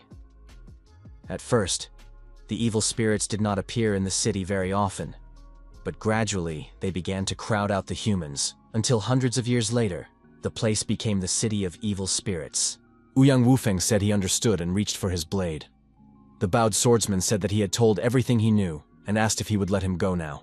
Before the swordsman could notice anything, he realized that his head was separated from his body. Uang Wuang explained that he couldn't let go of the evil spirit because it didn't belong to his race, because evil spirits weren't humans. After listening to the nurse, Liu Shisan opened the locked door from 1,000 years ago and invited the nurse to come out with him. The mad nurse was surprised to hear this and asked if he really wouldn't kill her. After all, she is an evil spirit, not a human being. To which Liu Shisan replied that they were all indigenous to the planet, and that they all had their own positions and views. So why then should they kill each other? Plus, his greatest desire is world peace. Meanwhile, Bai Qingfeng asked the princess why she was still following him. The audience was delighted with Bai Qingfeng and wished all the guys were like that. The clearly changed princess replied that she wanted to go along with him. The audience at this point spammed that the princess had changed, and that Bai Qingfeng had tamed an evil spirit. The evil princess admitted that she thought he was very strong, and that he had a good character. That's why she wants to become his follower, and support him in his quest to become the new master of the city. The Demon King didn't care, so he said she could do whatever she wanted. Just as suddenly, a terrifying voice was heard, and the executioner, or in the viewer's opinion, the next foul thing that Bai Qingfeng would tame, came out from behind the corner. Bai Qingfeng was surprised at how soon he ran into another evil spirit, and the princess, the sweetest princess in the audience's opinion, looked out from behind him and hinted at the executioner to run away. Not taking a hint from the evil princess, the executioner demanded a body part from Bai Qingfeng, unless of course he wished to die. But no one, including the audience, believed that the executioner would pull off the same scheme. Before the executioner could notice anything, Bai Qingfeng demanded his hand and ripped it off a moment later. The hosts praised their captain for how coolly he had disarmed his opponent. In pain, the executioner fell to the ground and swaying began to complain that he was not talking about himself. The evil princess felt sorry for the unthinking executioner. Swinging on the ground, the executioner saw that person approach him again, causing the executioner to start sobbing in fear. The spectators began to give the spirit various advice, including a plea that it would not meet Bai Qingfeng in the next life. Raising its head, the spirit saw a sinister, even too sinister smile. Never had evil spirits feared humans so much. Bai Qingfeng called the executioner a poor man, which surprised the viewers and asked for the location of the dungeon boss. Even in such a way, the audience still found Bai Qingfeng very attractive. The executioner replied that the king's evil spirit was currently in the palace, but warned Bai Qingfeng that he couldn't enter there now. no one can enter the palace, and all because a headless rider on a sinister horse was chasing the humans fleeing from him. Raising his blade, the rider ordered the men to lay their heads before him and offer him their blood. But no sooner had he spoken than the headless rider was kicked, throwing him off his horse. Upon landing, the headless horseman asked who dared to do this to him. But unfortunately for him, it was Bai Qingfeng who had already taken possession of his horse. Bai Qingfeng turned to the rider and asked him to show him the way to the palace. The spectators were increasingly admiring Bai Qingfeng as they saw him on the flaming horse. But some were beginning to resent the fact that the broadcast was only focused on one person. Suddenly, the headless horseman noticed evil spirits, an evil princess, and an executioner in front of Bai Qingfeng, leaving him confused. The executioner and the princess extended a hand to the rider and suggested that they follow Lord Bai Qingfeng and attack the king altogether, while the headless horseman was trying to understand what was happening. The spectators had already managed to name them Bai Qingfeng's new team, which they dubbed Evil Legion. The anchors announced that they had just received new information. The evil spirit of King Chusa, who is the dungeon boss, is now in the palace, and it is very likely that he knows where the portal is. Li Tiantian then sadly told the audience that after the exciting battle, they only had 83 awakened, still continuing the fight, while another 79 awakened were killed, and 138 retreated. Liu Xiaoqi further revealed that the Fire Dragon team had temporarily withdrawn from the trial, as they had received an SSS-ranked mission. The hosts revealed that currently, judging from their viewers' votes, Bai Qingfeng's team was second only to the Fire Dragon team in popularity. Since the Red Dragon team had left, they would switch the screen to a member of the Bai Qingfeng team right now. Only when they returned to Captain Bai Qingfeng did they see that he had defeated all the evil spirits he encountered one by one. After defeating another evil spirit, Bai Qingfeng took his halberd, which made some of the audience laugh. Using his new weapon, the invincible Bai Qingfeng continued to smash through the evil spirits with his destructive power. It was already clear to the spectators that SSS rank was the ceiling of the dungeon's power, but not Bai Qingfeng.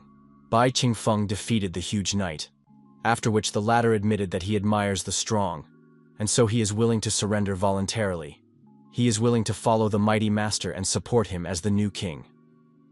One of the spectators couldn't resist and reminded the dead man that he was actually a general. One after another, countless evil spirits bowed down to his strength, as if he was a devil in human form. And gradually, Mr. Bai Qingfeng became the one who actually formed an army of evil spirits. The spirits were absolutely loyal to the new master and wished to throw the chains together. The man had become the leader of the evil spirits, and his popularity had already surpassed the fire dragons that had left the dungeon. The hosts said that they were looking forward to their captain finding the undead King Chus. After many years, the mad nurse finally got out of the morgue, and seeing the same moon, tears came out of her eyes. Suddenly, someone who looked like a human ran past her, almost knocking her down.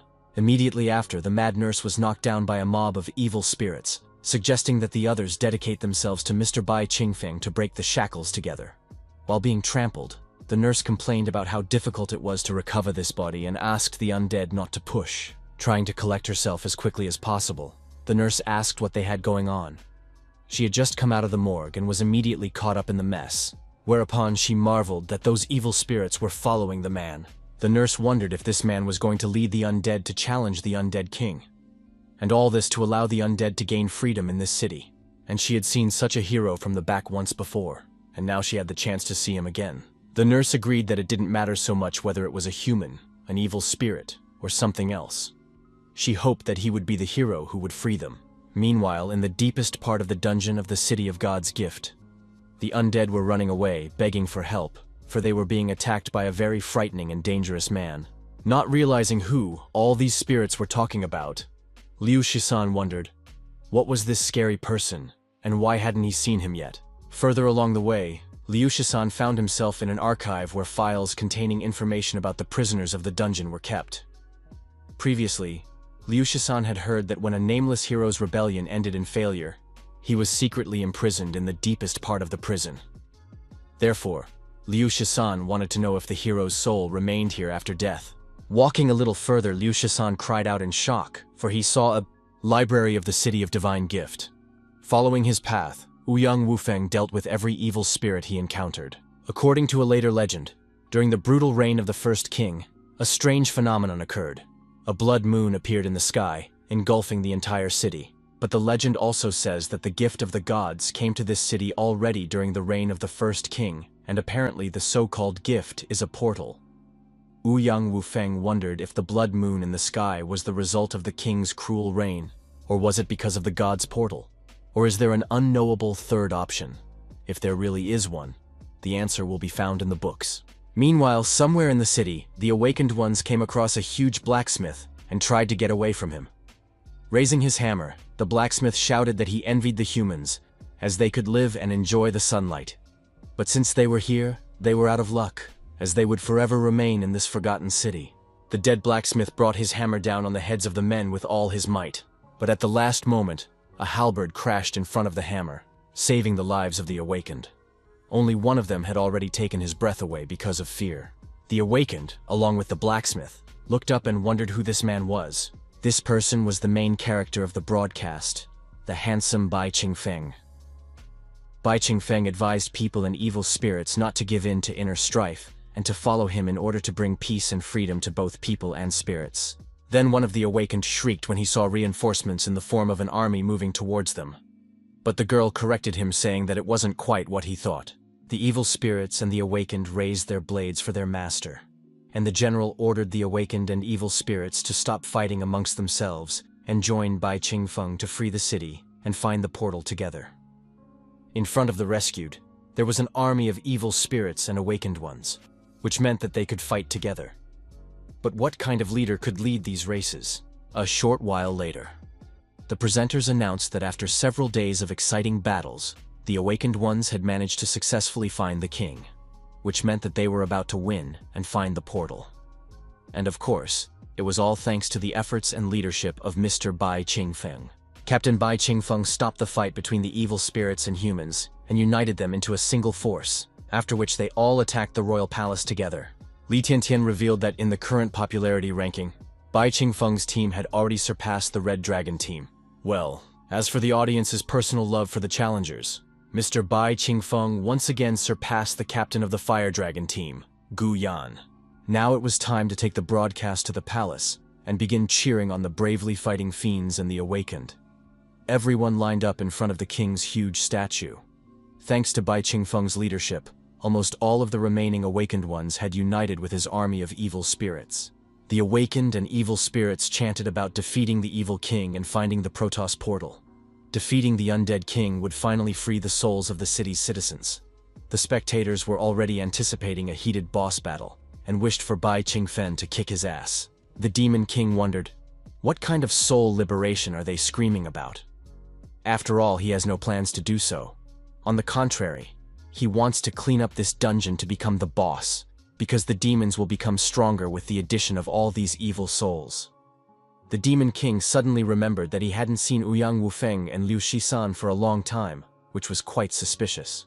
The anchors said that it was rumored that 1,000 years ago, the statue of the Tyrant King was attacked by the citizens who were angry at his cruel rule. Now, the formerly God-blessed city has turned into a dead city, and all of its inhabitants have become evil spirits. But even after 1,000 years, the former inhabitants of the city continue to hate the tyrant's statue. Raising his fist, Bai Qingfeng ordered his subjects to rush forward and join him in slaying the king. This was the last battle in this dungeon, and the spectators gave Bai Qingfeng their support. When the army reached the red portal, the headless horseman told them that the king was here, but the palace's enchantments automatically absorb the lives of those who enter. It was because of this that no human for 1,000 years had ever been able to enter the palace. All hunters who touched the barrier in the blink of an eye lost their lives. The onlookers began to ponder over what to do now. Some of them were trying to figure out how the headless horseman was talking. The headless horseman added that evil spirits couldn't go inside either, as they weren't lacking in longevity either. Bai Qingfeng stretched out his hand and asked, would it really suck out all life at once? To find out, he dared to try it, striking down evil spirits and humans alike.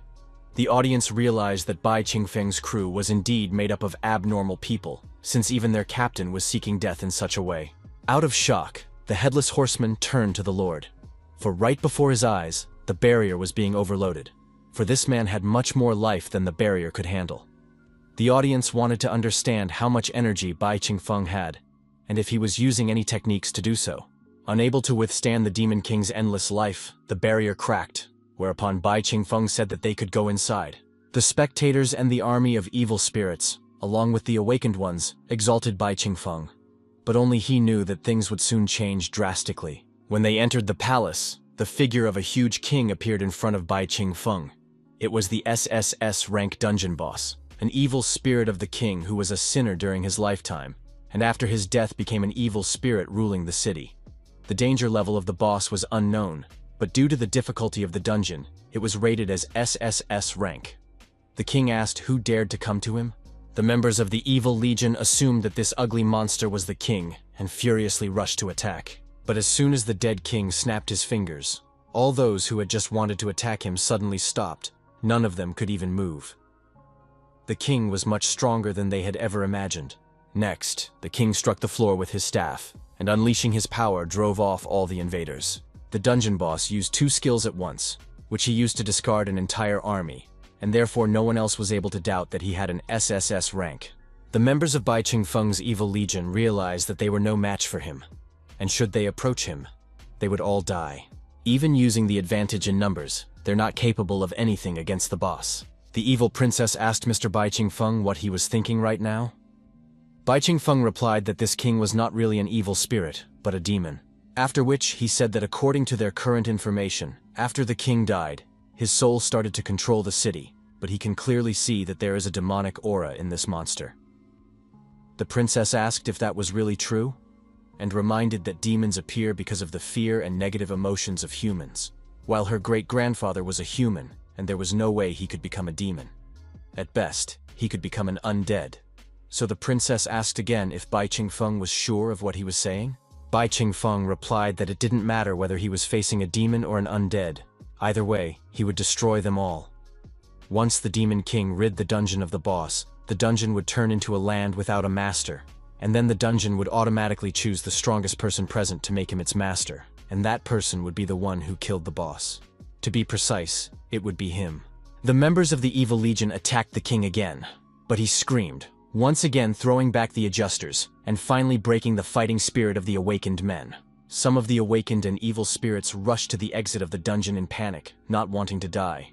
The viewers of the broadcast began to ridicule these cowards for having to fight for their fate. Bai Qingfeng entered the fight. With a sharp jump, he was right next to the boss and punched him in the face, managing to inflict damage. Everyone was surprised at how easily Bai Qingfeng was able to do it, as the awakened S rank was stronger than the boss. After his strike, Bai Qingfeng grabbed the king's staff and began to untwist it. He then threw back the king by breaking several columns in the palace with it. The evil king asked who dared to hit him, and demanded the attacker to identify himself. But Bai Qingfeng once again tore towards the evil king and punched him in the face. Watching Bai Qingfeng humiliate the boss, the viewers were trying to figure out if Bai Qingfeng and the boss's ranks were really calculated correctly. After all, based on what they saw, the boss should be the one with the S rank, while Bai Qingfeng is the SSS rank. The members of the evil legion were marveling at Bai Qingfeng's might, and some hoped that they could become just as great in the next life. The evil princess fell even more in love with Bai Qingfeng, and folded her hands in her heart and said that he was truly handsome, which was supported by many of the audience. Even Li Tiantian hugged Liu Xiaoqi's arm and said that he was very cool. She even suggested that the legendary SSS rank was not much different from the S rank. The depths of the Divine Gift City. Liu Shisan was stunned by what he had just seen, for in front of him is none other than a prisoner of the dungeon, a nameless hero. The nameless hero asked who had come to see him, after which he introduced himself as the king of Divine Gift City. Liu Shisan was surprised to hear that he was the king and asked, shouldn't he be the nameless hero that rebelled against the tyranny of the king? The king admitted that he didn't know what he was talking about and told him that he was Chus, the king of this city. He used to lead soldiers for the sake of resisting the invaders, but he was later captured and imprisoned in the depths of the city. After his death, his soul never dissipated as he was concerned about his people with all his heart. King Chus advised Liu Shisan to check the bookshelf next to him, as it had all the information about the prisoners of the prison, and various aspects of his life were recorded there. From the records, Liu Shisan learned that the Divine Gift City contained a gift that attracted the attention of countless city-states and kingdoms that coveted the divine gift. King Chus exerted all his strength to defeat the invaders, but he was outnumbered, and after his death, he was imprisoned in a dungeon where he passed away. Later, The invaders nominally took control of the city, and to fully justify themselves, they laid the crimes on others. Interfering with history, they withheld information about the confrontation between King Chusa and his victim, after which they began suppressing the inhabitants on behalf of the king. As it turns out, King Chus is not only a hero, but he died a long time ago, and all the subsequent harm was caused by a smear campaign of invaders. King Chus turned to the young man and asked him to break the chains that held him back. He wanted freedom, for the people of his city needed him now. Liu Shisan agreed to release King Chusa, as he suddenly remembered something. If the real king is here, then who is in the palace? And since the king turned out to be righteous, who is holding the souls of thousands of the dead captive for 1,000 years now? Kicking the evil king, Bai Qingfeng wondered if it was really an SSS-ranked spirit. Besides having a fake rank, it was also not an evil spirit. Hence, Bai Qingfeng demanded the king to reveal the truth, unless he wished to turn into ashes, of course.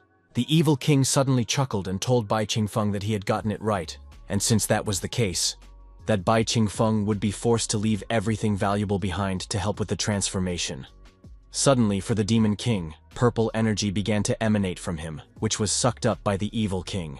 The evil king said that even though he had killed him, there was no stopping the possibility of resurrection. Now he was using Bai Qingfeng's emotions as his food to become even stronger. The viewers had already realized that the boss had entered the second phase and had finally received the SSS rank. The demon king laughed at the vain attempts of the evil king and told him that he had nothing to lose. Demons have no desires or emotions, and all they need is the eternal enjoyment of an infinite lifespan. He is the demon king, and he simply cannot have human emotions. Suddenly, Bai Qingfeng felt a painful prick that made his head start to tear up in pain. He felt as if something was leaving his mind, and the feeling was painfully familiar. Ever since he had entered the human world, he had often had headaches. And even the moment they were in the chess dungeon, the souls thanked him for their freedom, even though they knew who he was. And even the real Linfun, even not so long ago, he had felt the same pain when he had saved Li Tiantian that didn't betray him, even when on the verge of death. But now his headache was even worse, and the Demon King was trying to figure out why this was happening.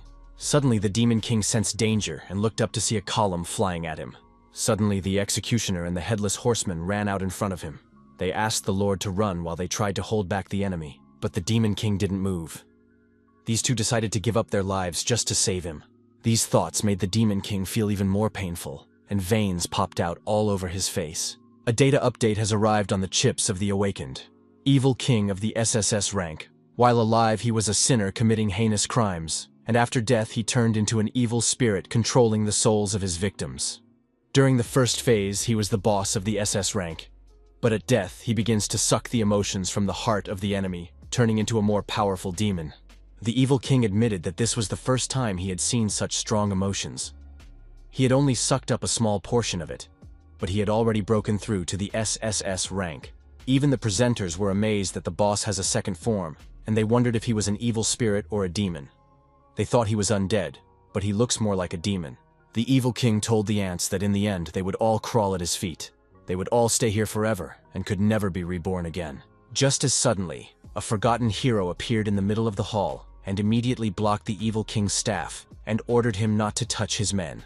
The Evil King increased the pressure, and looking at his opponent's face began to chuckle, as the real Chus is finally here. King Chus said that he didn't care who the imposter in front of him was. He had come to protect his people, even after his death. The members of the Evil Legion, as well as the audience, were stunned by Liu Shisan's words about the real King Chusa, and the entire history of the city was faked.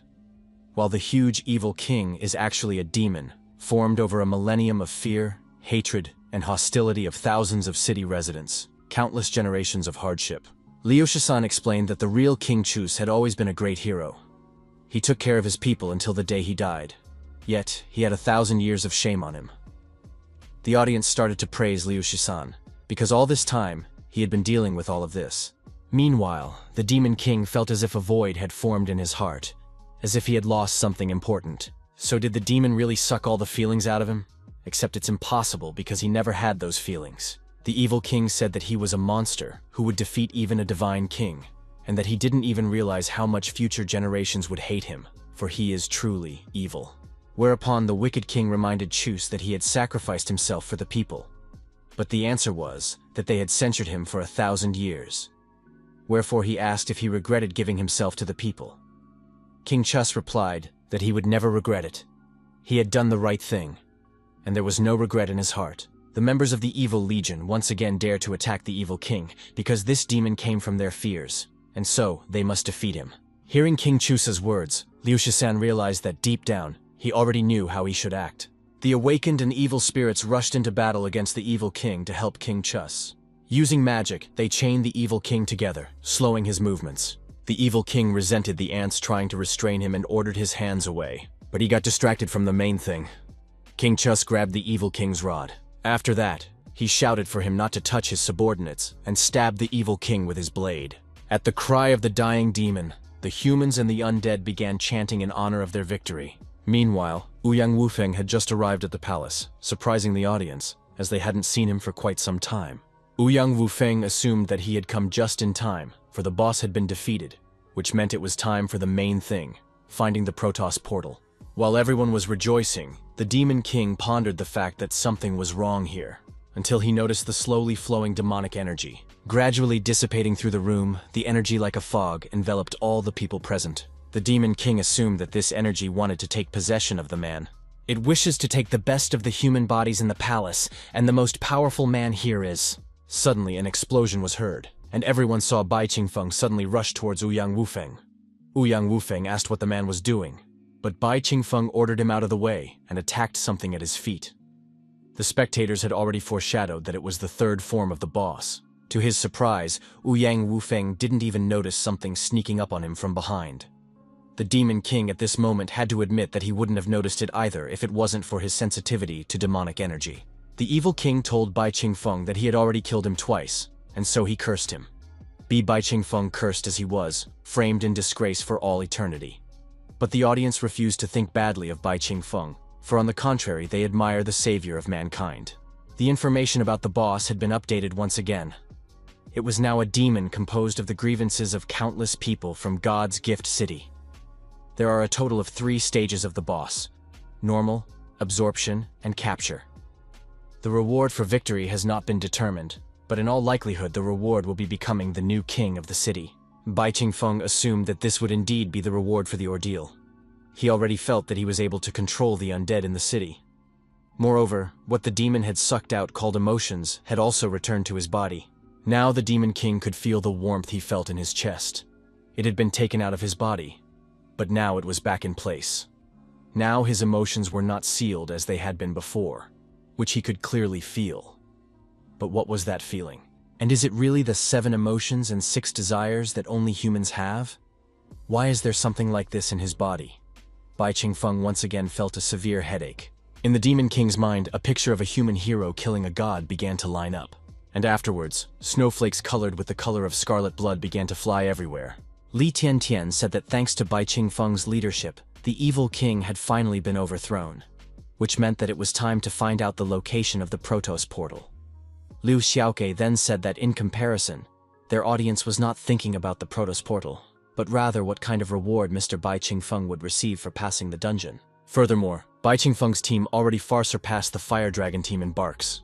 In the player rankings, Bai Qingfeng is also at the top, and the second spot is behind Liu Shisan while Gu Yan is at the third spot.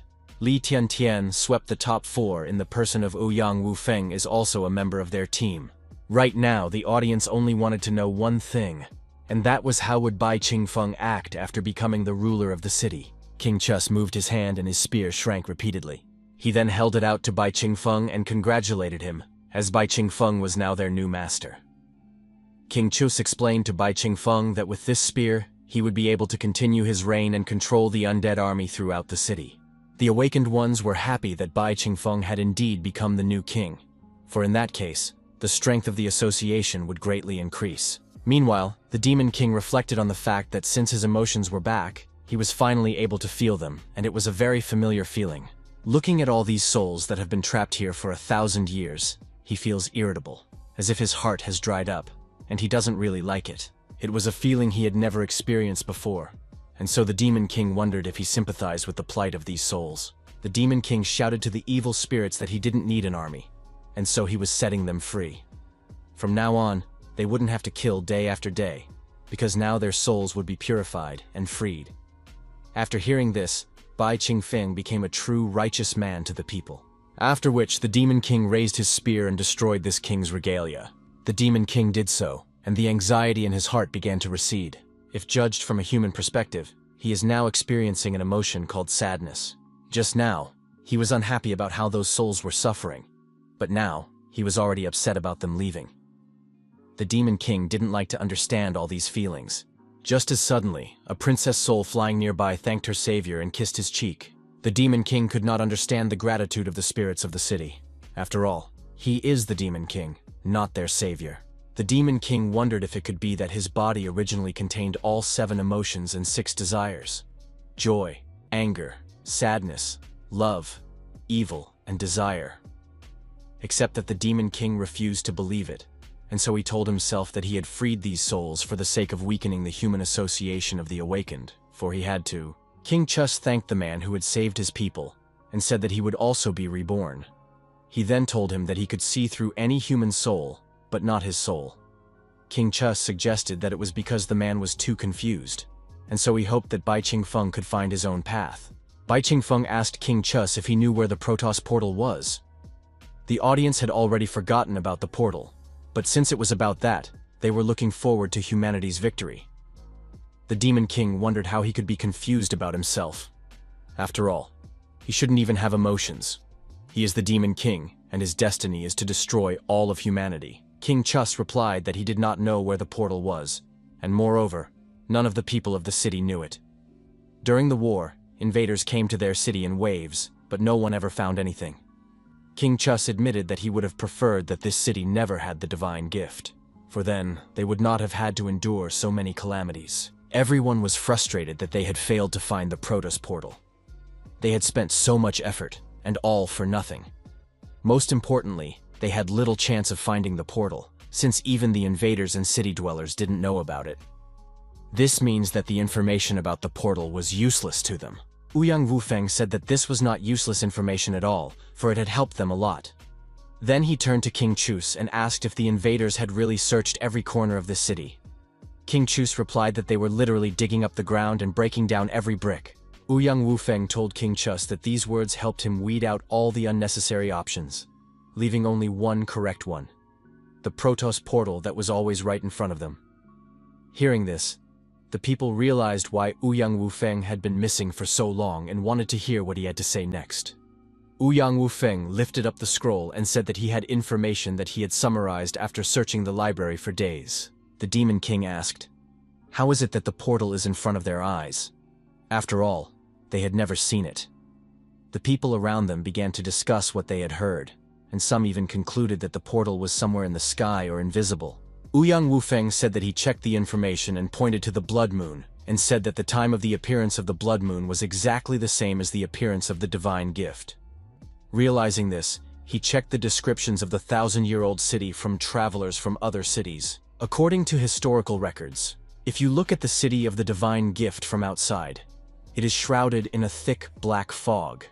But if you look inside, a blood moon appears in the sky.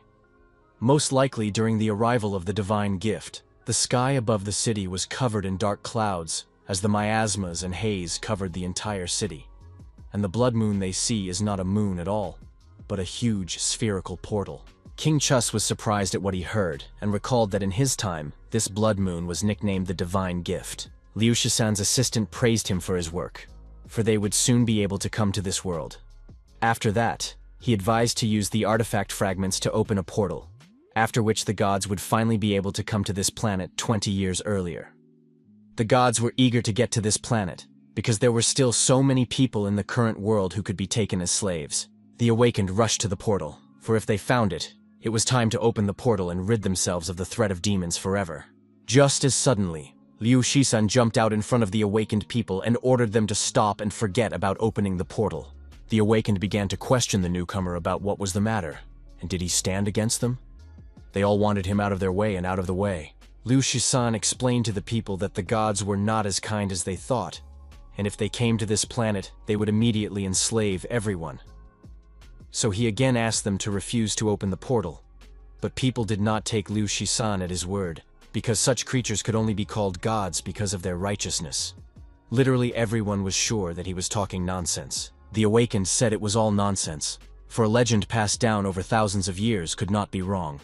The gods are righteous beings who protect all living things, and the opening of their portal is an important decision made by all mankind, and some newcomer dare not change it.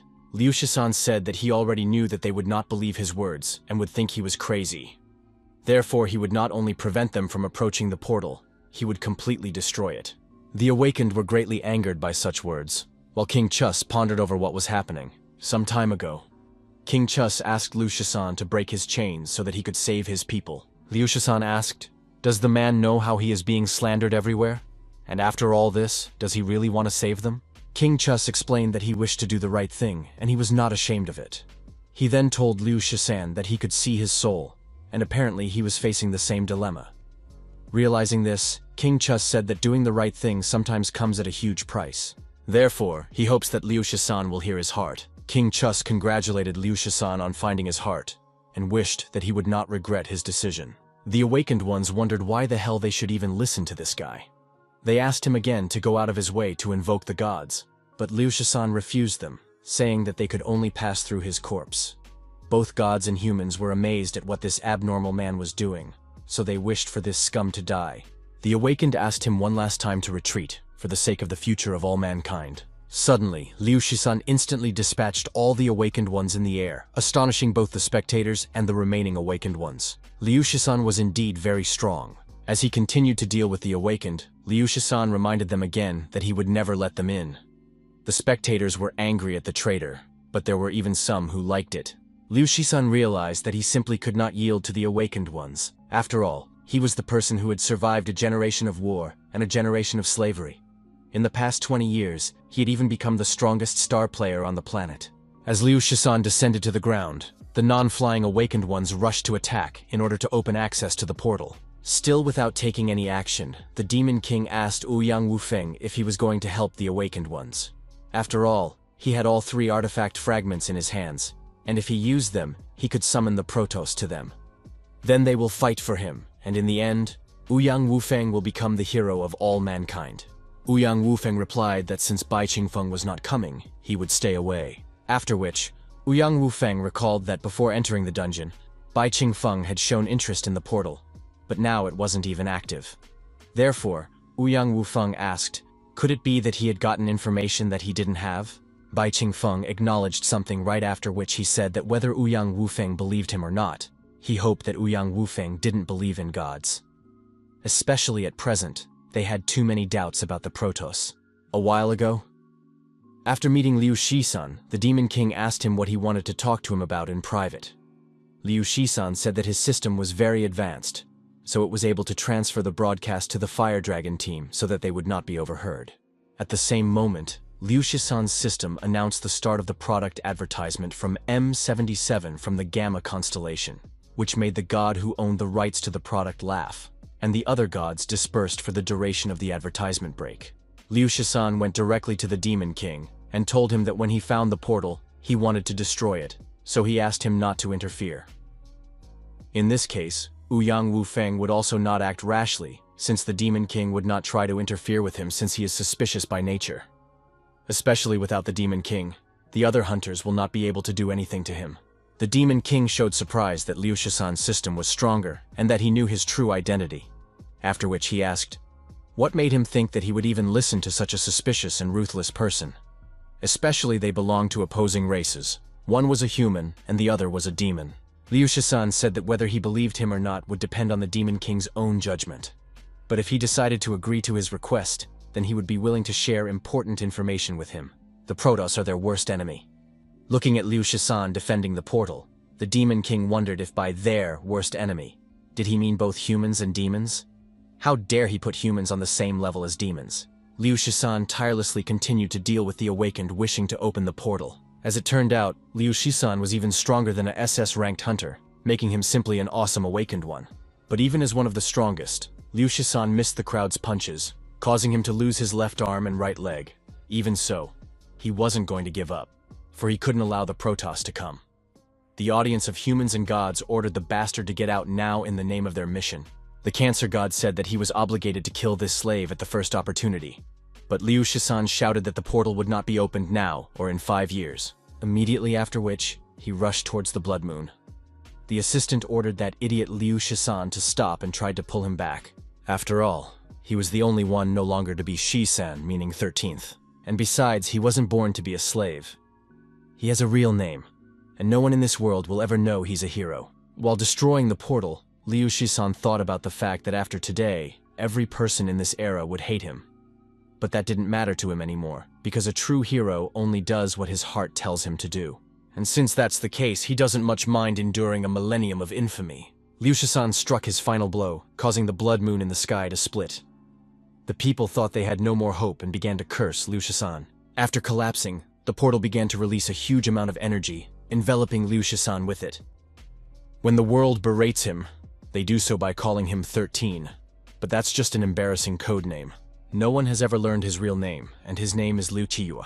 The hosts presented the audience with a 3-day recording of the SSS rank dungeon sweep, where Liu Shisan, who hated them, had burned to death too easily.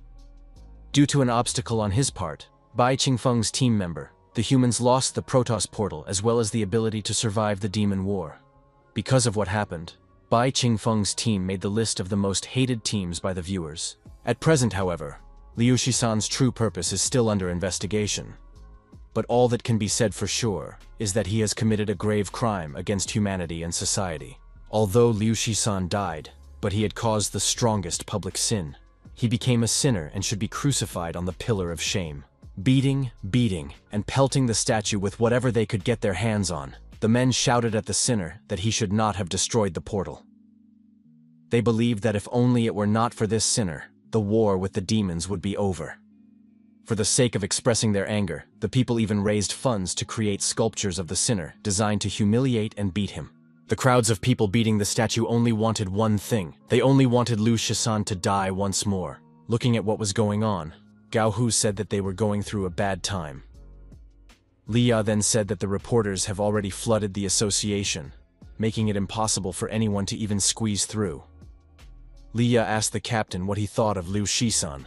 Was he really hiding his identity? At this moment, the Demon King was thinking that this scene was a repeat of what had happened in the City of Divine Gift. And although he did not know why, but looking at this scene, an unpleasant feeling flared up in his heart again. The Demon King wondered if he really felt sadness. Behind this trio, Liu Xiaoqi was plucking off the flower petals one by one, trying to figure out whether she loved him or not. In fact, after the end of the broadcast, he was about to confess his feelings to Li Tiantian, but then all this happened. Leah confessed that she had noticed Li Tiantian looking at Li Tiantian for a long time. After that, Gao Hu supported Liu Xiaoqi, because they have the best elements of fire and poison, and they are excellent partners. Liu Xiaoqi admitted that he fell in love with Li Tiantian at first sight, and when he first saw her he immediately knew what they would name their child. He will name him Liu Qiyue since they met in the fall when the leaves fall. He also assumed that their child would have hair as red as a maple leaf like Tiantian's, and would also possess the dual attributes of fire and poison. Li Ya and Gao Hu were confused by what they heard. Li Ya was amazed that he already had so much on his mind about the baby, while Gao Hu tried to pretend that he just had goosebumps because of the approaching winter. After hearing about winter, the Demon King thought about the fact that one hero was finished, which meant that another one, Uang Wuang, would soon appear. Meanwhile, Uang Wuang pondered that when he went to the library, he wanted to learn about more than just the portal. One of his goals was to search for long-lost books. The City of Divine Gift is an ancient city built thousands of years ago, where many long-lost ancient books have been preserved intact. And by checking these books, he managed to find out something about the Demon King. Breaking news. Liu Shisan's criminal acts have been uncovered. The news anchor said that countless reporters rushed to the president of the Awakened Association to interview him. The reporters were drowning the association president in questions. Why had a member of their association suddenly rebelled and destroyed the God portal? Did the other members of Bai Qingfeng's team know that such a thing could happen, and were the rest of Bai Qingfeng's team members involved? Plus, there were rumors that Bai Qingfeng had been near the Great Prophet and the Great Summoner at the time they were killed. And so, right before the mission in the ancient city, Bai Qingfeng fought with Uang Wuang. causing many civilians to suffer. The president of the association turned to all the reporters at once and said that he had no comment on this, and that he fully trusted every member of their association, because the members of the Awakened Association were heroes who risked their lives for the good of all mankind. Furthermore, he trusts the time-traveling elder who transported Liu Shisan to their days, indicating that Liu Shisan's actions were also for the good of humanity. Hearing the excuses from the president of the association, the reporters seemed to explode. The reporters began to demand proof that it was true, because after what had happened, people could no longer trust the Awakened Association, which was currently protecting the team captain Bai Qingfeng, who might have been Liu Shisan's mastermind. The reporters demanded that the members of Bai Qingfeng's team clarify everything themselves, without the association director's favoritism. The association president said that Mr. Bai Qingfeng had nothing to explain to them. As for the gods, although the portal had been destroyed, they still had ways to defeat the demons. They still had hope for the future of humanity. An outsider suddenly appeared among the reporters and pointed out to the president of the association that they had two ways to get rid of demons. The first way was sealing, while the second way was extermination. After which, he recalled that after Ling Xiao's death, the association president had not allowed anyone to challenge her, because no one had ever managed to escape alive from the top of the tower. Except he's ready to challenge the demonic tower, and he's fully confident that he'll manage to reach the top, except that before he does, he has a request. The reporters revealed that this cultivator was Uang Wuang, a member of Bai Qingfeng's team. All of this hints that Bai Qingfeng's team wants to rectify the situation, as all suspicions will fall off of them after they win, except that the current death rate in the Demon Tower reaches an absolute 100%. After all, in the entire history of fighting demons, no one has ever managed to pass the tower, which means that Uang Wuang is risking his own life. The director of the Awakened Association protested against the sweep of the Demon Tower. After all, even immortal Elder Ling Xiao had failed to return from the tower. The association director tried to explain to Uang Wuang that he risked dying for nothing. Uang Wuang burned one of his seals and said that he had his reasons. The Demon Tower really can't be passed by anyone, and it's all because of the Demon King guarding the top floor. As soon as the seal finished burning, it imperceptibly affected Li Tiantian, causing her to have an ominous premonition and her heartbeat to increase. Uang Wuang said that the Demon King was not in the Demon Tower right now. Hearing this, the reporters all pounced on Uang Wuang at once. They wanted to know if his words were true, and how could he know this? After all, if it was true, it would prove to be a great opportunity for the victory of mankind. The Demon King did not react to Uang Wuang's words in any way, while Li Tiantian realized what her premonition was leading to. And now she was trying to understand, how could Uang Wuang know about this?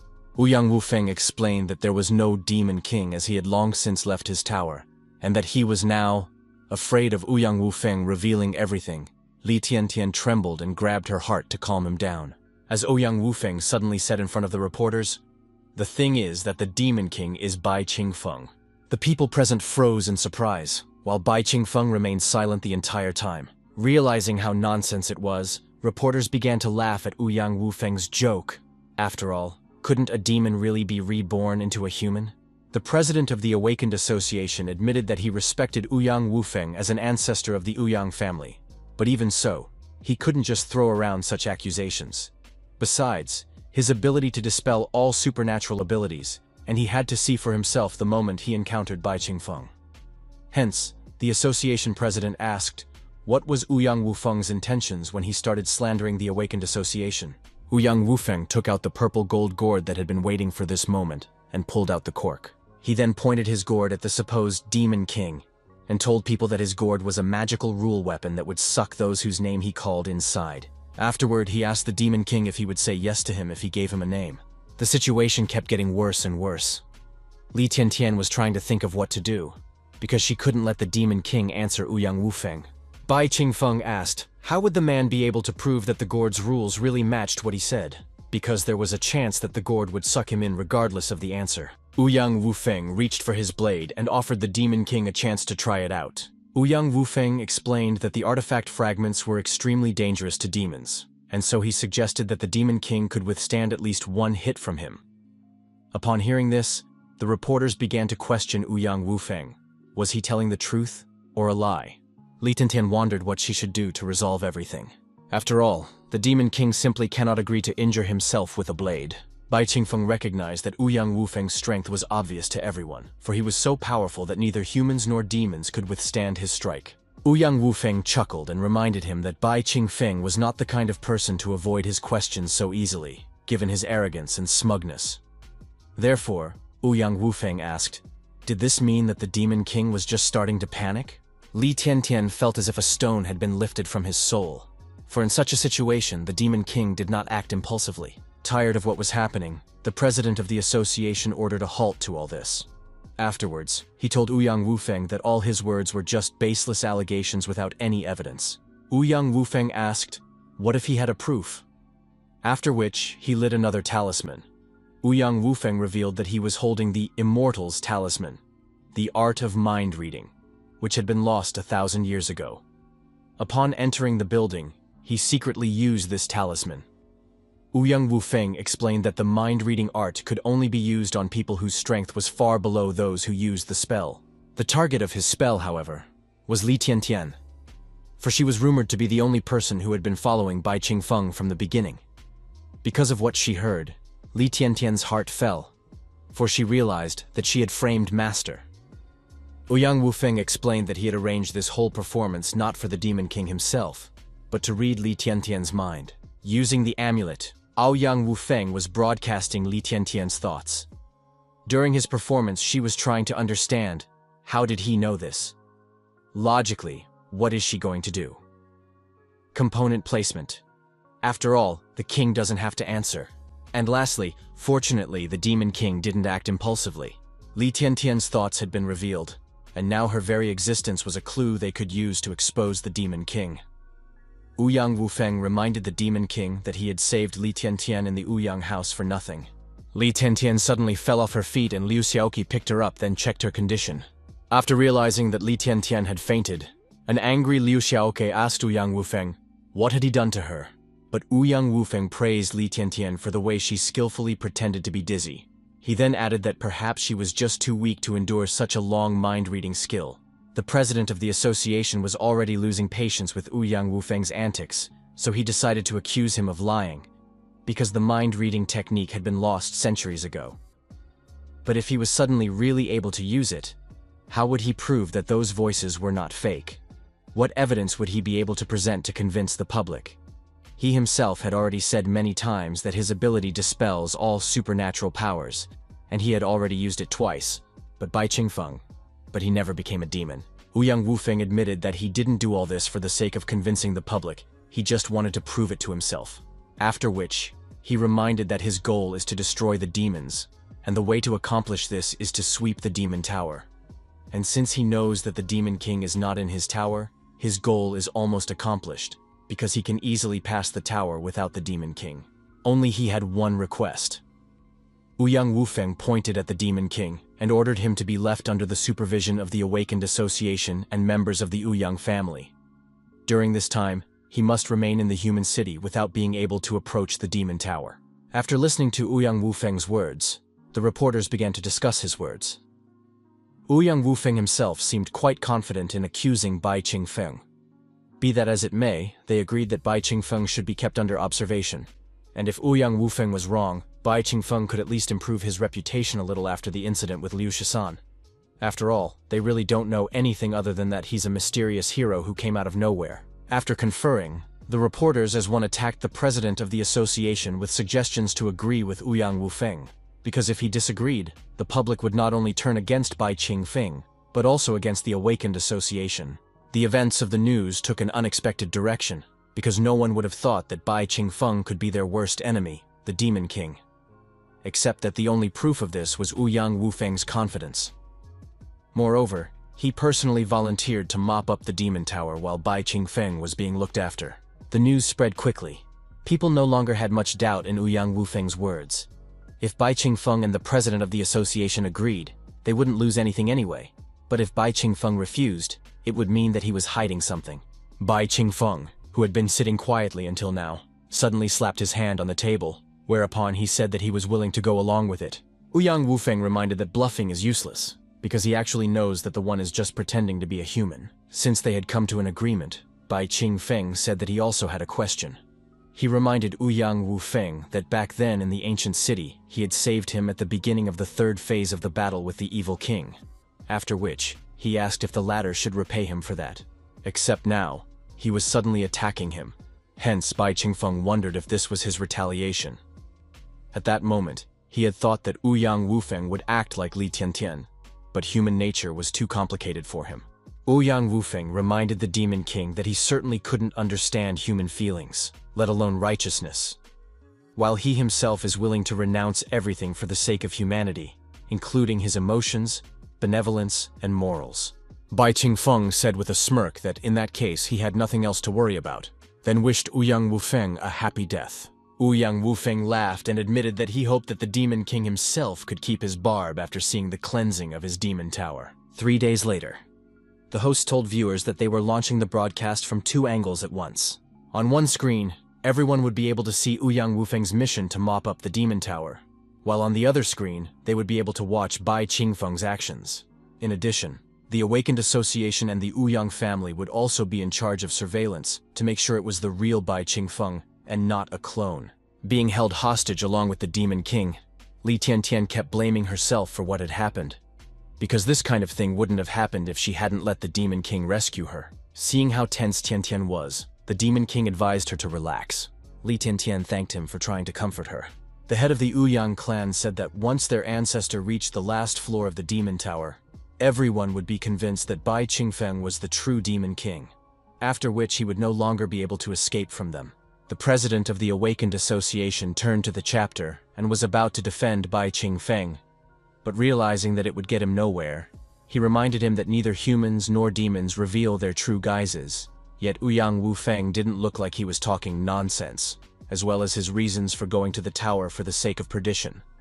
The president of the association wondered, could it be that the Demon King originally possessed a human form? Noticing the facial expressions of the president of the association, the presenters said that he probably stopped doubting Uang Wuang's words too, and according to the audience vote, there were almost no doubters left. After all, Uang Wuang would not joke with his life so easily, especially after the situation with Liu Shisan. The presenters reminded the viewers that each of the 99 floors of the tower is extremely dangerous, and offered to watch Uang Wuang walk through the tower. A day later, the anchors announced that in such a short time, Uang Wuang had already reached the 9th floor, 1 week later. The presenters were amazed that in just a week, Uang Wuang had already reached the 60th floor. After all, it was comparable to the speed of Ling Xiao himself, half a month later. What everyone saw was unbelievable, because in just half a month, Uang Wuang had reached the 98th floor, and he had done it 10 days faster than Ling Xiao, so he had managed to break the record for passing the tower, proving that he was the most powerful person of this era. As soon as Uang Wuang climbed to the 99th floor, he suddenly sensed danger behind him, whereupon the Demon King asked if he had been waiting for him. Uang Wuang at this moment was trying to figure out how this was even possible. After all, the Demon King should be Bai Qingfeng. Seeing the Demon King live on the air, Head Ouyang cried out in shock, because he simply shouldn't have been in the tower. Especially Bai Qingfeng, who was the Demon King, was now under their direct supervision. Bai Qingfeng sighed and said that his name had finally been cleared. But because of this, Uang Wuang was now in mortal danger. Things were just terrible, all because of the monstrous mistake that everyone was convinced of. The presenters were divided on whether they should rescue Uang Wuang or not, as he was very strong and might be their only chance to deal with the Demon King. The Demon King told Uang Wuang that it had been a long time since they had seen each other, and told him that this time they were in the Demon Tower, where his rules applied, which meant that he was invincible. The Demon King dreamed of getting even with the cultivator, because in his timeline, Uang Wuang had mortally wounded him. After realizing what was happening, Uang Wuang immediately broke the distance with the Demon King. He still couldn't understand how such a thing was possible. After all, there was no way that Bai Qingfeng was not the Demon King. Moreover, this Demon King was talking to him as if he had seen him before, but he was seeing him for the first time. Uang Wuang decided to discard the reflection. After all, he should kill the Demon King first, for which he pulled out the prepared talisman and burned it. Under the power of Uang Wuang's magic, the Demon King was surrounded by surging stone blocks. Immediately afterward, the blocks rushed towards the Demon King, sealing him in a stone cocoon. The presenters were delighted with the magic shown by Uang Wuang, for it was exactly the level one would expect from a great cultivator. The hostess said that regardless of whether Uang Wuang could defeat the Demon King or not, they would get important information either way. Just as suddenly, the stone cocoon exploded, unable to contain the Demon King within it. The Demon King shook off the dust and asked Uang Wuang, was this really all he could do? Uang Wuang was stunned to see that his spell had failed to delay the Demon King even a little, and was already panicking as he prepared the next talisman. Trying to understand why he didn't have a scratch on him, Uang Wuang checked the Demon King's stats and was horrified as he possessed endless amounts of health and mana. This kind of power could prove that the Demon King in front of him was indeed a true Demon King. Since the battle was being broadcast live, the viewers could also see the status of the Demon King. The head of Uyang cried out in shock when he saw that their enemy was unbeatable. When the director of the Awakened Association saw this, he realized the exact reason why their immortal elder, Ling Shui, had lost, as well as everyone else who had tried to pass the tower. Knowing this, he decided that the association had to block the entrance to the demonic tower, so that no one else would die trying to accomplish the impossible. The host who had admired Uang Wuang so much a short while ago panicked. He shouted into the microphone, telling Uang Wuang to run away, because there was no way he could stand up to the Demon King. Even after seeing the Demon King's status, Uang Wuang refused to believe in his immortality, because there simply could not be such a powerful opponent in the world. He believed that even a Demon King must have some weaknesses. Uang Wuang took out 2 talismans and used Endless Life, Wood and Indestructibility and Gold. Immediately afterward, vines with thorns sprouted on the 99th floor of the tower, and immediately began to surround the Demon King. In a matter of seconds, the vines wrapped around the Demon King, making it difficult for him to move around. But the Demon King himself was disappointed at this moment, as the cultivator didn't show him anything new from the last battle. After chaining the Demon King, Uang Wuang raised his blade above him to execute the enemy. With a shriek, Uang Wuang sped up his seal blade to finally deal with the threat to humanity. The Demon King called Uang Wuang a pathetic worm and reminded him that he controlled the entire Demon Tower. After which, he snapped his fingers and added that he controlled the whole thing. Using the power over the Demon Tower, the Demon King switched himself with Uang Wuang, due to which it was the cultivator who was delayed by the vines. And before he realized what was happening, the blade with artifact fragments fell straight onto its master. The Demon King reminded the cultivator that in his playground, they were playing by his rules, and as long as he was in the Demon Tower, he was invincible. The Demon King snapped his fingers again, immediately after which the cultivator bug talismans appeared in his hands.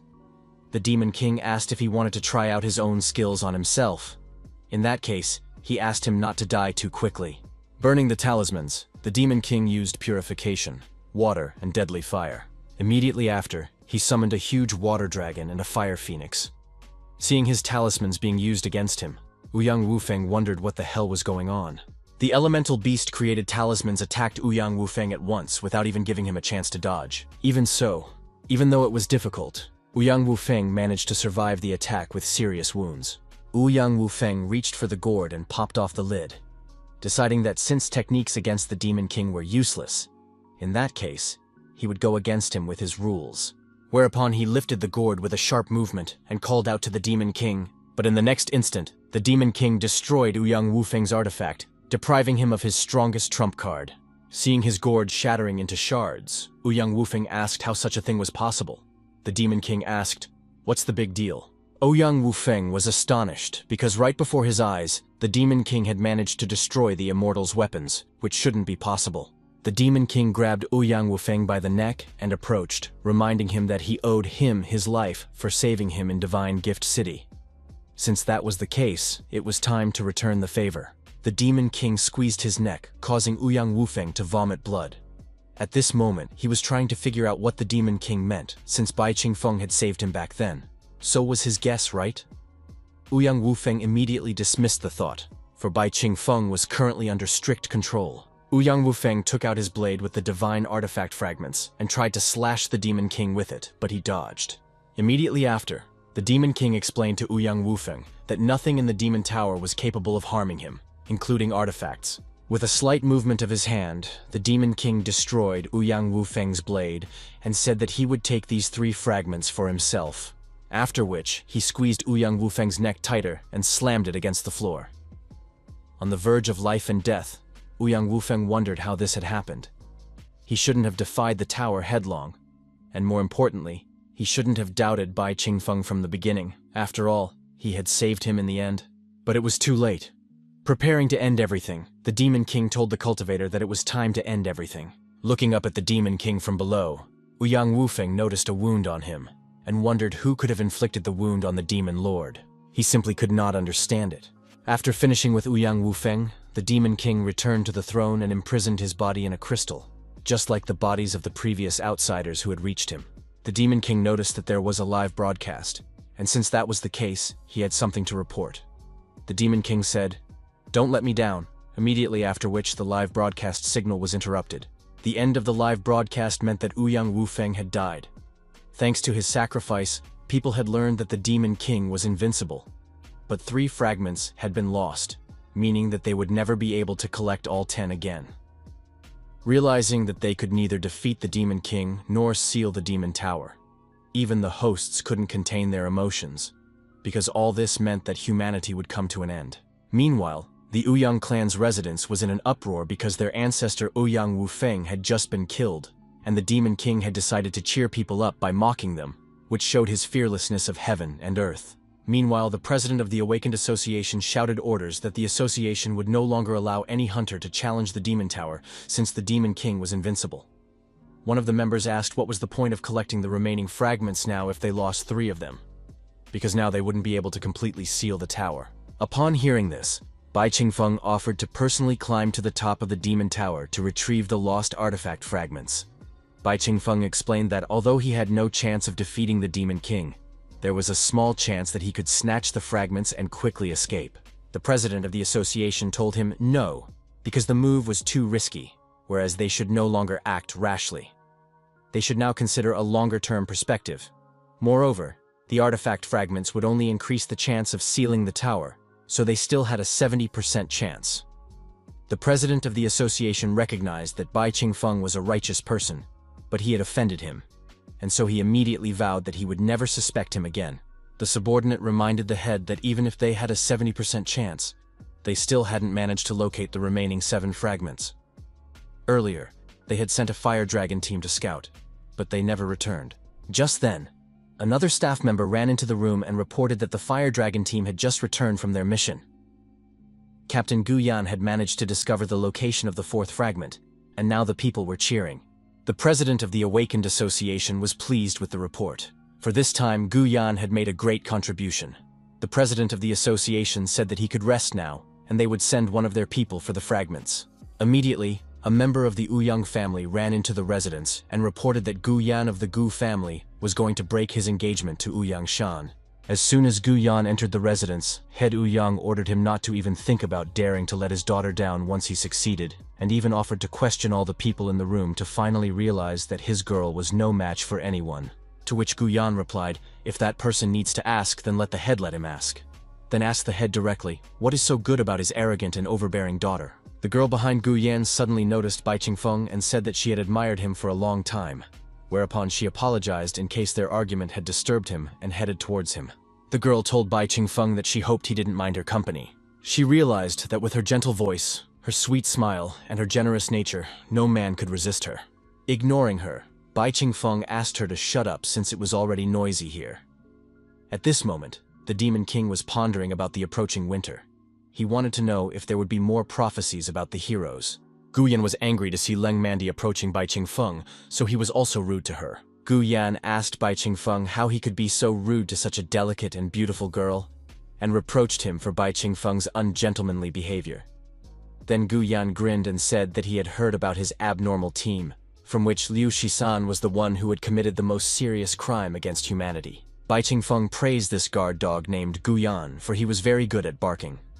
The Demon King did not wish to communicate with these people right now, for he now wished to know the truth about his 7 emotions and 6 desires, as well as the picture that popped up in his memories. Meanwhile, Len Mandi clenched her teeth, trying to figure out how any man could treat her like this. And she had even increased her charm to the highest stage. In fact, she comes from a lower stratum of society. She had no family, no wealth, and didn't even have superpowers. Such a weak person like her, beauty did not bring luck. On the contrary, it brought her only bullying and humiliation. That was until one day a text message arrived on her phone that completely changed her life. New mobile game Automy game about love. in which men will be her stepping stones. Will she agree to implant herself with a chip for the sake of it? It was a mobile game that surpassed current technology and allowed her to win over any man. Power, truly the greatest hallucinogen of all, and it is addictive. It was interesting to her to watch men, who were usually powerful men, fall down before her skirt and ready to twirl around in front of her, if she only wanted to. All men are her toys. There can be no exceptions. Bai Qingfeng has caught her attention, and from the looks of it, the game will bring her more bountiful rewards if he is captured by her. Making an innocent look, Lin Mandy asked Bai Qingfeng and Gu Yan not to fight over her. After all, the two of them were their main trump card in the fight against demons, and they had yet to collect the remaining fragments. She wanted to reconcile them since Bai Qingfeng would be easier to subdue if he went with Gu Yan. Gu Yan's favorability increased by 2% to 72%. At the same moment, Gu Yan told Lin Mandy that she was very kind-hearted and the best girl he had ever met. After which he explained that he didn't want to team up with such a rude and suspicious person. Hence he asked for the opportunity to collect all the fragments alone. Bai Qingfeng reluctantly said that he wasn't going with him as it was. He was going to wait for Gu Yan to return and steal the fragments from him. After checking on him, Lan Mandy found out that she still had 0% of Bai Qingfeng's favor, and it was starting to make her angry. She wanted to understand why his favor for her was not increasing. And could it be that he wasn't interested in relationships between men and women? The president of the Awakened Association turned to Bai Qingfeng and Gu Yan and said that he had an idea. According to the information Gu Yan has gathered, the fourth artifact fragment is in an SSS-ranked dungeon with a long history, where information about demons and gods should obviously be preserved. Gu Yan has the information while Bai Qingfeng has the experience to obtain the 3 fragments. Only when they put aside their enmity and join forces to save humanity can he entrust them with this task. The information about demons and gods has attracted the attention of the Demon King, because there is a possibility that he can unlock the secrets of his emotions and memory fragments. Placing his hand on his chest, Bai Qingfeng said that for the sake of the future of all mankind, it was his duty to accept this mission. Bai Qingfeng's righteousness shone so brightly that Gu Yan had to shield himself from the light. Gu Yan admitted that he didn't expect that this guy's sense of justice was so strong, and since that was the case, he also agreed. Except he decided to make his own condition. Lin Mandy would go with them. Suddenly, the head of Ouyang ran up to Gu Yan shouting and grabbed him by his clothes, for he had betrothed himself to his daughter, but now he was suddenly taking another lady with him. After which he threatened to get rid of the girl right now for the way she was seducing other people's men. At the same moment, Ouyang Shan came out to them and asked her father not to be angry with Gu Yan. After which she agreed to break off the engagement, but only on one condition. She would also join their team. Head Ouyang let Gu Yan go and ask Shaner, didn't she like Gu Yan? So then why did she suddenly decide to break the engagement? Realizing what Ouyang Shan was trying to achieve with his words, Gu Yan said that it was useless. Passing by, Ouyang Shan knocked Gu Yan's hand away, and after asking where this daffodil came from, ordered him to get out of here. After which, she revealed that she actually wanted to join their team as she admired Mr. Bai Qingfeng and wanted to fight alongside him. Bai Qingfeng admitted that he doesn't care one bit about the intricacy of their love triangle and asked him to stay out of it. However, if anyone wants to join his team, it's fine with him. Gu Yan ordered Ouyang Shan to let her stop her tricks. After all, she had been pursuing him for so long, but suddenly changed her temperament only when she met Bai Qingfeng for the first time. Chief Ouyang wondered if his daughter might have a head problem, since she was seriously ill and had literally just recovered. Lan Mandy was surprised at how popular Bai Qingfeng was, but even that couldn't suppress her desire to possess him. Ouyang Shan ordered her father not to try to change her mind anymore, for she had decided to follow Mr. Bai Qingfeng's example and become the most loyal member of his team. The problem isn't really that she's having trouble with her head after being sick. It's all about her soul being trapped in this body, because she's not Ouyang Shan at all, but a very ordinary comic book fan from Earth.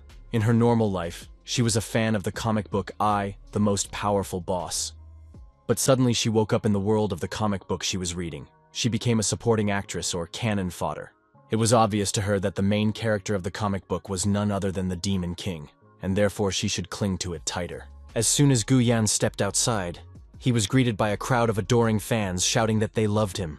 To the fans, Gu Yan was the most handsome, well-mannered noble as well as the most powerful awakened in the world, and they were ready to support him at any moment. Many of them were even willing to follow their true hero of humanity into the SSS rank dungeon, for he was the only one capable of leading them to victory.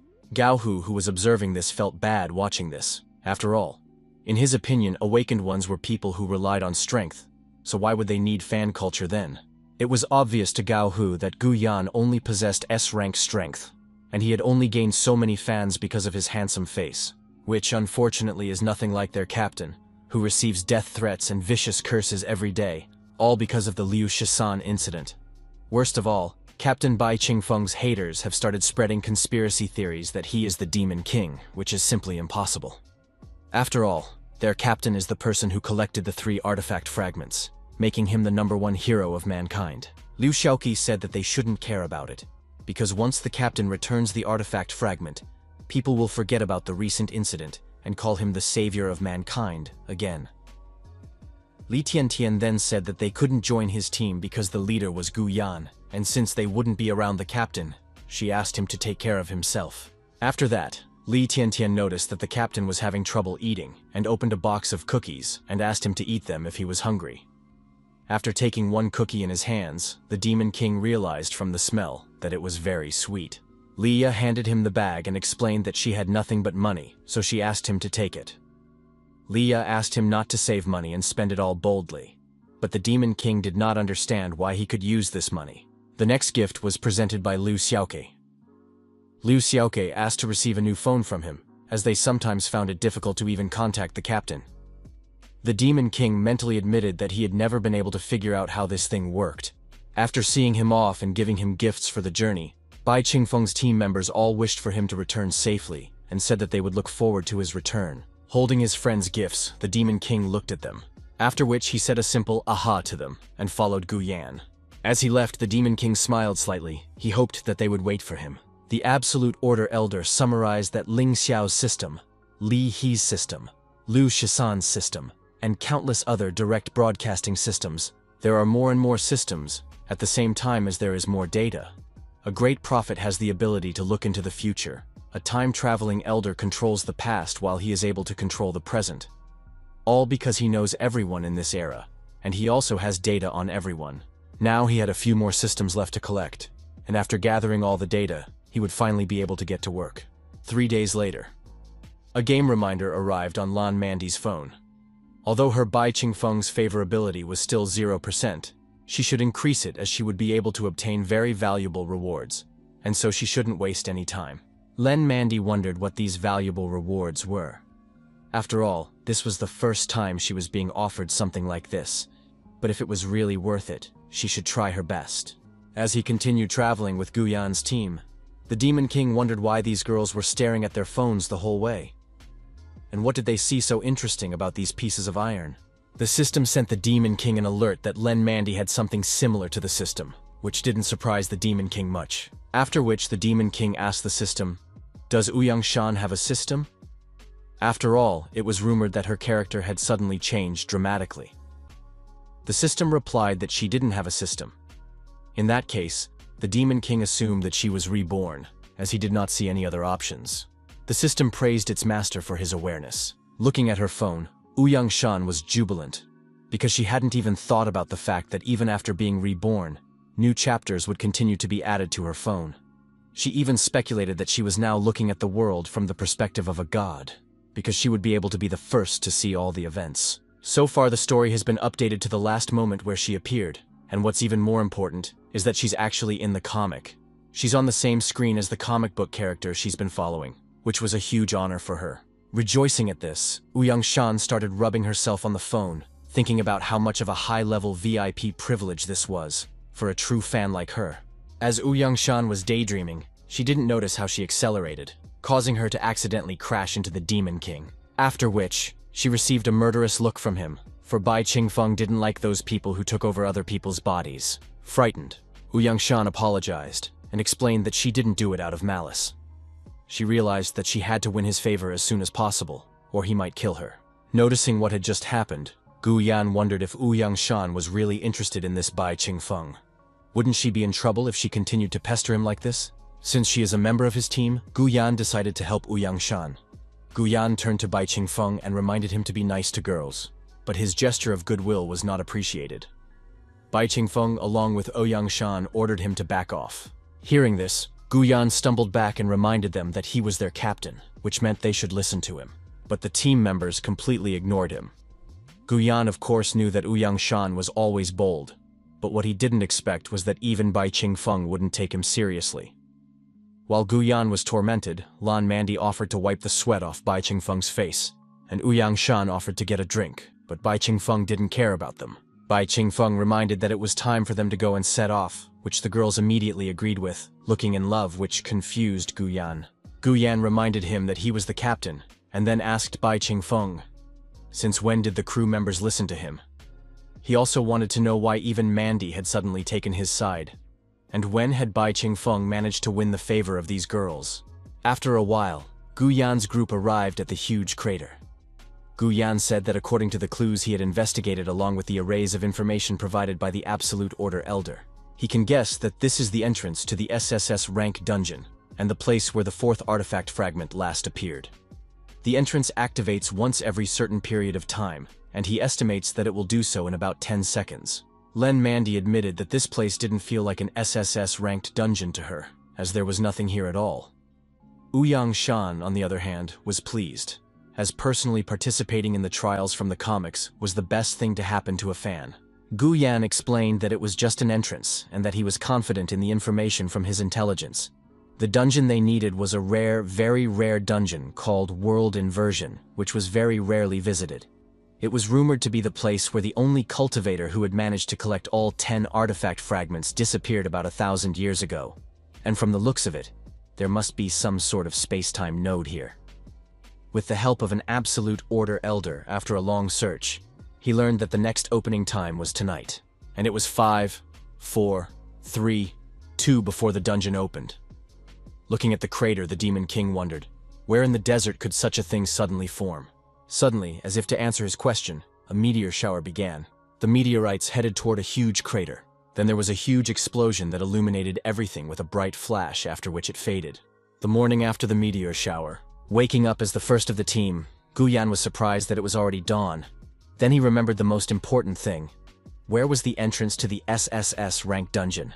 The Demon King suddenly woke up and jumped up abruptly, causing Ouyang Shan, who was lying on top of him, to hit her head on a nearby rock. The Demon King wondered, how could he only fall asleep?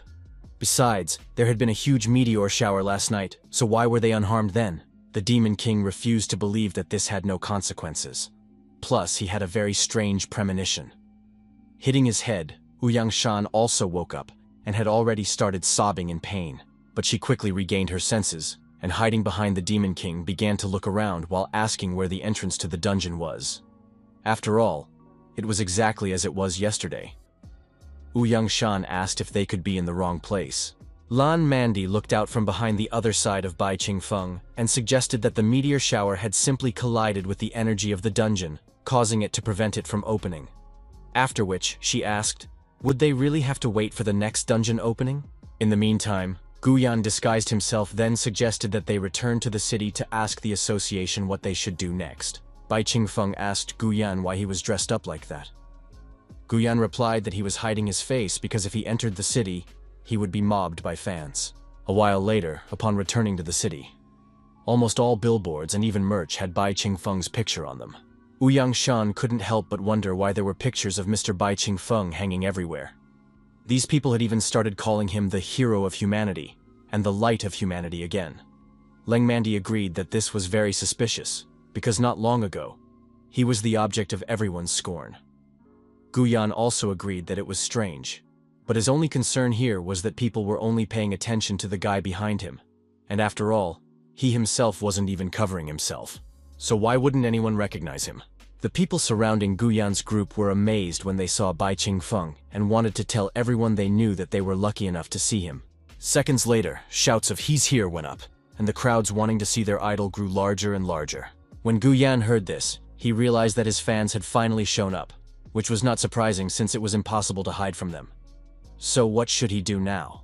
The throngs of fans could barely tolerate such a close presence of their idol anymore, as suddenly they all ran towards him. Realizing this was his star opportunity, Guyan finally dropped his disguise and said he was ready to sign autographs. Realizing where this was going, Mandy hurriedly moved away from him before she was run over by the crowd. Unexpectedly, people suddenly started shouting out Bai Qingfeng's name and asking for his autograph. As they tried to make their way towards him, people told their stories about how they had been a fan of him since they were kids. Without noticing anyone in their way, the fans even trampled Gu Yan, who would clearly remember the incident. The Demon King tried to understand what was going on and asked the people around him not to push or touch him, but they kept coming. One fan shouted out that his son had taken Bai Qingfeng as his main example since childhood. Some even felt that their lives had not been lived in vain since they had seen him. In a matter of seconds, the Demon King was buried under crowds of unidentified fans. Suddenly, Bai Qingfeng disappeared, surprising the people around him. A little girl with a poster shouted that he had disappeared, immediately after which people rushed to chase after the idol. Ouyang Shan wondered how such a thing could suddenly happen, and could it be related to that meteor shower? Not understanding what was happening, Ouyang Shan decided to check if the comic had been updated as soon as possible. After all, she needed to catch what was happening from a god's point of view. But what she saw there made Ouyang Shan very happy. After all, her favorite comic book has 3 chapters out at once, which means she can predict what will happen in the next 3 chapters. Sure, the phone had become her main assistant, but Ouyang Shan couldn't help but wonder if she would be playing one of the most important supporting roles if things continued like this. The fate of supporting characters has never been positive, so should she take a look at it? Meanwhile, the Demon King finally managed to escape from pursuit by hiding in a small street. Adjusting the clothes that had almost been stripped off him, he wondered once again what the hell had just happened.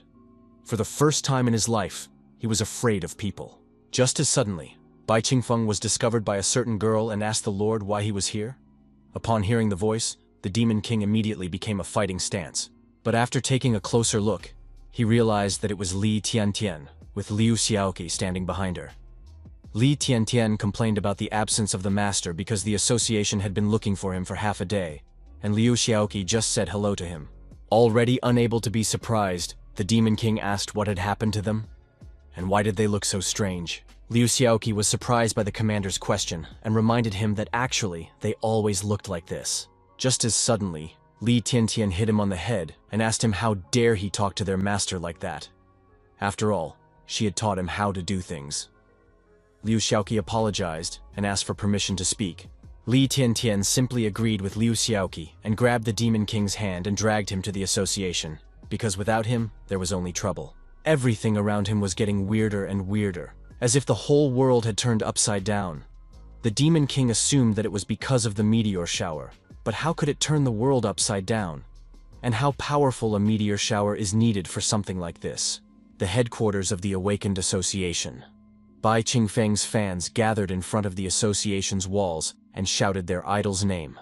Li Tiantian told the gentleman that they would have to go through the back exit as usual, as the gentleman's fans have been waiting for him outside the association all day long. The Demon King noticed a figure sitting nearby and asked Tiantian about that person. Li Tiantian recalled that this beggar had been begging for food outside the Awakened Association for years. Afterwards, I asked the gentleman, didn't he remember that? And why is he acting so strangely today? The Demon King could not accept that this man was a beggar. After all, Gu Yan came from a noble family. Gu Yan's situation could only change if the whole world changed. But how could there be 2 of them? But if there really are 2 of them, does that mean that... Li Tiantian turned to the master and reminded him that as the president of the association, he was to lead the demon subjugation operation.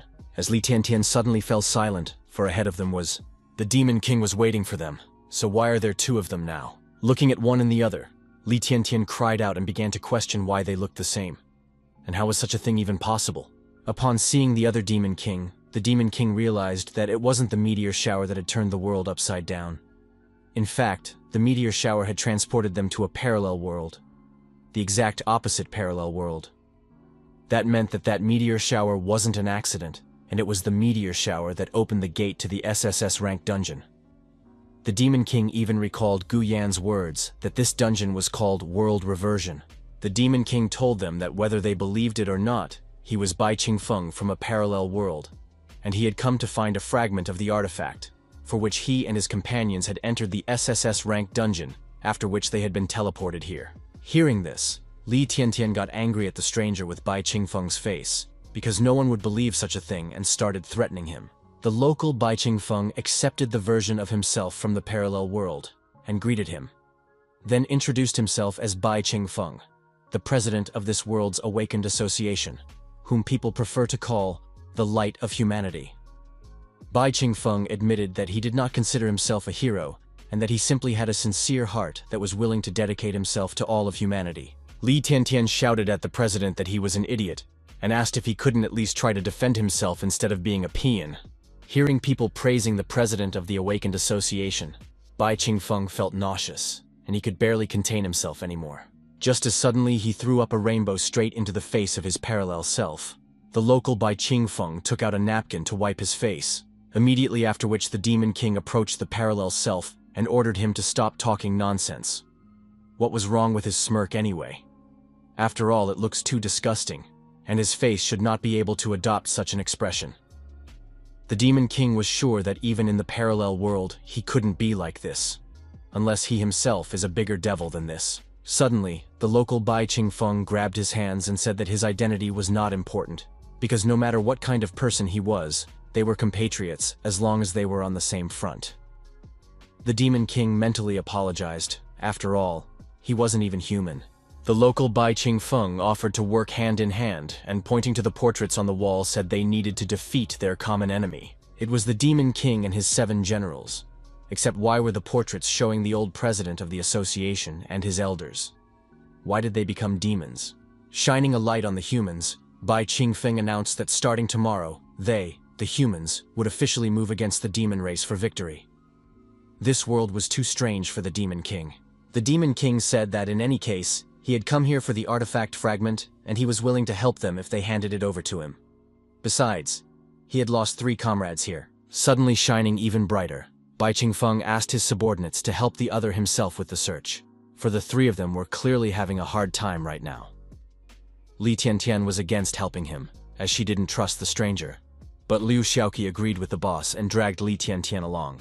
Ouyang Shan had finally read the 3 new chapters of the comic book, but she was clearly not satisfied. Like suddenly she threw her phone down screaming that this comic was insane, because it would all end in 3 chapters where the Demon King would die at the hands of that guy. This was too serious a turn of events, and if the main character of the piece dies, what's the point of the whole thing anyway? This ending was a complete nonsense. Beating the phone with her foot, Ouyang Shan cursed the author and asked why did he put her in this manga in the first place, just as suddenly lightning struck her. While she was being struck by lightning, Ouyang Shan began to apologize to the author and even admitted that she was wrong, after which she began to beg for mercy. Leaving Ouyang Shan barely alive, the author sent an alert. The comic is about interfering with the causal storyline of this world and preventing the Demon King from dying at the beginning of winter. He hopes that she can get the Demon King to change his fate so that he can live a few more chapters, after which he will allow her to return to Earth. The author bid her farewell and wished her not to die. Before Ouyang Shan could be surprised that so many comments flashed before her eyes, the author advised her to read the comments for inspiration. Ouyang Shan got angry about the last comment and asked the author, can't he just figure out how to keep the Demon King alive? He shouldn't leave all the work to innocent time travelers like her. Suddenly, a vortex opened up in the sky, spewing lightning bolts. When Ouyang Shan saw it, she apologized to the author and agreed to do whatever the author ordered. Sometime after the lightning incident, Li Tiantian found a strange sparkling girl and asked if she was on that guy's team. A while later, Li Tiantian along with Liu Xiaoqi finally found their guest's comrades, after which she suggested that they head to the association to contribute to the future of humanity. Finally gathered together, Gu Yan revealed that he had visited several large families and found that the servants had become patriarchs, while the patriarchs had become laborers.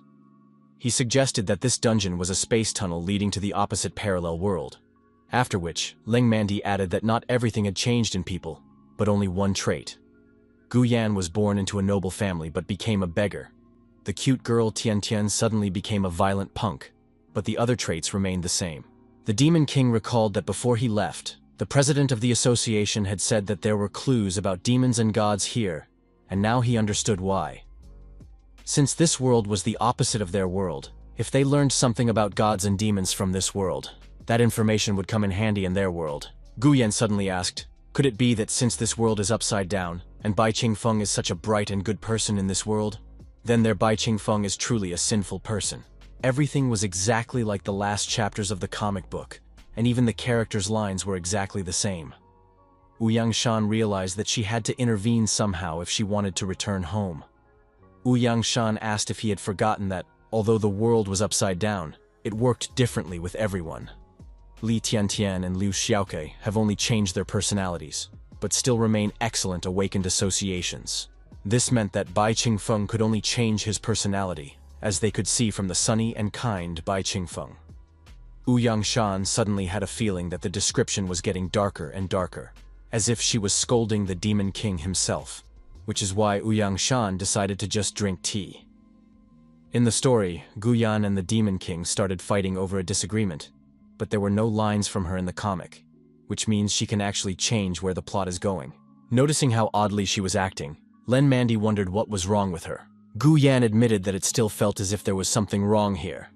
As they were suddenly interrupted by the local Bai Qingfeng, he suggested that they immediately start a demon extermination operation. After which, he said that he felt that they were very capable, and because of that, they would definitely contribute to the future of humanity. With a glow of righteousness, Bai Qingfeng suggested that they all hold hands together, for a bright future awaited them. The Demon King could barely contain himself because of this saintly man's luscious words. In the end, he once again threw up a rainbow right in the face of the local Bai Qingfeng, scaring his comrades. The Demon King apologized, as he really couldn't stand it when his face made such a righteous expression. Bai Qingfeng's group joined forces with an army of knights and headed towards the demon lair. The inhabitants of this world were even willing to give their lives for the future of all mankind. The local Bai Qingfeng offered another meal to himself as they would soon arrive at the demon lair. The Demon King admitted that he wasn't used to the local dish and took out the cookies Li Tiantian had baked for him. The local Bai Qingfeng remarked that it looked like a handmade cookie and that it was made by someone who appreciated Bai Qingfeng very much. Instead of answering, the Demon King began to silently eat Li Tiantian's cookies. Then he reached for his new cell phone. He'd had a hard time learning how to use it, and once he'd gotten to the other world, he'd stopped getting a signal. That meant he'd have to get out of here first to communicate with the people in his world. The last messages he received came that night, just before the meteor shower. Liu Xiaoqi wished the captain to return safely. Li Tiantian wanted to know if her cookies tasted good. Li Ya wrote that they were waiting for his return, and Gao Hu wrote that it didn't matter to them whether he could accomplish his mission or not. The most important thing was that their captain was okay. The local Bai Qingfeng said that this was an operation that humanity had been planning for the past 10 years. During that time, they have gathered the best awakened from all over the world, and careful calculations have been made, making them confident that this time they will almost certainly be able to destroy the demon lair. It is rumored to give only a 10% chance of sealing the lair, but it is also located on the 100th floor. Except that once they get the fragment, it will become useless, so they can give it as a reward. The Demon King assumed that the only artifact fragment from this world was a fragment from their world that had accidentally come here. He had already noticed that the humans in this world were much more powerful than the demons, which meant that they would have no problem destroying them, even though he had nothing to do with it. The Demon King asked why he said Demon Lair and not Demon Tower. The local Bai Qingfeng was surprised to hear about the tower and explained that demons were always in the Demon Lair, which extended 100 stories underground. He then asked them to remember that they only needed to capture the Demon King and not to kill him, because if he died, the lair would disappear and the rock would collapse on their people, burying them alive. Demons in an underground lair? This world really appeared to be the opposite. As the Demon King suddenly remembered something, if the risk of the operation was so great, why didn't they ask the gods for help? To which the local Bai Qingfeng replied that the god race had long since disappeared, and asked, hadn't this been mentioned in the other world? The Demon King replied that unfortunately, there were very few mentions of gods, demons, and even humans left in their world. Another Bai Qingfeng said that there were countless documents and ruins of civilizations in this world that clearly said that the god race was merciful, and that they protected all living things in this world, while demons are an evil race that can only devour all living things. Humans are wise, and are the first creatures created by the gods, so they are forever loyal to them. After talking to the local Bai Qingfeng, the Demon King was lost in questions, because judging by what he said, this world is exactly the same as the parallel world. Except that this world is opposite, and everything must be different. So what is the true world? According to the local Bai Qingfeng, the history of this world has never been interrupted, and that it is clearly recorded in countless historical sources, while the history of his world has been lost and civilization destroyed. Because of all these thoughts, the Demon King even began to experience a severe headache. Before entering the dungeon, Bai Qingfeng stopped everyone and said that they would leave some people here as a reserve in case something went wrong. And since the three comrades from the other world were so strong, they should also stay here. The captain of the knights reported to the president of the association that their entire force of 39,800 awakened had reached the lair and were ready to give their blood for the destruction of the demon race. After that, the rest of the warriors shouted the same thing, ready to fight. Bai Qingfeng shouted to the soldiers, "May their generation put an end to the disasters and use the flame of justice to ignite hope in the hearts of the next generation," before ordering the attack and jumping into the den. First floor of the demon lair. Having easily defeated the demons thanks to his light magic, Bai Qingfeng ordered some of the soldiers to stay here as reinforcements and ordered the vanguard to move with him. 31st floor of the demon lair. Using his light magic, Bai Qingfeng continued to destroy the demons, but there were already demons that could withstand his attacks. The Demon King offered the other himself a rest, as he is capable of handling himself here, while the light magic might come in handy to suppress the strange magic used by the demons. The 61st floor of the demon lair. Bai Qingfeng recognized that the other him was quite strong, to which the latter replied that they were both strong. After all, they were one person. Breaking through the floors, they killed all of the Demon King's generals in the process. The 99th floor of the demon lair. Li Tiantian ordered her companions to stand behind her, for next they would follow the president of the association to the 100th floor of the demon lair, where they should capture the king alive. The 100th floor of the demon lair.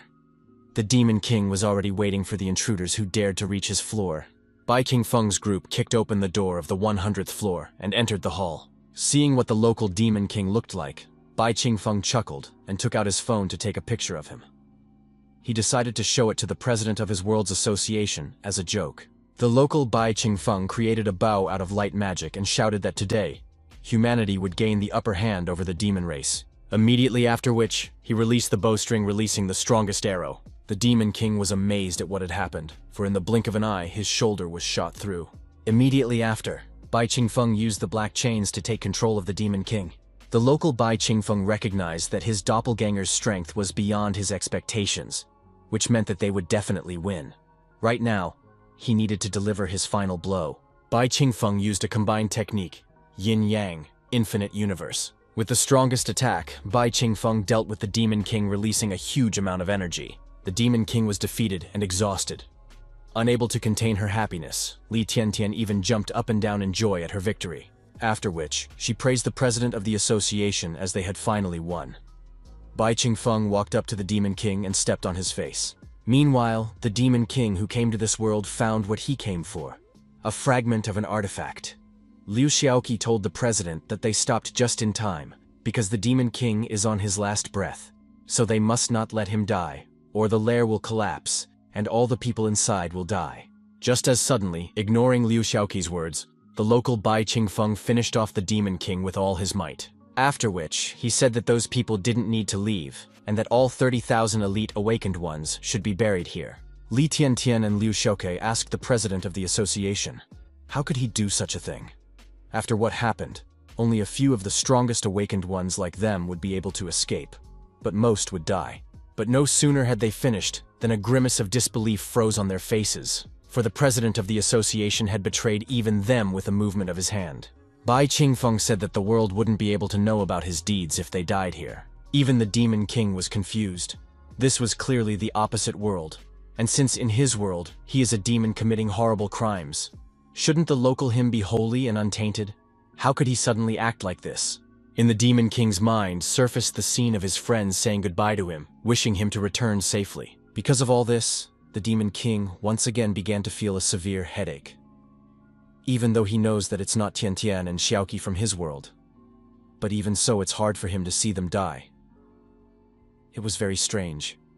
He once again felt some emotion overwhelming his heart. This emotion wasn't like sadness. This time it's so strong that he can't control it. So what is this emotion? Because of this emotion, some memories began to resurface in the Demon King's mind again.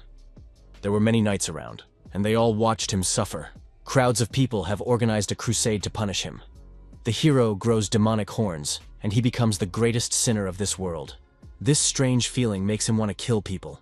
He wants to destroy everything. He even loses control of himself, and it's getting harder and harder for him to control his mind. If this is really an emotion that people feel, it is none other than hate. The local Bai Qingfeng said that he had reread the ancient books, so he already knew about the existence of a parallel world. But even so, he had never thought that he would meet his other self like this. Bai Qingfeng proposed to fight to see who was stronger. He then used his magic to create a mighty golden dragon of light. In response, the Demon King used magic to create an attack in the form of a mighty tiger of darkness. Both Bai Qingfeng believed that there was no way their other version should exist in this world. The dragon of light and the tiger of darkness collided, which generated the release of enormous destructive energy. Meanwhile, on the upper floors of the demon lair, the soldiers began to panic as the lair suddenly began to collapse. Seeing what was happening, the soldiers outside were stunned that someone had killed the Demon King. They were not doing well, as most of the squad was in the dungeon and would be crushed. But even so, they were willing to help whoever they could. Gu Yan and the girls were also shocked by what had happened. For below is still their Bai Qingfeng, and only Ouyang Shan realized that he was no longer inside the dungeon. For at this moment, he is at their backs, barely making it out alive after a fight with another, Bai Qingfeng. Bai Qingfeng said that he was not dead. Lan Mandi took the hand of the injured Bai Qingfeng and asked what had happened to him. Bai Qingfeng told her that his other version was completely insane. He wished to destroy both demons and humans so that he could rule the world on his own. He fought him, and although he was victorious, he suffered greatly in the battle against such a powerful opponent. Bai Qingfeng said that fortunately, he had managed to get his hands on something, after which he raised his hand and revealed the fourth artifact fragment. After checking the artifact fragment, Gu Yan praised Bai Qingfeng, for he had indeed done it. Without letting Gu Yan touch the fragment, Bai Qingfeng hid it behind his sinus and said that they shouldn't stay here for long, because if the parallel Bai Qingfeng managed to survive, he would probably make things even harder for them. Gu Yan swept up that they were just in the desert right now, which meant that they would be in time for today's meteor shower. And if they took advantage of it, maybe they could return to their world. Only Ouyang Shan wasn't too happy about Bai Qingfeng's return. Everything was happening exactly like in the comic book, word for word. They were currently in the third of the chapters she had read recently, which meant that the Demon King would soon have to die. But what if the Demon King had already been killed? Ouyang Shan pulled out Gu Yan's blade. She wondered, how could the story continue after the Demon King's death? Before Gu Yan realized what was happening, Ouyang Shan ran past him. It was all about the story of a six-eared macaque substituting for Sun Wukong on a pilgrimage for scriptures. This meant that the demon in front of them was actually Bai Qingfeng from the parallel world. Realizing this, Ouyang Shan gave Bai Qingfeng a sudden stab in the back, for she had already realized that the real Demon King without the support of the Demon Tower had been defeated, and was now on the top floor of the demon lair. Leng Mandi and Gu Yan were dumbfounded by what had happened, because Ouyang Shan had suddenly taken Bai Qingfeng and killed him. Bai Qingfeng shrieked that it was simply impossible and asked, how did she know about it? The original 50 chapters of the comic is only the prologue. At this point, the protagonist of the parallel world takes on the identity of the original owner, then travels to the original world where he collects the remaining 9 fragments of the artifact. Since there is only one fragment in this world, in order to become the true ruler of the world, he needs to not only weaken humans and demons, but also strengthen himself. But in the end, the awakened of their world would identify him as the instigator and the culprit, then sentence him to death. No one would know that the true hero had been in another world all this time. After taking the fragment, Ouyang Shan told the comrades that if they wanted to obtain the artifact fragment, they should first go with her to get the real Bai Qingfeng. Now Ouyang Shan has decided to change the course of history, for the Demon King must survive. She hopes he can hold out a little longer. A short while later, the surviving knights spotted another man under the rubble. After taking it out, they realized that it was Bai Qingfeng. The knights immediately realized that it wasn't their Bai Qingfeng, because they were only similar in appearance, so it was a Bai Qingfeng from a parallel world. The knights began to wonder, why was only this Bai Qingfeng here if he was with the president of the association? In the end, they agreed that their master had defeated the Demon King, but Bai Qingfeng from the parallel world had deliberately dealt him the final blow, putting everyone at risk. The man lying beside them was a despicable criminal who had betrayed the human race and killed many awakened ones. If they only saw him here, then he could have killed their Bai Qingfeng as well. The knights decided to kill the barely breathing Bai Qingfeng to avenge, but no sooner had they accomplished what they had intended than someone's shout ordered them to stop, immediately after which their blades were reflected. After regaining consciousness, Bai Qingfeng wondered what had happened. Gu Yan shouted to the awakened people surrounding them that the killer was not their Bai Qingfeng, but the hero who had killed the Demon King. The true culprit is Bai Qingfeng of this world, the president of the Awakened Association, who deliberately killed the Demon King to bury them all alive. The Awakened refused to believe this nonsense and rebuked the outsiders for lying and pretending, and then attacked the group of aliens. Ouyang Shan asked Gu Yan to hurry up and leave this place with them, as it was useless to change these people's minds. The Demon King at this moment was suffering from a severe headache. Gu Yan accepted Ouyang Shan's words, and a second later, they disappeared in a flash, much to the annoyance of the local awakened ones. A short while later, the announcers told the people the good news. Thanks to the efforts of their president Bai Qingfeng, the demon lair had been destroyed, and the Demon King had been killed. But there was also sad news. Many awakened people had been killed by the villains from the parallel world. Hearing such sad news, everyone who knew President Bai Qingfeng could not contain their words. The presenters suggested that President Bai Qingfeng be memorialized, and the stranger from the parallel world be cursed, for he was nothing but the greatest criminal. President Bai Qingfeng was the hero of this world, for he saved all of humanity by sacrificing his life. People had never met such a kind, just and glorious man. In parallel to the statue of President Bai Qingfeng, a statue of a devil from another world was erected.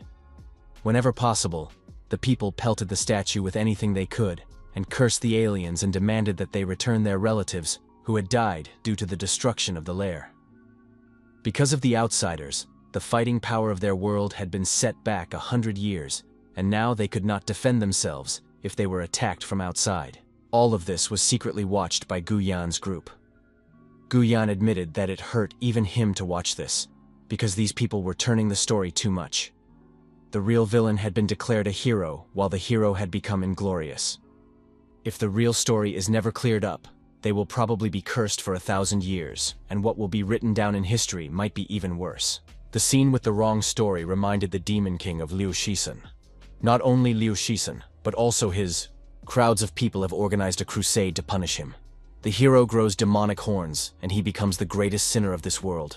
The Demon King's headaches began to happen more and more often, and he wondered what these waking memories meant. There was no point in them staying here anymore, so Ouyang Shan suggested that the group prepare to leave, because tonight, the meteor shower would repeat, which they needed to use to return to their world. Just as suddenly, Bai Qingfeng asked her to stop for a while and asked, what does she know? And why is she acting like she knows more than she should? What was she up to? To which Ouyang Shan replied that it didn't matter, because the important thing was that she had saved them. After which she asked if that was true.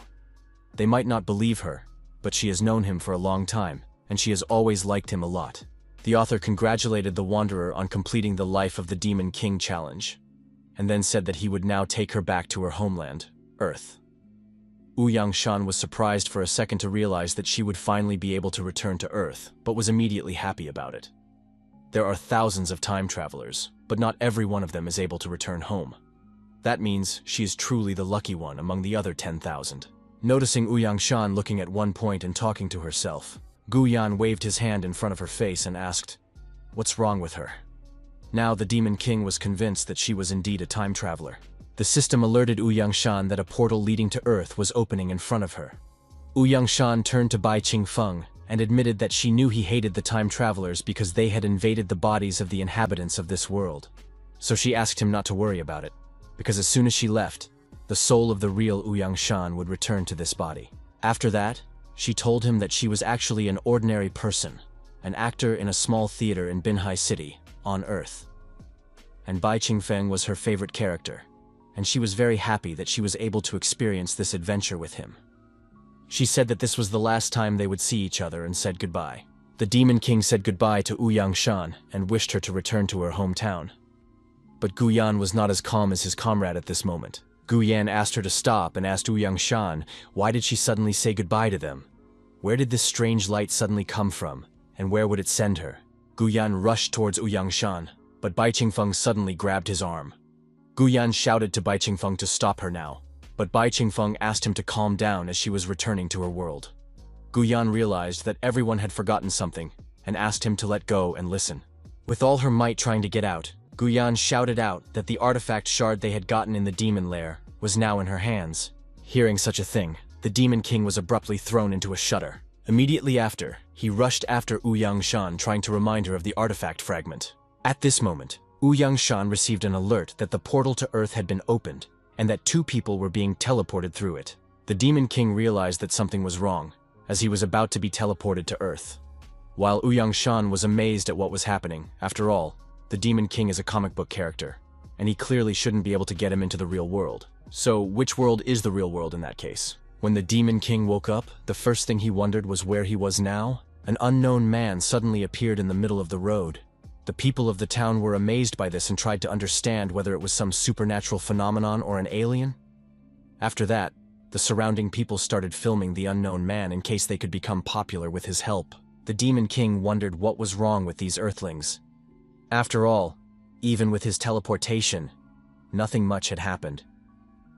The Demon King assumed that these people have never seen awakened people who can move through time and space, or awakened people who can teleport. Or is it that there are no awakened ones in this world at all?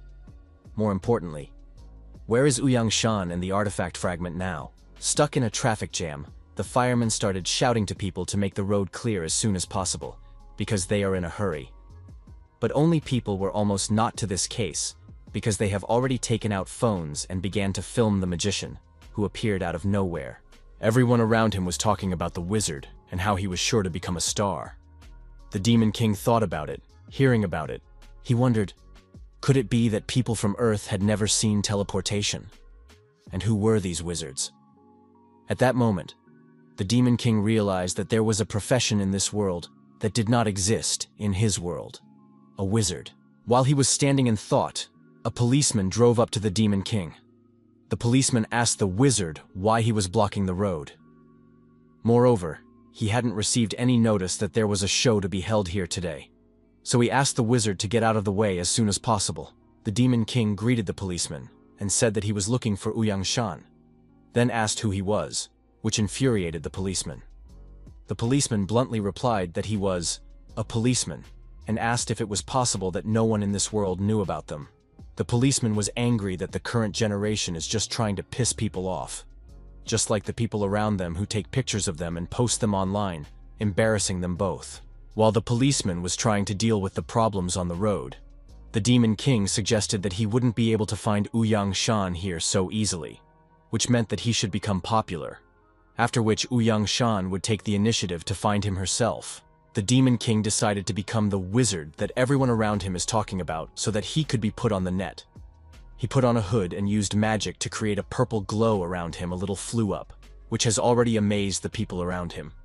The Demon King himself was surprised at how easy it is to amaze these Earthlings. Because the traffic was not responding, the firefighter got out of the car and asked the wizard with a loud shout what was wrong with him.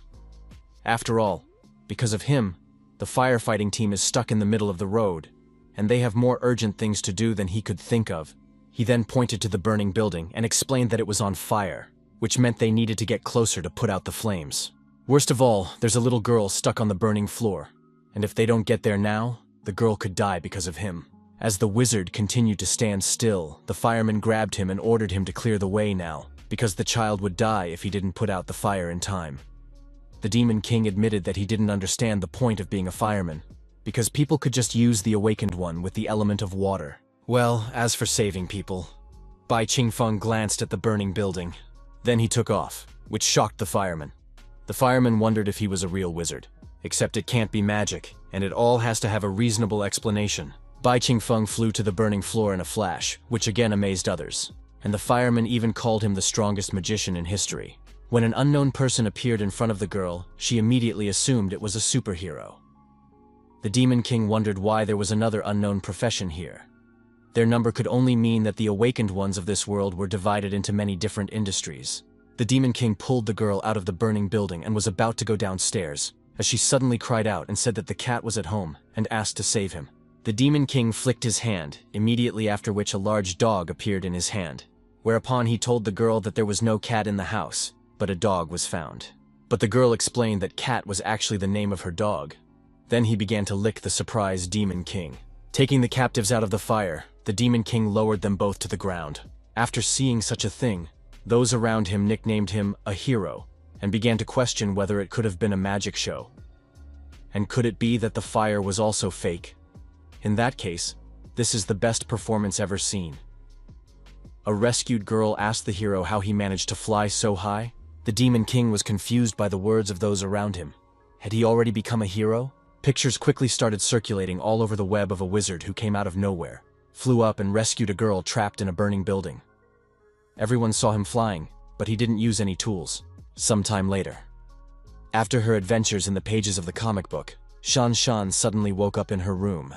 Shan Shan was a bit confused. She was suddenly back in the theater dormitory. Besides, she was really back on Earth. Unexpectedly, but Shan Shan felt her hand touched something very hot. Shan Shan was stunned to realize that she had accidentally brought the artifact fragment after her, back to Earth. But how could it have happened? After all, that world was only supposed to be in comic books, a fake world. So then how can something like this exist here? And since the artifact fragment is real, does that mean the characters in the comic book are also real? What the hell is going on here, and who is the author of the comic book? Suddenly Shan Shan's grandfather said to Shan Shan, then frightened Shan Shan, who was absorbed in thoughts. Shan Shan told her grandfather that she had just woken up and that she would put on her makeup, choose a script, and then start work. But right after that, Grandpa said that he had decided to sell the theater. Shan Shan was amazed by what she heard and asked if this theater was his life's work. Grandpa explained that in recent years, their audience had become smaller and smaller, and with him as the head, the theater had no future. But there was still a chance that the theater could be resurrected if a large company purchased it. Grandpa admitted that he had let Shan Shan down. After listening to Grandpa, Shan Shan silently walked away. She refused to allow the sale of the theater in which Grandpa had invested his entire life. Suddenly, Shan Shan received a notification from a popular service. At first, Shan Shan was surprised that she received a video about a wizard. But after watching it, she noticed that this wizard was the Demon King. At first, Shan Shan was surprised that the Demon King had followed her to Earth. But after a second, she realized that he had come for the artifact fragment that she had forgotten to give back. Thanks to the Demon King, Shan Shan had hoped that she could save her grandfather's theater. Looking down at the city from above, the Demon King pondered over all the events that had happened recently. When he calmed down and analyzed them, he came to the conclusion that all the clues led to a strange conclusion. In their world, countless historical records, relics, and civilizations clearly describe compassionate gods protecting all living things in their world. Evil demons devouring all living things in the world. The wise human race being the first creatures created by the gods, and they are always loyal to the gods. In a parallel world, he learned that even there the gods are righteous and the demons are evil. Liu Shisan then said that whether he would believe him or not would all depend on his judgment. According to him, the gods are their cruelest enemy. It was in the eyes of Liu Shixian, who had come from the future, that the gods were their worst enemies. As for the two artifact fragments he had awakened during those two events, a human hero killed a god as the snow fell in flakes and blood stained them scarlet. Suddenly the Demon King wondered why he considered him a human hero. After all, if a man who killed a god was a hero, then a god must be evil. Since gods are bad, what about demons? In the second flashback, he sees crowds of people on a crusade to punish him. The hero grows demonic horns and becomes the world's greatest sinner. Because of all this thinking, the Demon King's headaches are once again severe, and the clues he's gathered have suddenly turned into a terrifying fact. Except that if the gods are evil and the demons are oppressed, then who is he? And what are the artifact fragments really? While the Demon King was absorbed in contemplation, someone approached him and placed a hand on his back. Shan Shan told the Demon King that it was dangerous to sit on the edge of the roof like that, and the Demon King reminded him that he could fly. Shan Shan explained that she wasn't worried about him at all, but that the police might show up.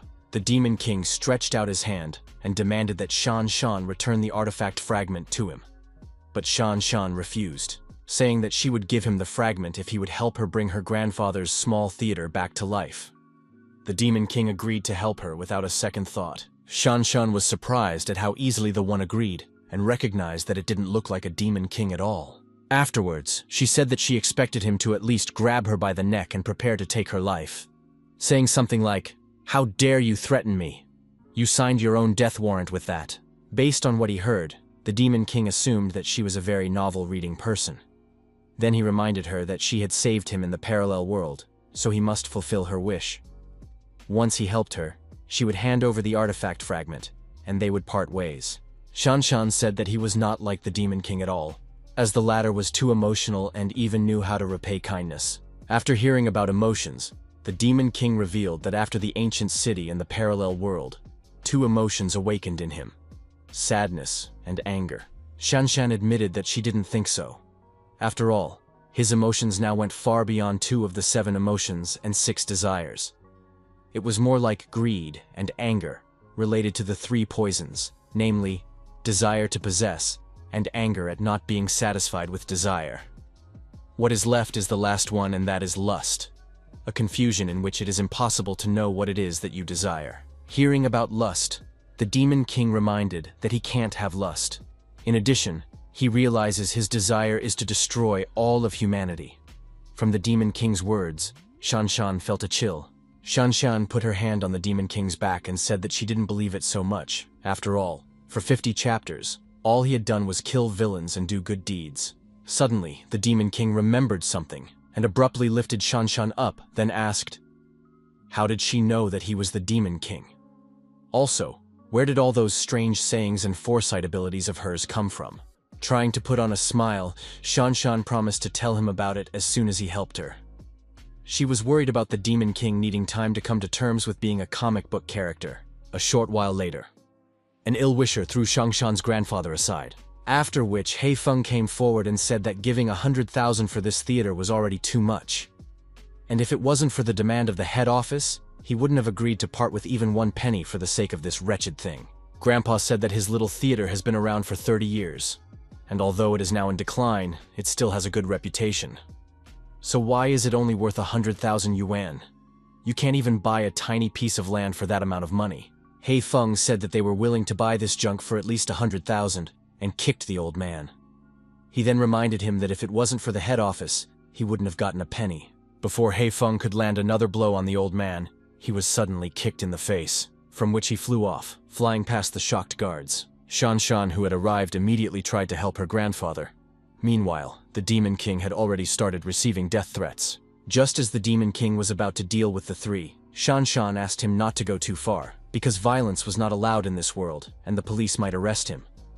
The Demon King asked, "Is the police something like the Awakened Association?" To which Shanshan replied that he was almost right, because the police is the equivalent of the protector of order in this world. Standing up, Heifeng asked the stranger, how dare he insult the Lingdian group? After which, he promised that he would no longer tolerate this shabby theater, and that they wouldn't be able to sell any more tickets after such a thing.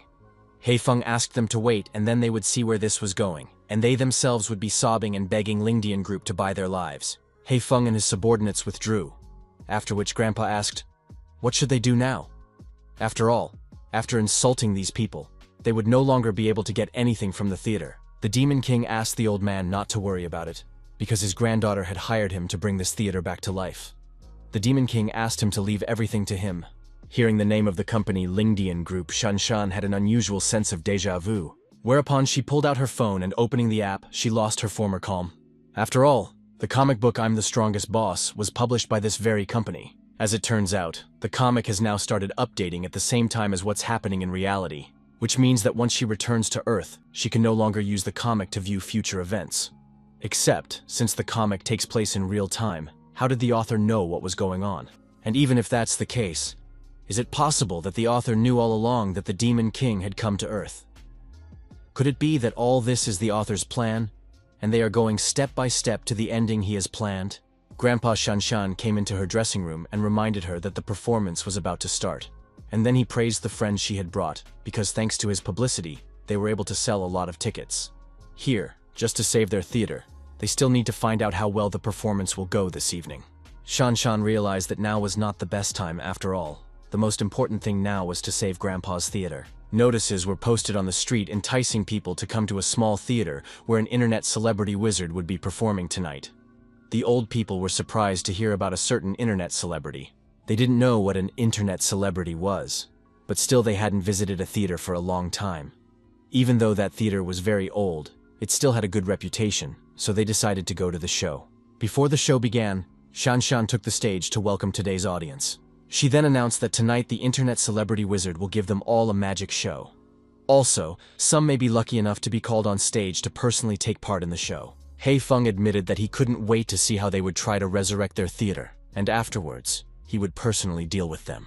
Shanshan then said that filming is allowed in their theater today, and anyone can broadcast the show live. Shanshan said that they were very confident about today's show, and that no matter how many times people watched it, they would never be able to find the solution. The audience was surprised at the permission to shoot, but still lazily took out their phones. Many of them were already tired of the same type stunts, and were sure that it would not be so interesting.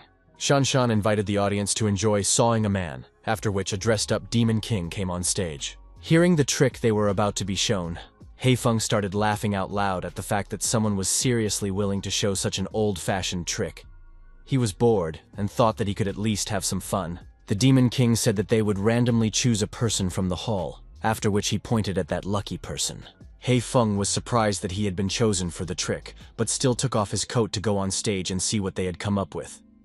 He thought it was an outdated trick that could hardly bring anything new to the table. When He Feng stood up, the audience began to discuss amongst themselves that they had chosen a fake spectator for the trick. A classic trick is sawing the girl. A girl is placed in a long box from which her head and legs are visible, after which a magician with a saw cuts the box in half. After sawing, the box is reassembled and the person appears to be intact. But the trick is actually that there are two people in the box. He Feng turned to the brat in charge of the trick and asked him not to even think about playing along.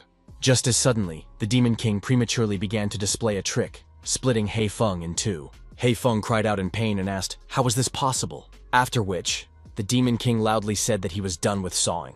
Grandpa was astonished that this guy just took and sawed He Feng because it was too cruel.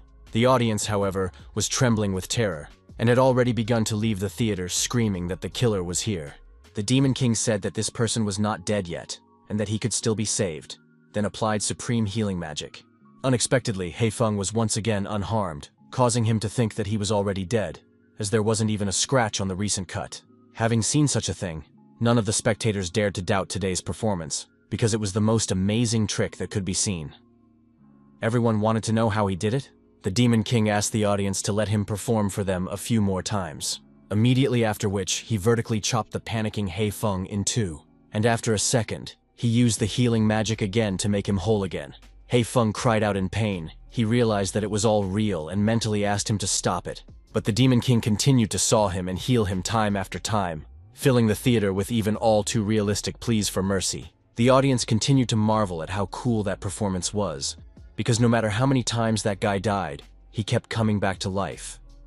Everyone was sure that a video like this would go viral all over the internet. This was the most powerful wizard they had ever seen. After which, the Demon King reminded that he was the strongest wizard. Soon, He Feng could no longer tell whether he was alive or dead, and all he felt were echoes of that pain. Meanwhile, the audience was in awe as they filmed it, because they had never seen such a performance before. And besides, the acting skills of this fake audience member were just on top of their game. The audience rushed to publish the performance he had filmed in the hope that this theater would become much more popular. One of the bodyguards helped He Feng up, after which he shouted to the most powerful magician that he would sue him for such strange magic, and afterward, he would kill him. As for the theater, He Feng promised to trash it. Suddenly, a woman who identified herself as an inspector from the Lingdian Group headquarters appeared, and told them that He Feng had already been fired, because according to their investigation, he had deliberately engaged in money manipulation, and bullied the small theater to save up money to forcibly purchase the theater. In addition, their company decided to actively support this small theater without interfering in its management, in order to make it a key object of their business. From the shock He Feng experienced, he fell to the floor, then asked the inspector, how could he be fired because of some small theater? Grandpa was very excited about what he had just heard, because it meant they could save the theater. After dealing with He Feng, the woman greeted the wizard and said that she was the assistant to the president of the Lingdian Group company, and that their president would like to meet with him tomorrow at 9 o'clock in the morning to offer to join their company. The Demon King ignored her, saying he wasn't interested in it, but the company's assistant to the president said he should come to them. A short while later, in Shanshan's room. The Demon King recalled that he had already saved the theater and asked for a fragment of the artifact. But before doing so, Shanshan recognized that there was something she had always wanted to tell him. Namely, the reason why she knows his true identity. The Demon King had saved her, and therefore she was willing to tell him everything. Shanshan revealed that he is actually a comic book character. The world they are in now is not a parallel world, but the world in which he was invented. In addition, the company that produces his comics is Lingdian Group, whose members have just arrived for the sake of acquiring the theater. The Lingdian Group is the largest entertainment company in the country. Ignoring Shanshan's words, the Demon King asked, "Where are the artifact fragments now?" Shanshan asked, "Isn't he surprised that he's a comic book character? And did he even know what she was talking about?" The Demon King wondered. What did this change for him? Besides, he already knew that he was a comic book character. Because how else would Linfun be a time traveler who knew everything about the past? All because he had read the story with Li He as the main character. He had always wondered why, in his world, the main character is him, but in some comics, it's Li He? Maybe there are even novels they don't know about, where Ouyang Shan or Liu Shisan are the main characters? Does that mean his world is real, but another author in her world is recording the story of another person in his world as the main character? In any case, none of this mattered to him anymore. The Demon King once again asked for the artifact fragment to be given to him, because his friends are still waiting for him to come home. What difference does it make whether the world is real or not? Shanshan said that everything in this world is flesh and blood, and if the senses are real, then the world is real too, after which she agreed to give him the fragment and reached under her pillow. Shanshan asked how he was going to get home after he got the fragment. It had nothing to do with her anyway. Shanshan wished the Demon King good luck. To her surprise, Shanshan noticed that something wasn't right here, and the Demon King suddenly turned gloomy. Not finding anything under the pillow, Shanshan picked it up and cried out that the artifact fragment had disappeared and someone had left a note under the pillow. The note was meant for the Demon King to remind him to come to the Lingdian Group at 9 o'clock tomorrow. Shanshan noticed that this was the time when the president of the company wanted to schedule a meeting with him. The Demon King said that in that case, it was time for him to go, after which he agreed with Shanshan's words, for he really needed to find a way to get home. The next morning, the president of the company told the Demon King that he could give him the artifact fragment, and could even tell him that the artifact fragments were passageways connecting different time and space, through which he would be able to return to his home. However, since he has already arrived in this world, why doesn't he explore something interesting before returning? The president of the company threw the artifact fragment to the Demon King, after which the latter admitted that it was quite interesting, because the president must have the information he needed. The president replied that he had all the information he wanted to hear.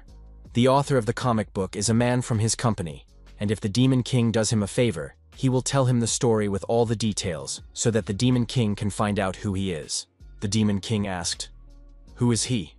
If he wasn't Bai Qingfeng, the Demon King, or a comic book character, then what other identity could he have?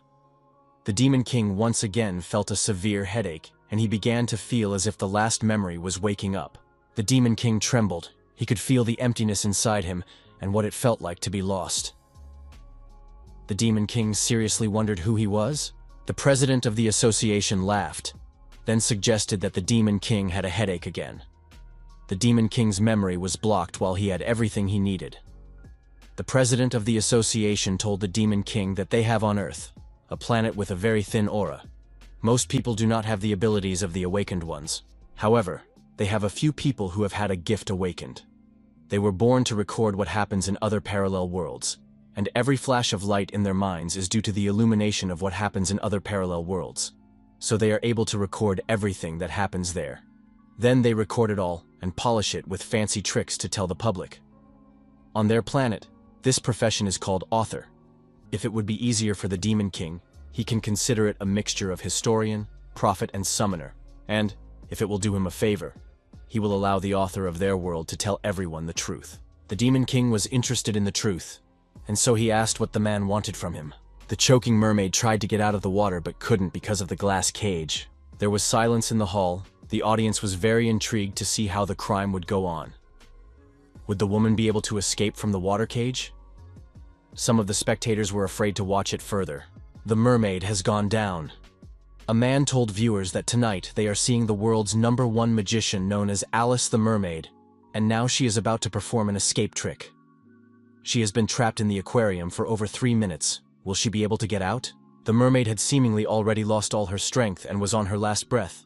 The audience began to panic as the girl trapped in the aquarium lost consciousness. Could this be a mistake in the performance? If so, she must be rescued now or she will drown. As suddenly, a man standing on the stage pointed his hand behind the back of the audience and asked the audience to look at it in awe. The audience felt a sense of relief as the girl was alive. But hadn't she just been trapped in the water tank?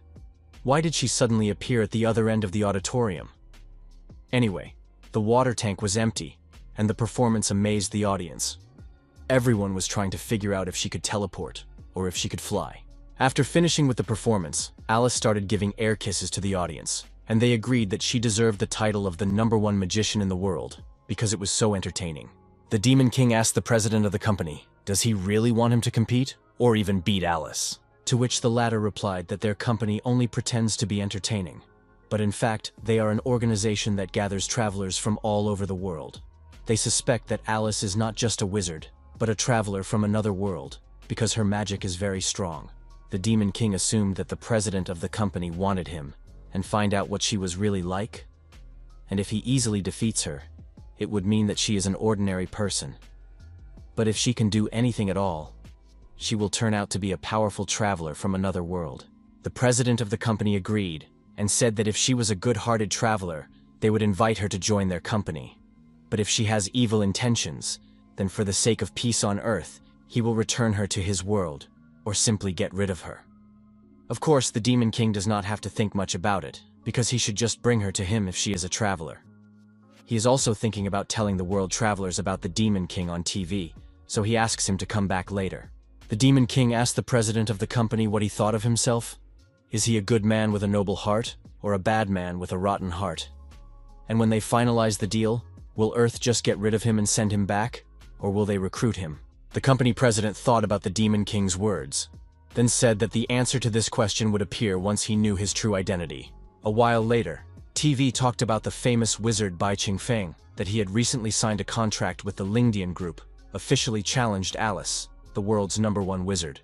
Alice accepted Bai Qingfeng's challenge, and even set up a test location on a pyramid, which she broadcast live.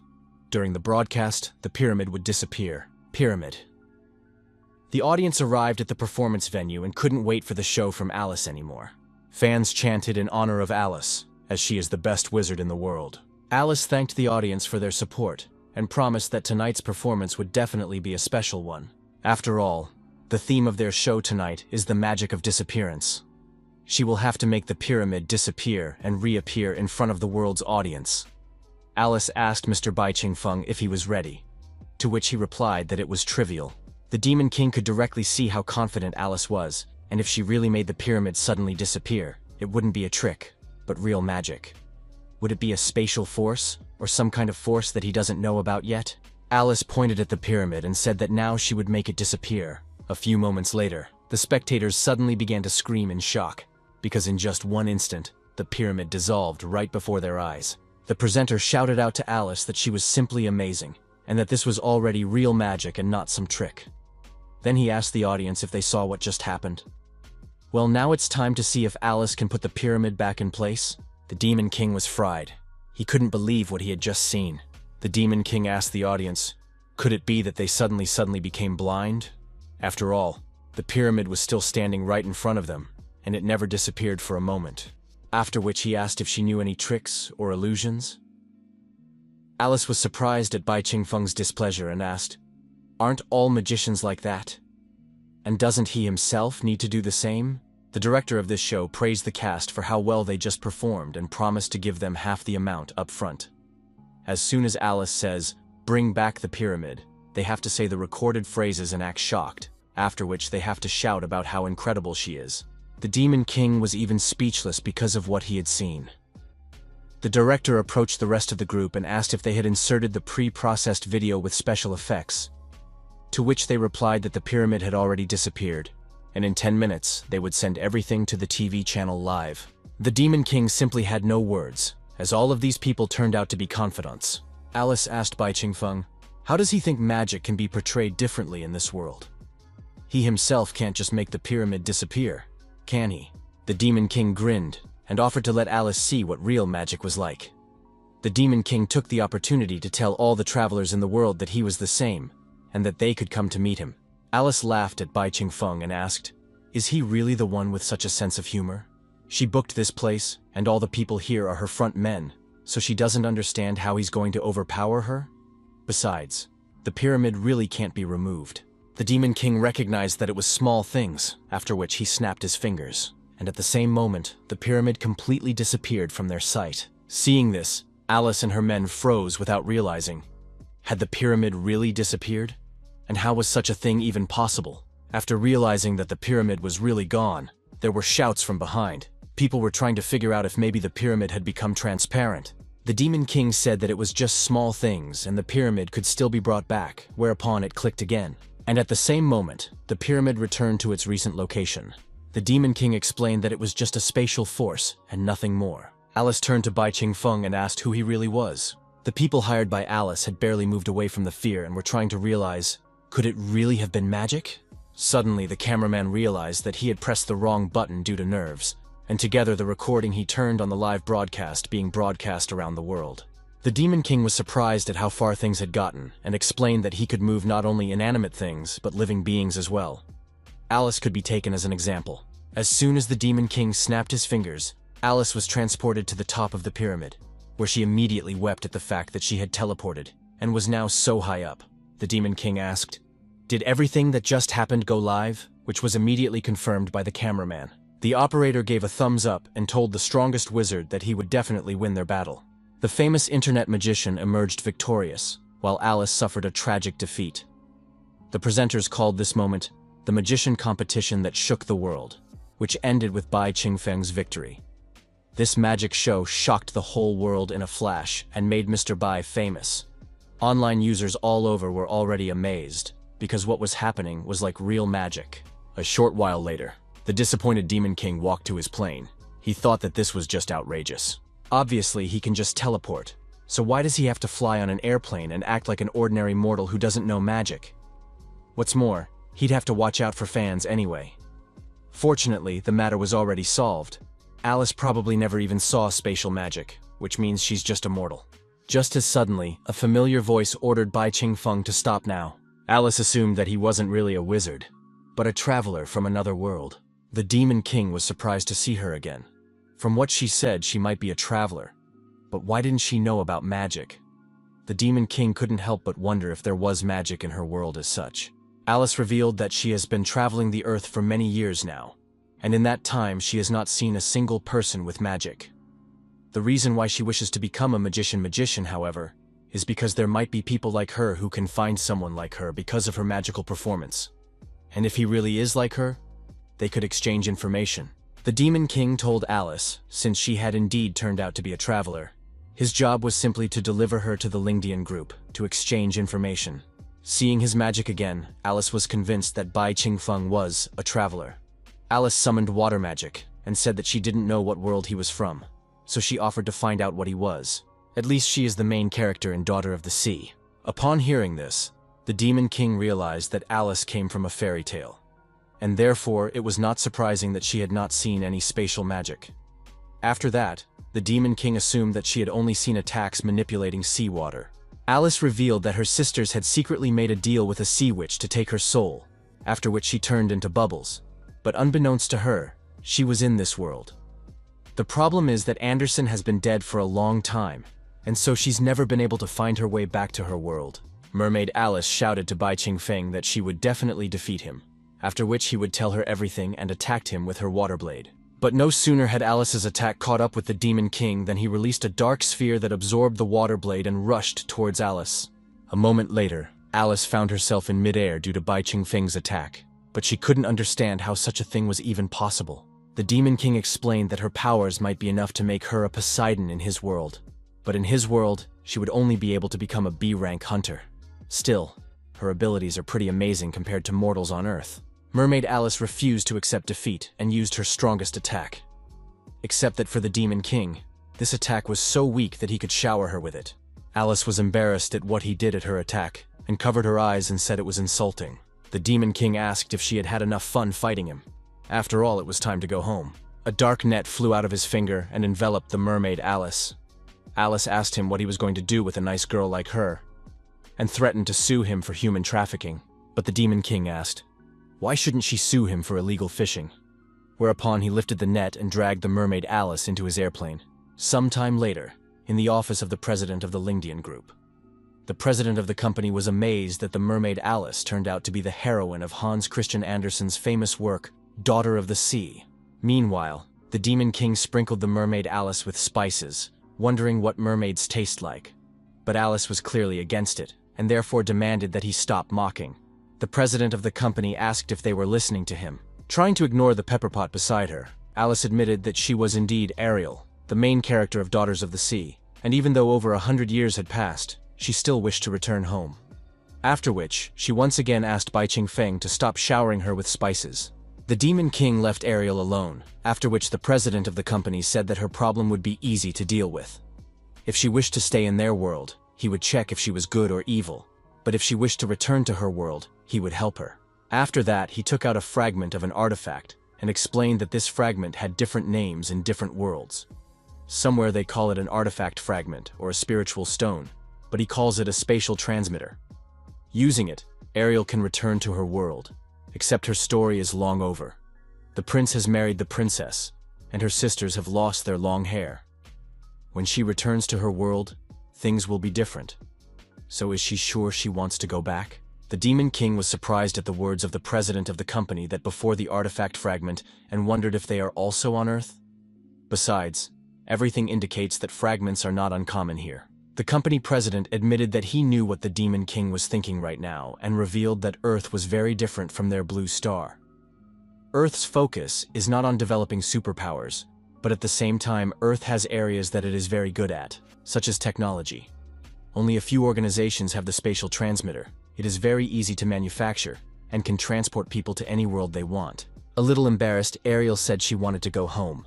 After all, this was her home world, and she had been on Earth for too long.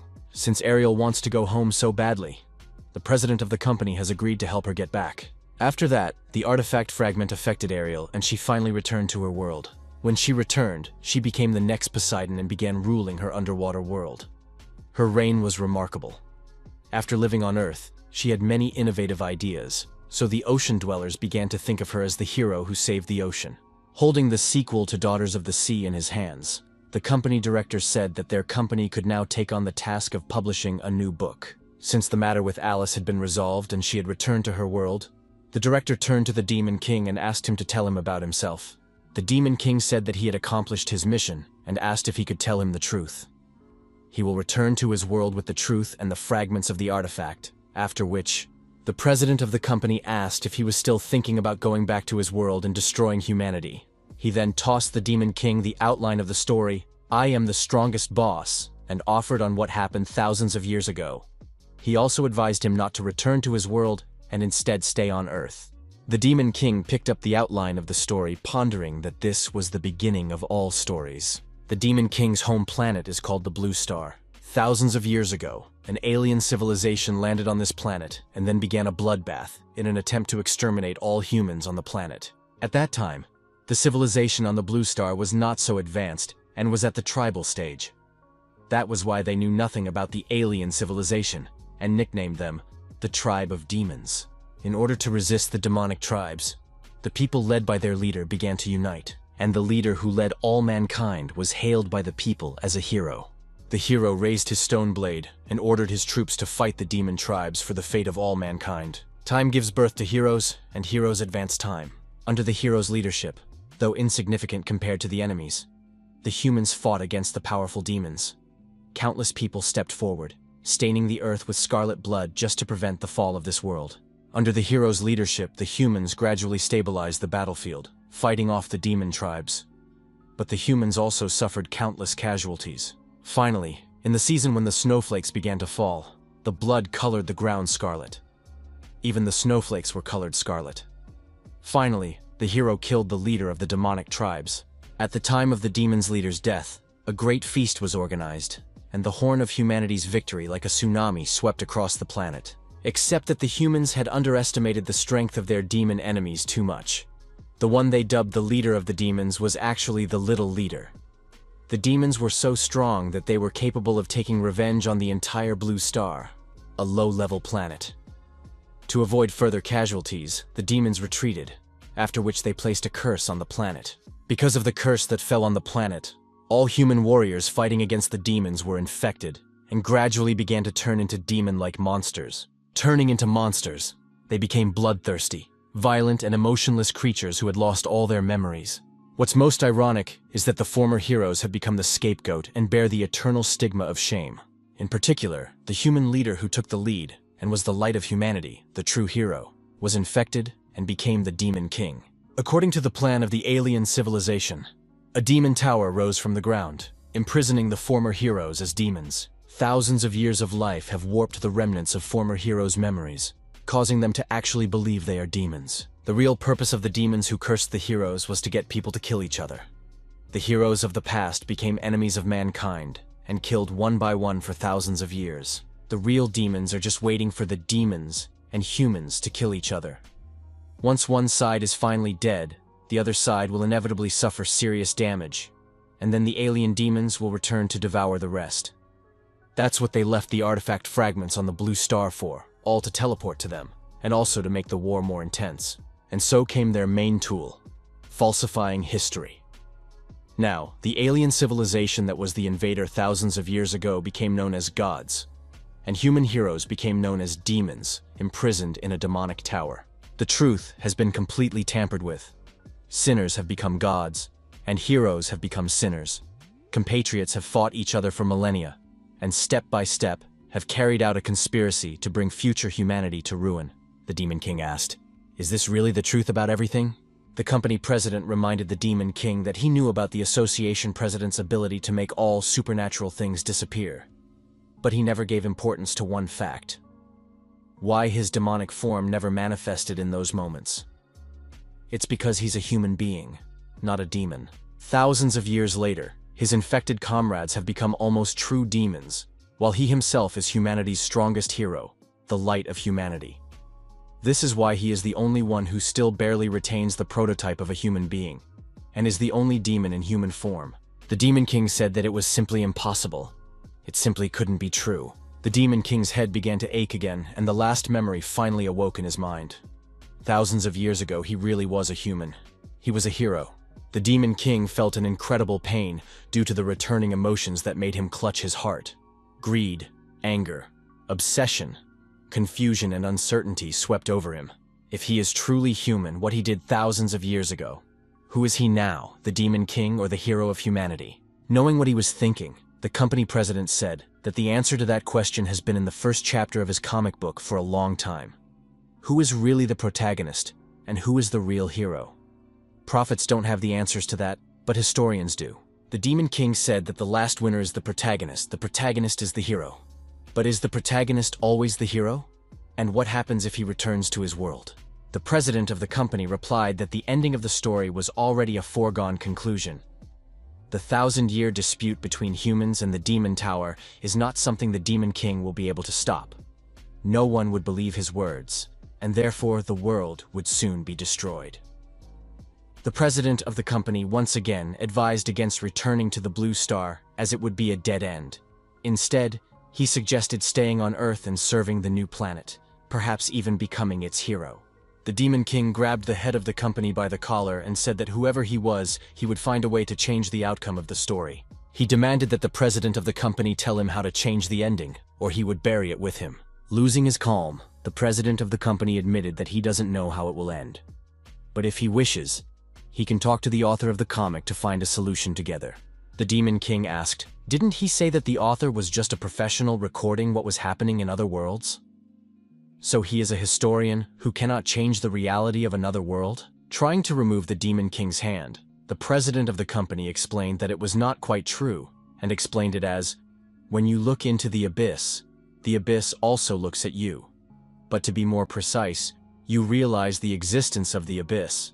It will affect you, just like a butterfly can cause a tornado with a flap of its wing. This is how an author can change the plot of a story a bit, then lead it to a different ending. if that ending is logical. After talking to the president of the company, the Demon King headed to the author of his comic book. Upon hearing the knock, the author immediately realized that it was the Demon King and invited him inside. Seeing the author's reaction, the Demon King assumed that he was not surprised at his arrival here. At the same time, the Demon King tried to pinch his nose to avoid smelling the surrounding odor. The author explained that the thing is that he's almost done with writing this chapter, except for the ending, which is on hold for now.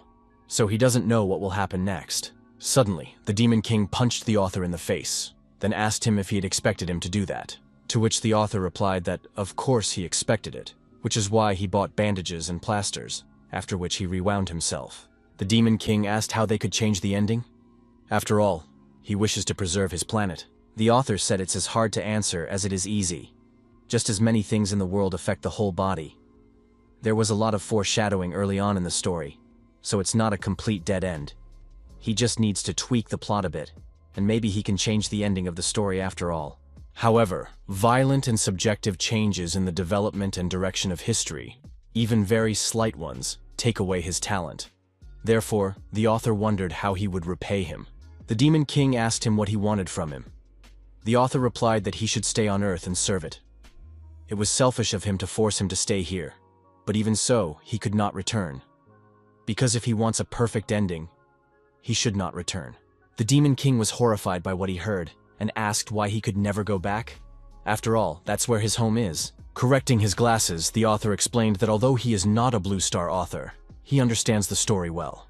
Linfun has spent his whole life doing nothing, becoming a useless slacker. But he decided to die with the time traveler, thus dying as a hero. Lehi got the system and started to think he was the main character. But at the end of his journey, he discovered that the main boss had been standing over him all along and was killed himself. To prevent the gods from coming, Liu Shisan risked his life to destroy the portal. He is a true hero, but in the end, he was burdened with eternal disgrace and began to be considered an enemy of humanity. He may even have altered the timeline so that he will never be born. Uang Wuang was the hero who first collected the 10 artifact fragments 1,000 years ago. Also in the last 1,000 years, he was the person who had come the strongest close to destroying demons. He was incomparable. In the end, he fell in the demon tower at the hand of the Demon King. And also Guyan, who was supposed to be a great character, but he would never get a chance to prove himself because the story would never be told. The author asked the Demon King if he really didn't notice it. Fate is not up to anyone. All these people want to be heroes but end up becoming a laughingstock, and some people even consider them sinners. There is no perfect ending in any world, which doesn't fit the logic of the creator or the logic of the world. The Demon King was stunned by what he heard and asked if this meant that for a perfect ending for his planet, he would have to sacrifice himself to achieve a logical causal balance. The author explained that if you want something, you have to think about what you are willing to give up.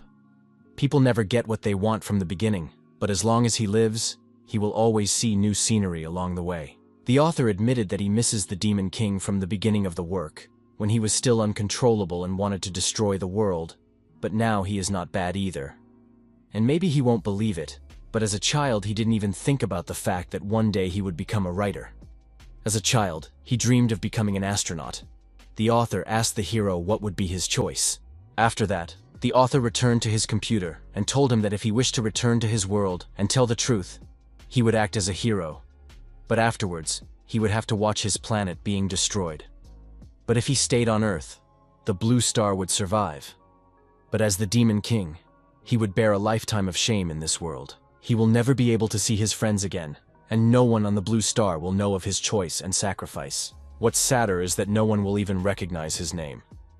It won't matter if he's a Demon King or a hero. He has no name. The author asked his main character what answer he would give him.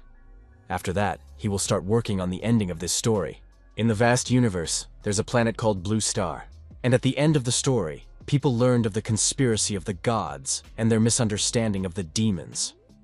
The president of the Awakened Association was stunned to learn of the true truth of thousands of years ago. The Elder of Absolute Order said that in recent years, he had gathered all the information from all of humanity, and based on the collection and calculation of a huge accumulation of data, he had come to this albeit shocking but correct conclusion. Demons are the heroes of thousands of years ago, while the gods are real demons who lived thousands of years ago. Therefore, mankind should be reconciled with the demons to fight together against the invasion of alien civilization. But the president of the association could not help but wonder if the Demon King would agree to this. The gears of fate began to turn, and humanity was reconciled with the demons. The top of the Demon Tower. The Demon King was surprised to learn who exactly had arrived at his door. The president of the Awakened Association said that he had come here alone today to discuss an important matter with the demons on behalf of all mankind. They are not real demons, but heroes from thousands of years ago. The future Demon King was surprised at what he heard, and assumed that it was all a consequence of the great accomplishments of another of his. After which they shook hands as a sign of reconciliation. This news shocked the whole world. Demons are the true heroes of mankind thousands of years ago. The president made a pact with the demons to fight against the gods together. People all over the world rejoiced at the peace that had come. And when they learned the truth, they wanted to stand together against the invasion of the gods. Beginning a peaceful coexistence, humans and demons finally destroyed the Demon Tower. Moreover, demons have become very popular among humans. The heroes of the past also got their well-deserved finale. Upon returning to life, Ling Xiao's companions met their hero, who had become human again. Ling Xiao tried to understand what was going on, as he had been turned into a throne and his companions into crystals. Ling Xiao became human again, after which he took over as the head of the Lin family. Linfun became a hero, and the story of his exploits, along with the time traveler, touched everyone's. The truth about Lu Shisan was also revealed. He sacrificed himself to destroy the God Portal, becoming a true hero. When the shopkeeper was visited by children, he recommended the new comic book, The Story of Lehi, to them. Lehi was also written into the story. He probably headed to another world and began his new adventure. Uang Wuang also turned from crystal to human, after which he returned 1,000 years back. Uang Wuang's companions were surprised, for their hero had just disappeared, and now he was already at their backs. They asked him, wasn't he busy collecting artifact fragments?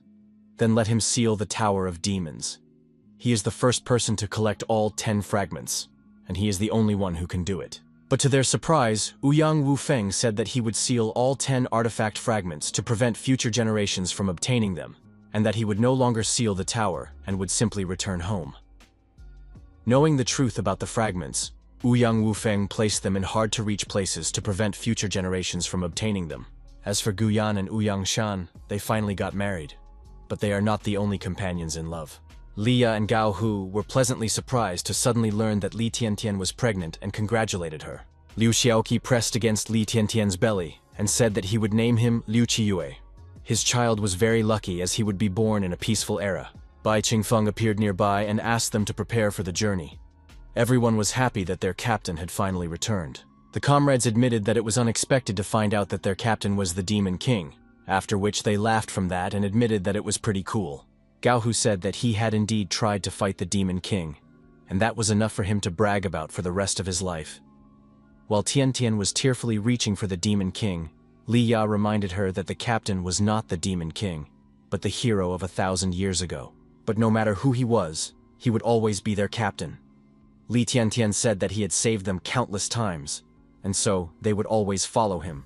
The Demon King agreed with them and told them to pack up, as they still had to find the remaining fragments of the artifact and completely destroy them so that there would be no more teleportation paths, and they could stop the coming of the alien civilization forever.